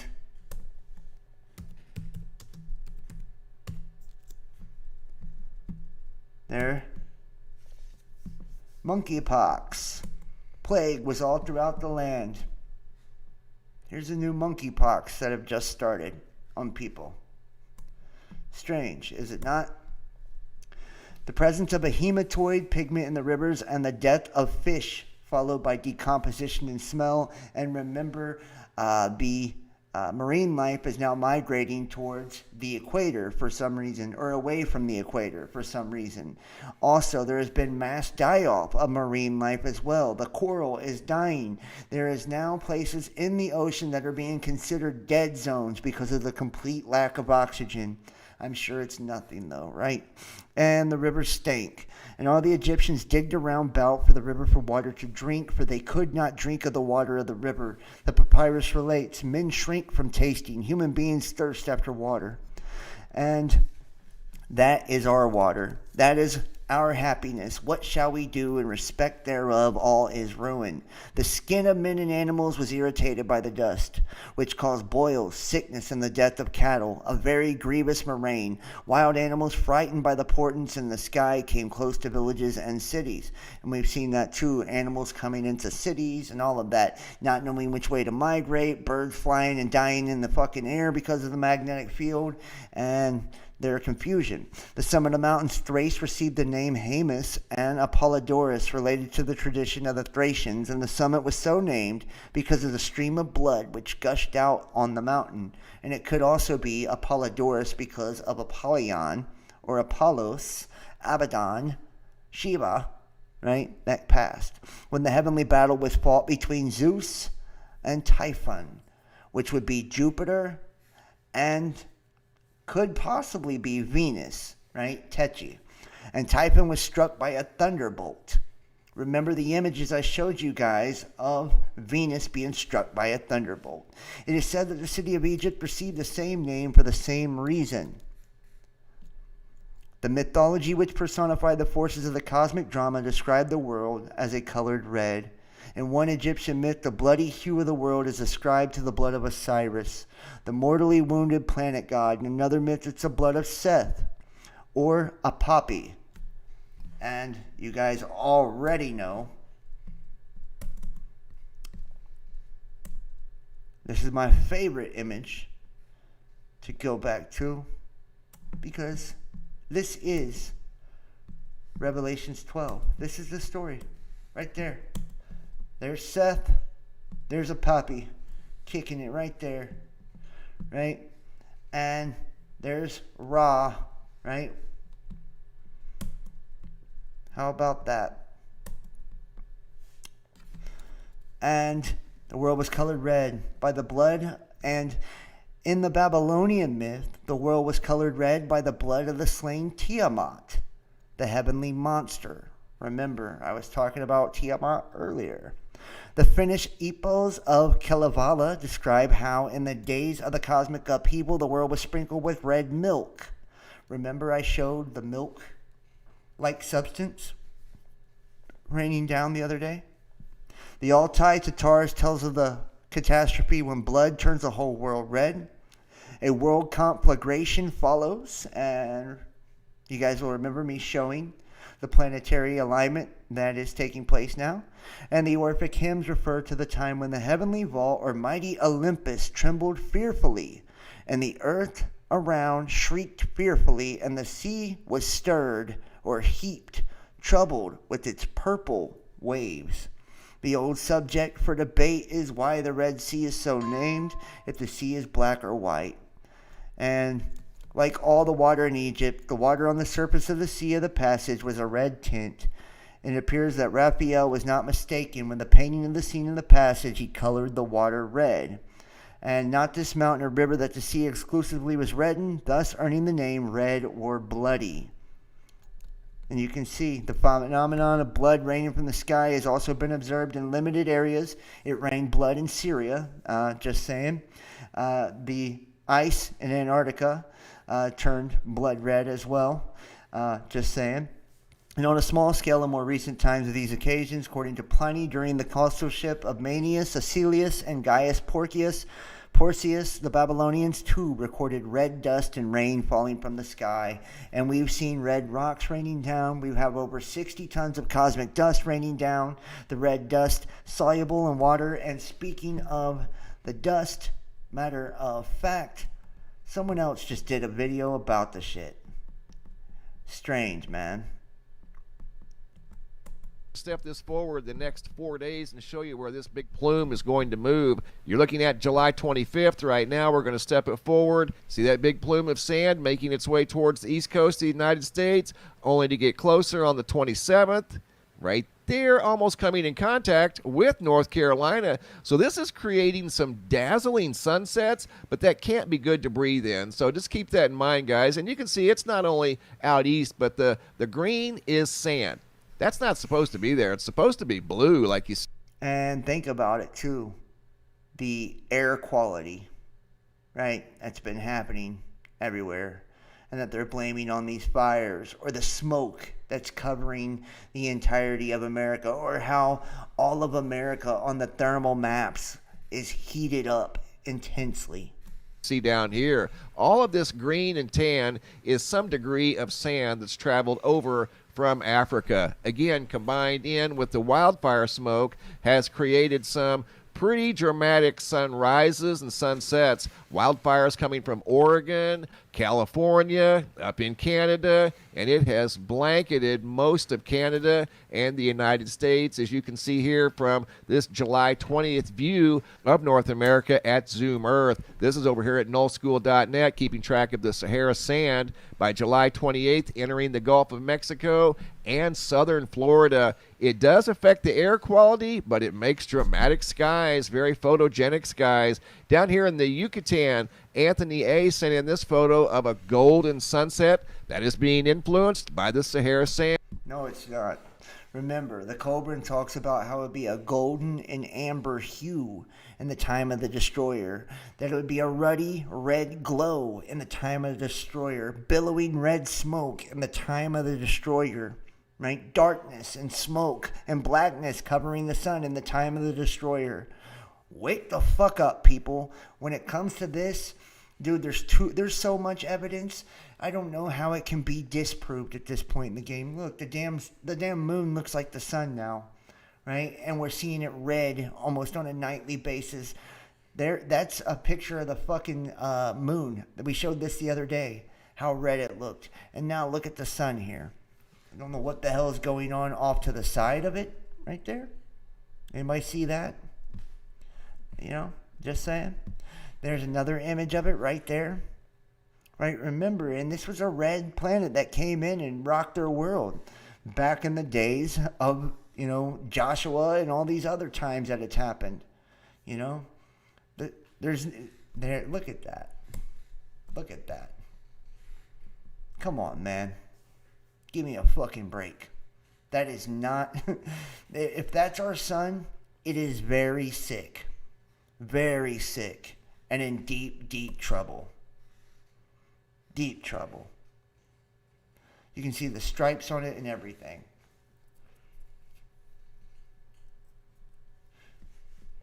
And this is what I mean, man. You know, people continue to sleep on this. They continue to sleep on the fact that the agenda, they've got it all in place. It's all in place. Every bit of it.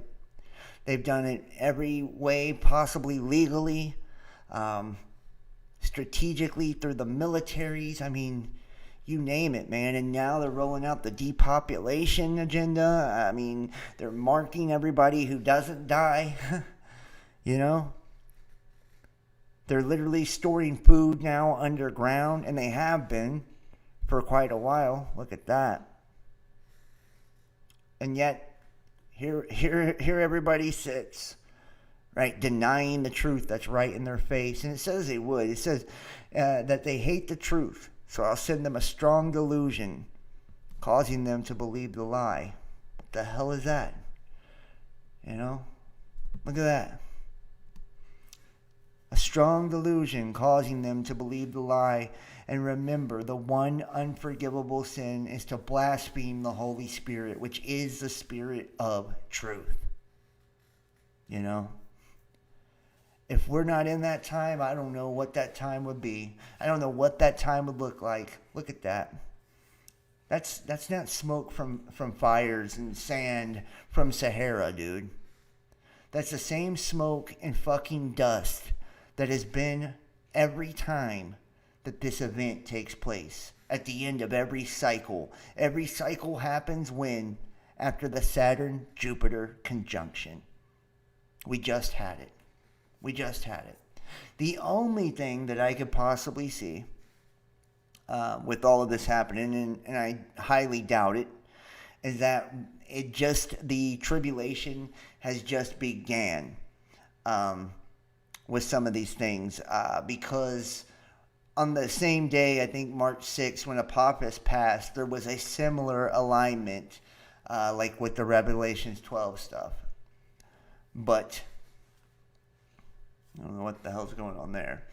But there was a similar alignment.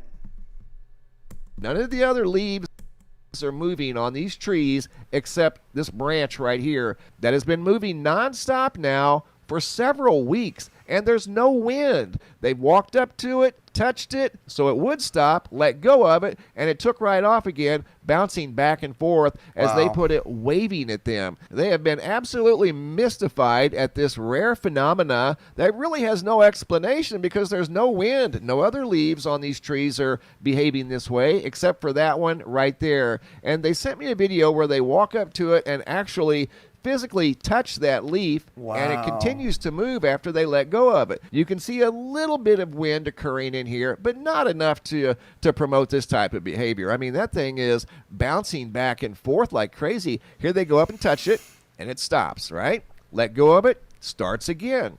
And there's no wind. And in this last part of the video, I took a segment, I put it in fast forward, just to show you that none of the other leaves are behaving in the way that this one is that's waving back and forth. Because in fast forward, if there were any other leaves acting like that, you would see it in this video segment, and you don't. You see the main one right there going back and forth very, very rapidly. Again, this is it. And I wonder if that's due to like electromagnetic energy or something. There has to be something to that, man. That's you know, we do know that we are very close to magnetic reversal. Which is still more over the last 3 months than what it has done in speed over the last 2 years that we've been following it.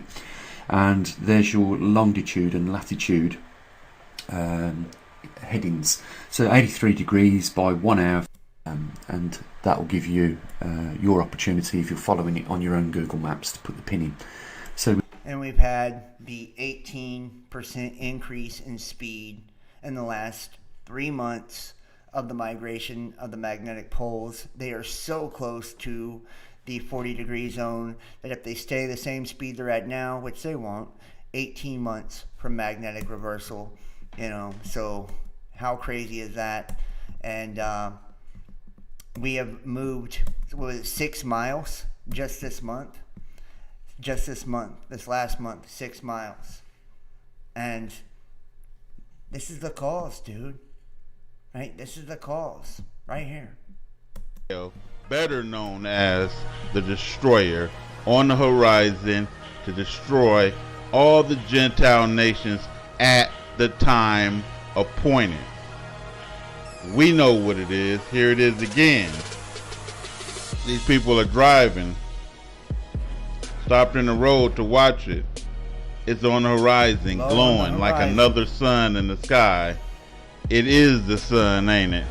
It's the return to the sun, the second coming, huh? That's what we got right there, right? Instead of some little man in a pamper, you got an actual dwarf sun, a fiery planet with a lake on it the size of the galaxy. When this thing comes in, this is a mass that was out there in the sky looking like a pyramid turned upside down, shining in the damn sky, like a piece of landmass floating, hardly explainable. Like, if someone zoomed all the way in on that, please explain that right there.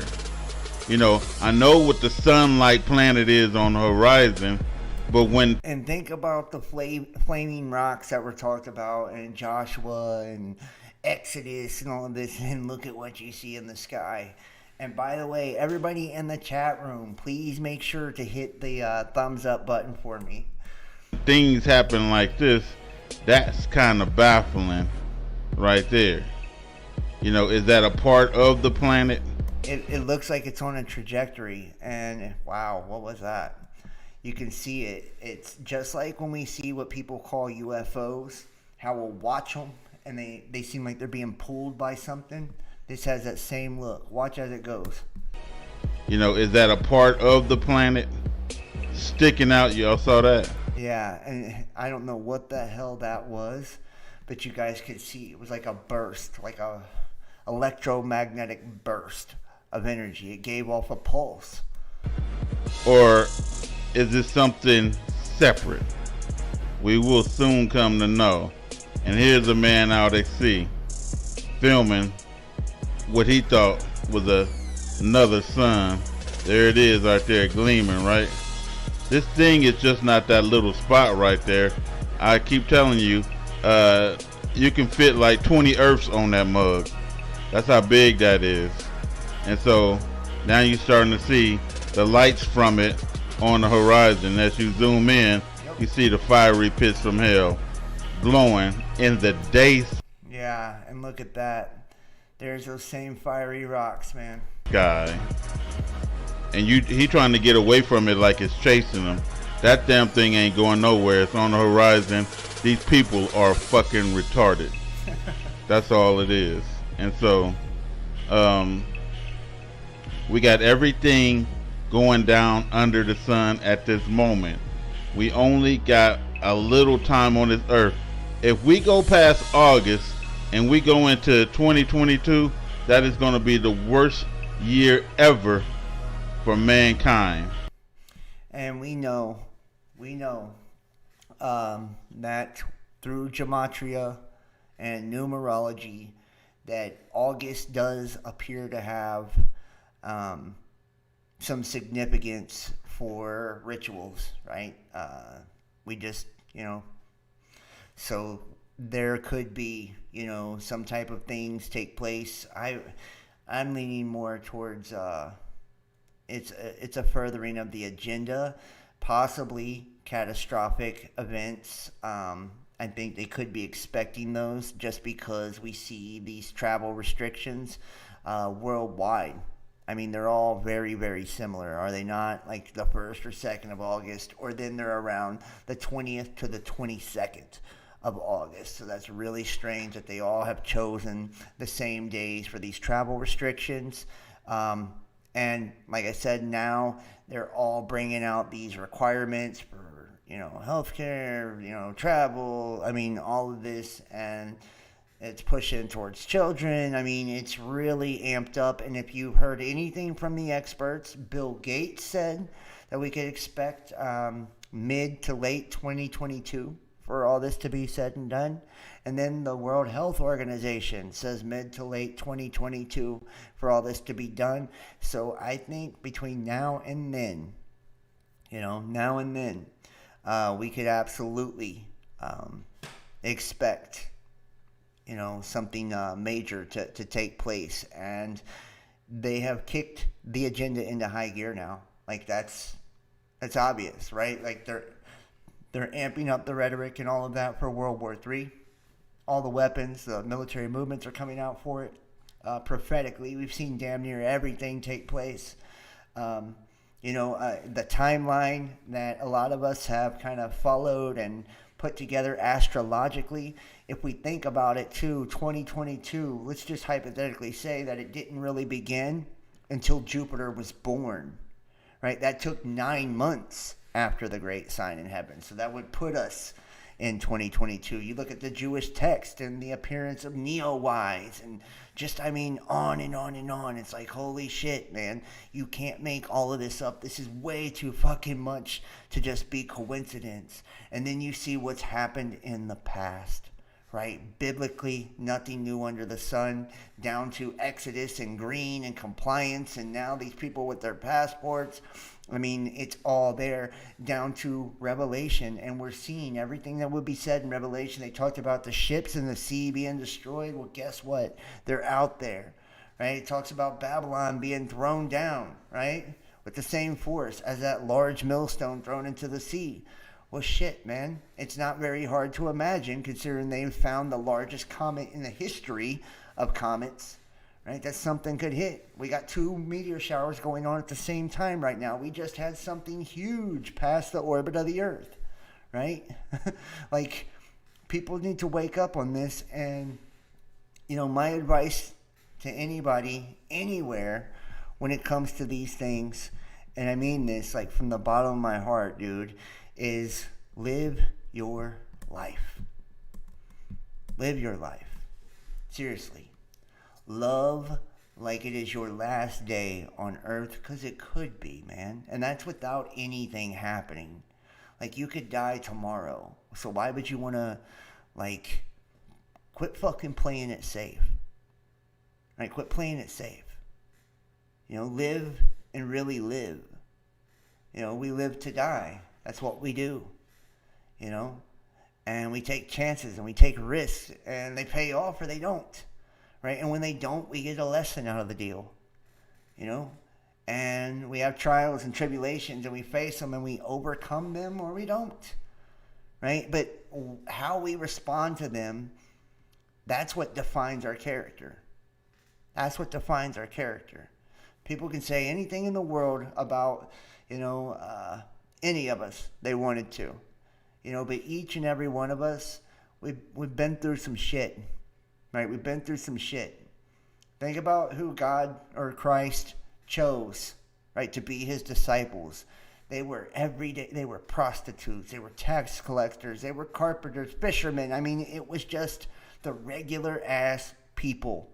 The ones, the lowest of the low, considered by, you know, the monarchs and, you know, the elites of that day. And think about every depiction, right? The kings versus Israel, right? I mean, or the princes, right? They were versing the princes, right, of the earth, right? It's showing you, right? Kings of the nation versus the princes of the earth, right? It's showing you there are two people. And remember, Abraham and his seed, right, is like the multitude of the stars in heaven or the grains of sand. You know, the sand is the locust, the stars are the sons of God. We have a choice on which we become, which we are. But it starts with us and it ends with us too. Each and every day, each and every moment, each and every decision ends with you and begins with you. You know, have some fucking compassion. Seriously. Like, if one thing that discourages me more than anything that I see nowadays, doing this, and I get to, you know, meet and talk to so many people, and I get to see some real fucking ugly from people sometimes, and sometimes I get to see some real beauty too, right? I get a little bit of both. But it's the lack of compassion, the lack of empathy that I see in people that really, really breaks my heart, because that's what makes us human, right? Like, we feel for each other. You know what I mean? Like, that's what makes us different. We can feel for one another. It doesn't mean we have to pity or anything like that.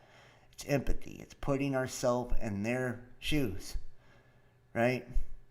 It's a judgment that I see people passing on others. You know, why do we feel like we have the right to judge anyone in their situation, or to even know where the fuck they come from, what they've been through, or why they do what they do, or even what they've done? We don't know. That's you making yourself the adversary, the accuser, when you do that, by the way. Because you're placing yourself on the throne of God, and you're passing judgment on your fellow man. So instead of loving them as you're commanded to do, right? 2 commandments, right? Love the Lord thy God with all your heart and soul, right? Which means what? Thy will be done, not do what thou wilt. And it means what? Also to love one another as I have loved you, or love one another as you love yourselves. With those 2 commands, not an old one, or not a new one, but from the beginning, the entirety of the law is fulfilled. Because you do those 2 things, you can't go wrong.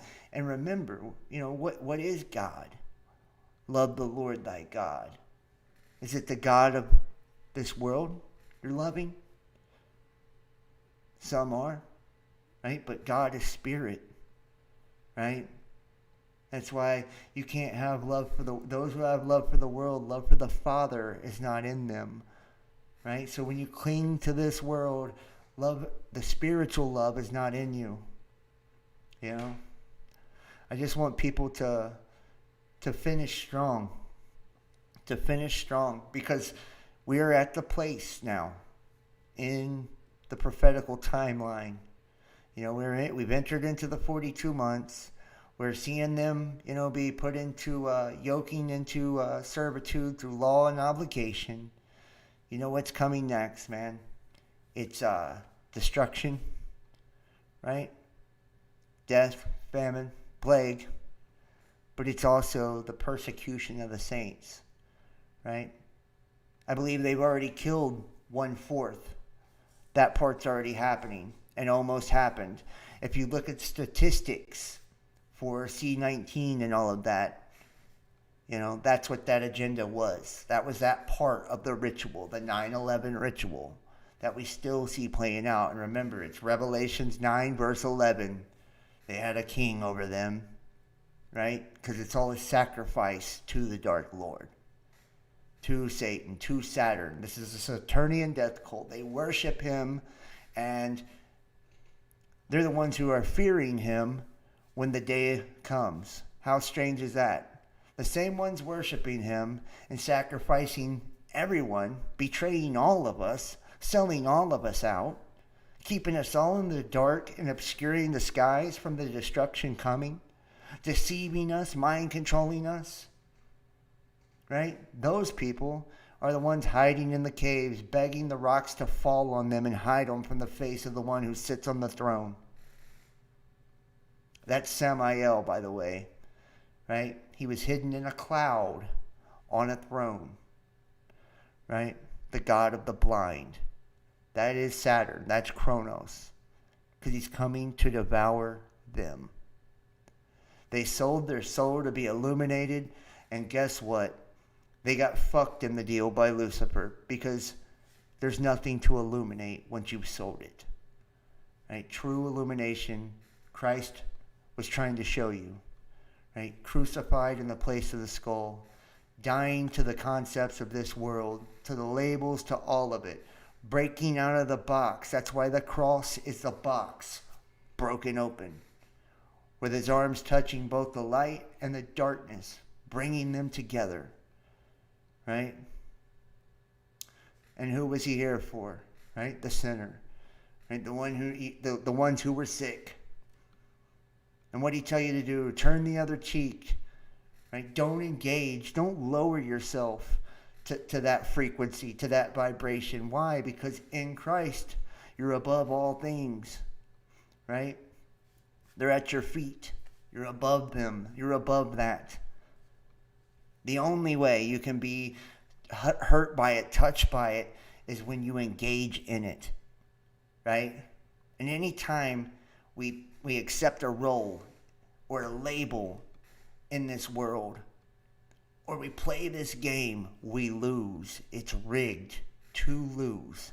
Period. Period. And anytime we accept that role, play this game, we put ourselves back in the box. And it is the cube God that runs this place. We put ourselves back in the cube. And it's all for nothing then. It's all for nothing. Right? That's why you're supposed to pick up your own cross and follow him. Right? And remember, the world hated him first, and they will hate you for my name's sake. His name was Christ. So anointing. They will hate you for the sake of the anointing. You're anointed by the Holy Spirit, the Spirit of truth. That's what you're anointed by. That's what gives you life. That's what makes you vibrant. That's what makes you different. That's what allows you to have dominion over everything in this world, because this place is a lie. It's an illusion, and it will pass away. But everything that is of the Father will not. Right? It stands the test of time, because time is an illusion. And when we see him, we will be like him. We will be more. Right?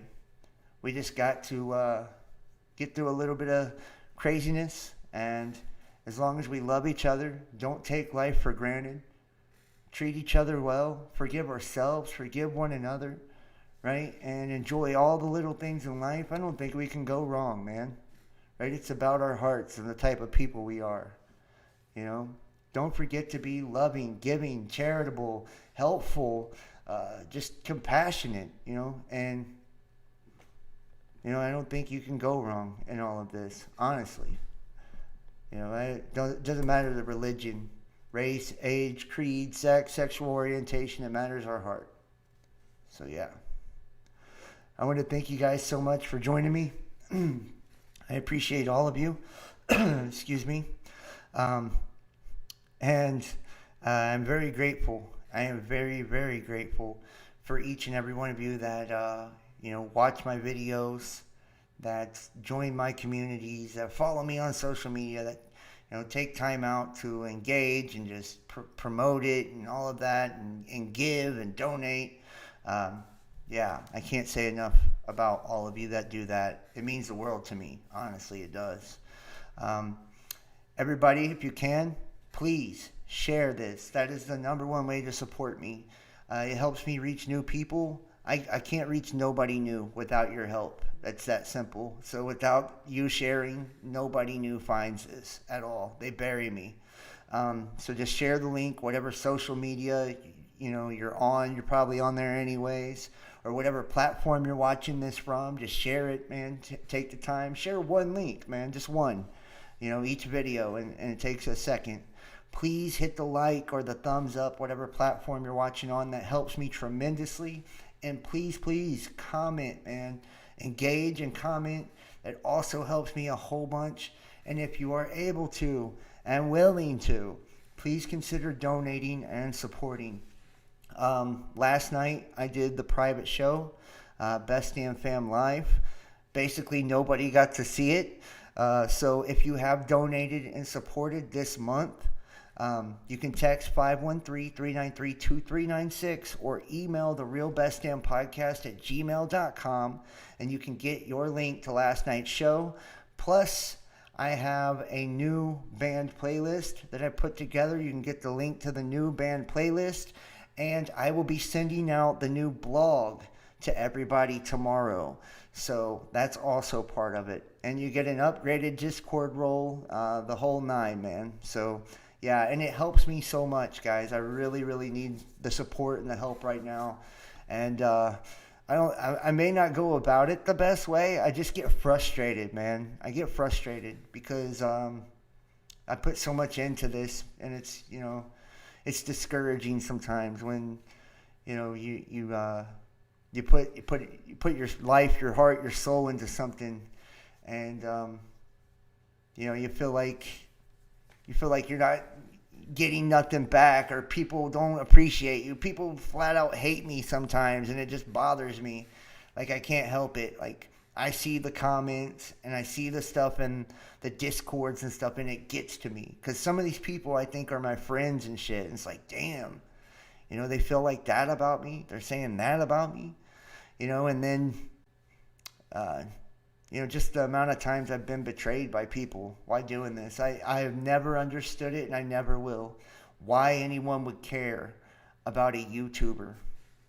Like, it makes no sense why anyone would put in effort into trying to take me down or destroy my life or anything. And this last time, guys, I haven't even like spoken about it publicly, but I can tell you this was probably the worst thing that someone has ever done to me. Yeah, ever done to me. And it broke my heart, man, in a million pieces, honestly, like it really has.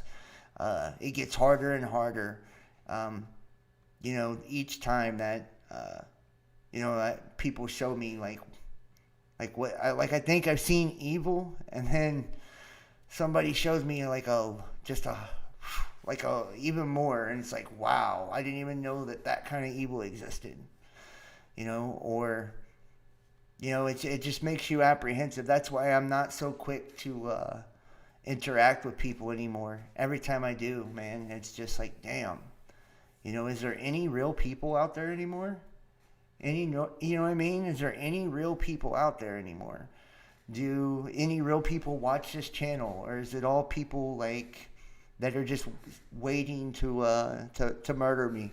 You know what I mean? Or being paid to be my friends and girlfriends and crazy shit, man. It's wild. It's wild. And I'm not trying to complain or woe is me or anything like that. It's just, sometimes it's hard and it gets to me, dude. And, yeah, it does. And it comes out. It comes out in some of my videos and stuff, especially when I'm frustrated. I'm trying to get support. I'm trying to get people to, to get involved and to help. And, it's like, why don't people care? And, like, why do people want to do these things to people too? Like, I do my best in life to try to not harm nobody or bother nobody and keep to myself, And I will never understand some people, and I will never understand how some people can do the things that they do. Honestly, like I can't. I just can't wrap my mind around it, and my heart goes out to those people because, damn, you must really be hurting, like really bad, if you get enjoyment or are willing to really harm another human being. You know what I mean? You must really hurt if you can harm another person.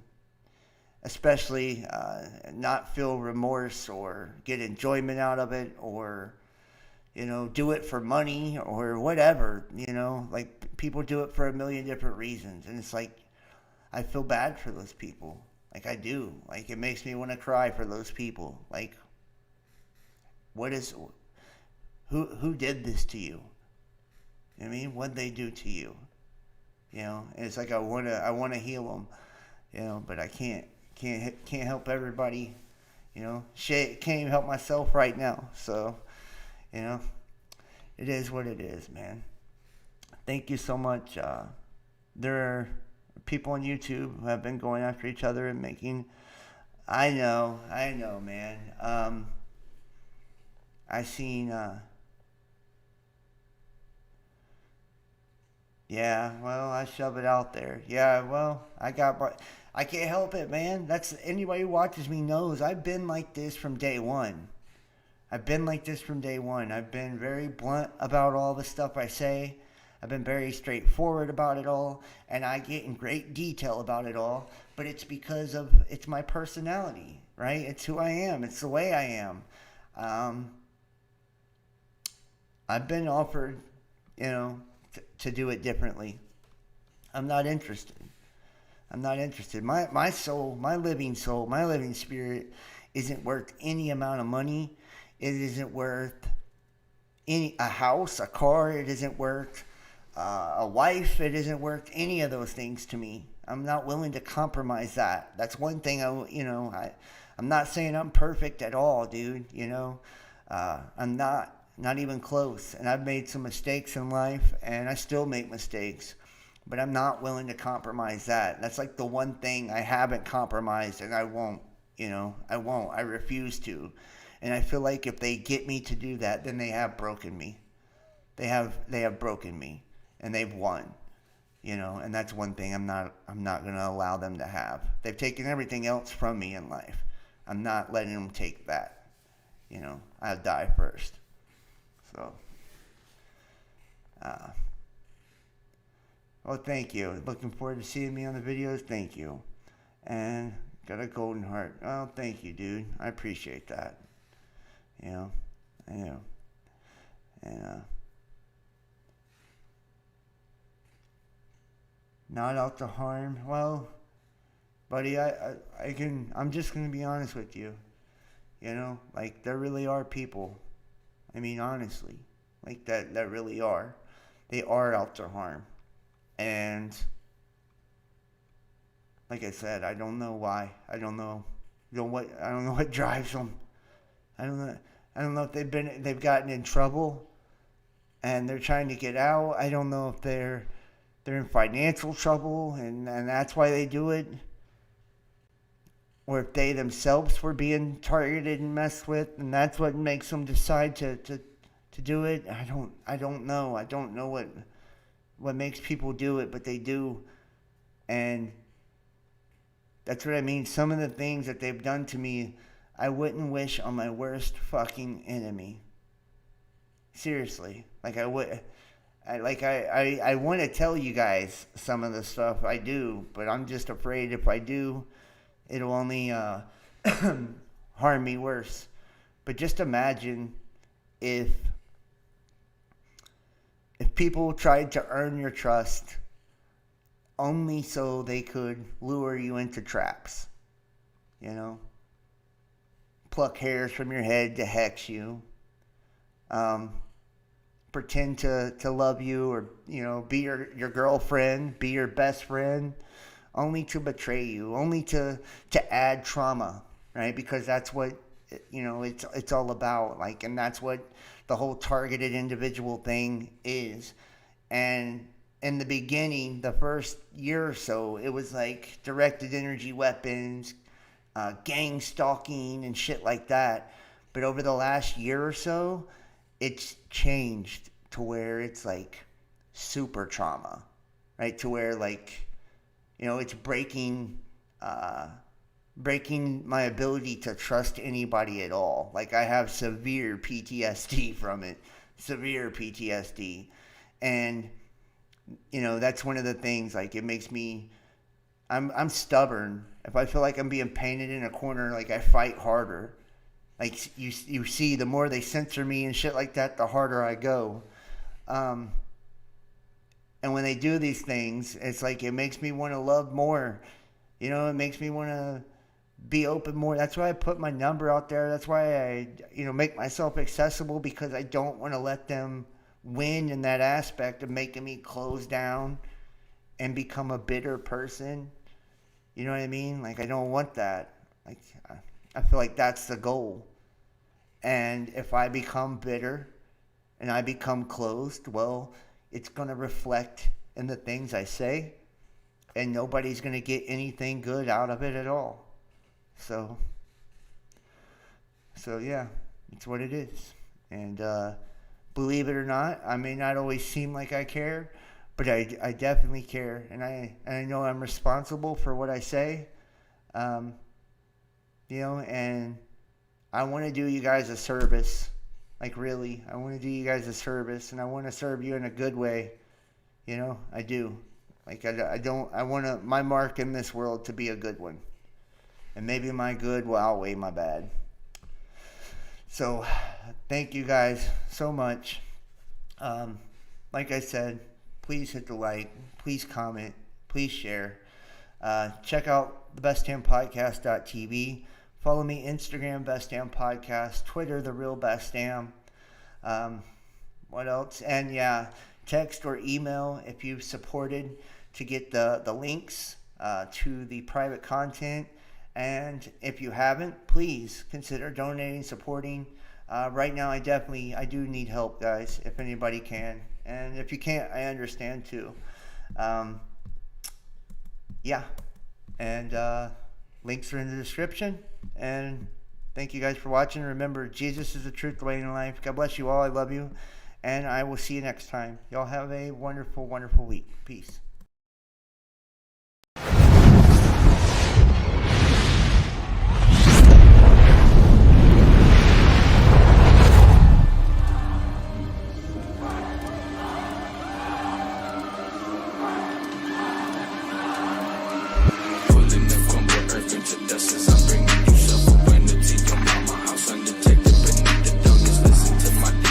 As they bring you to your damnation, there's no salvation. We're falling into seduction.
saying that I can.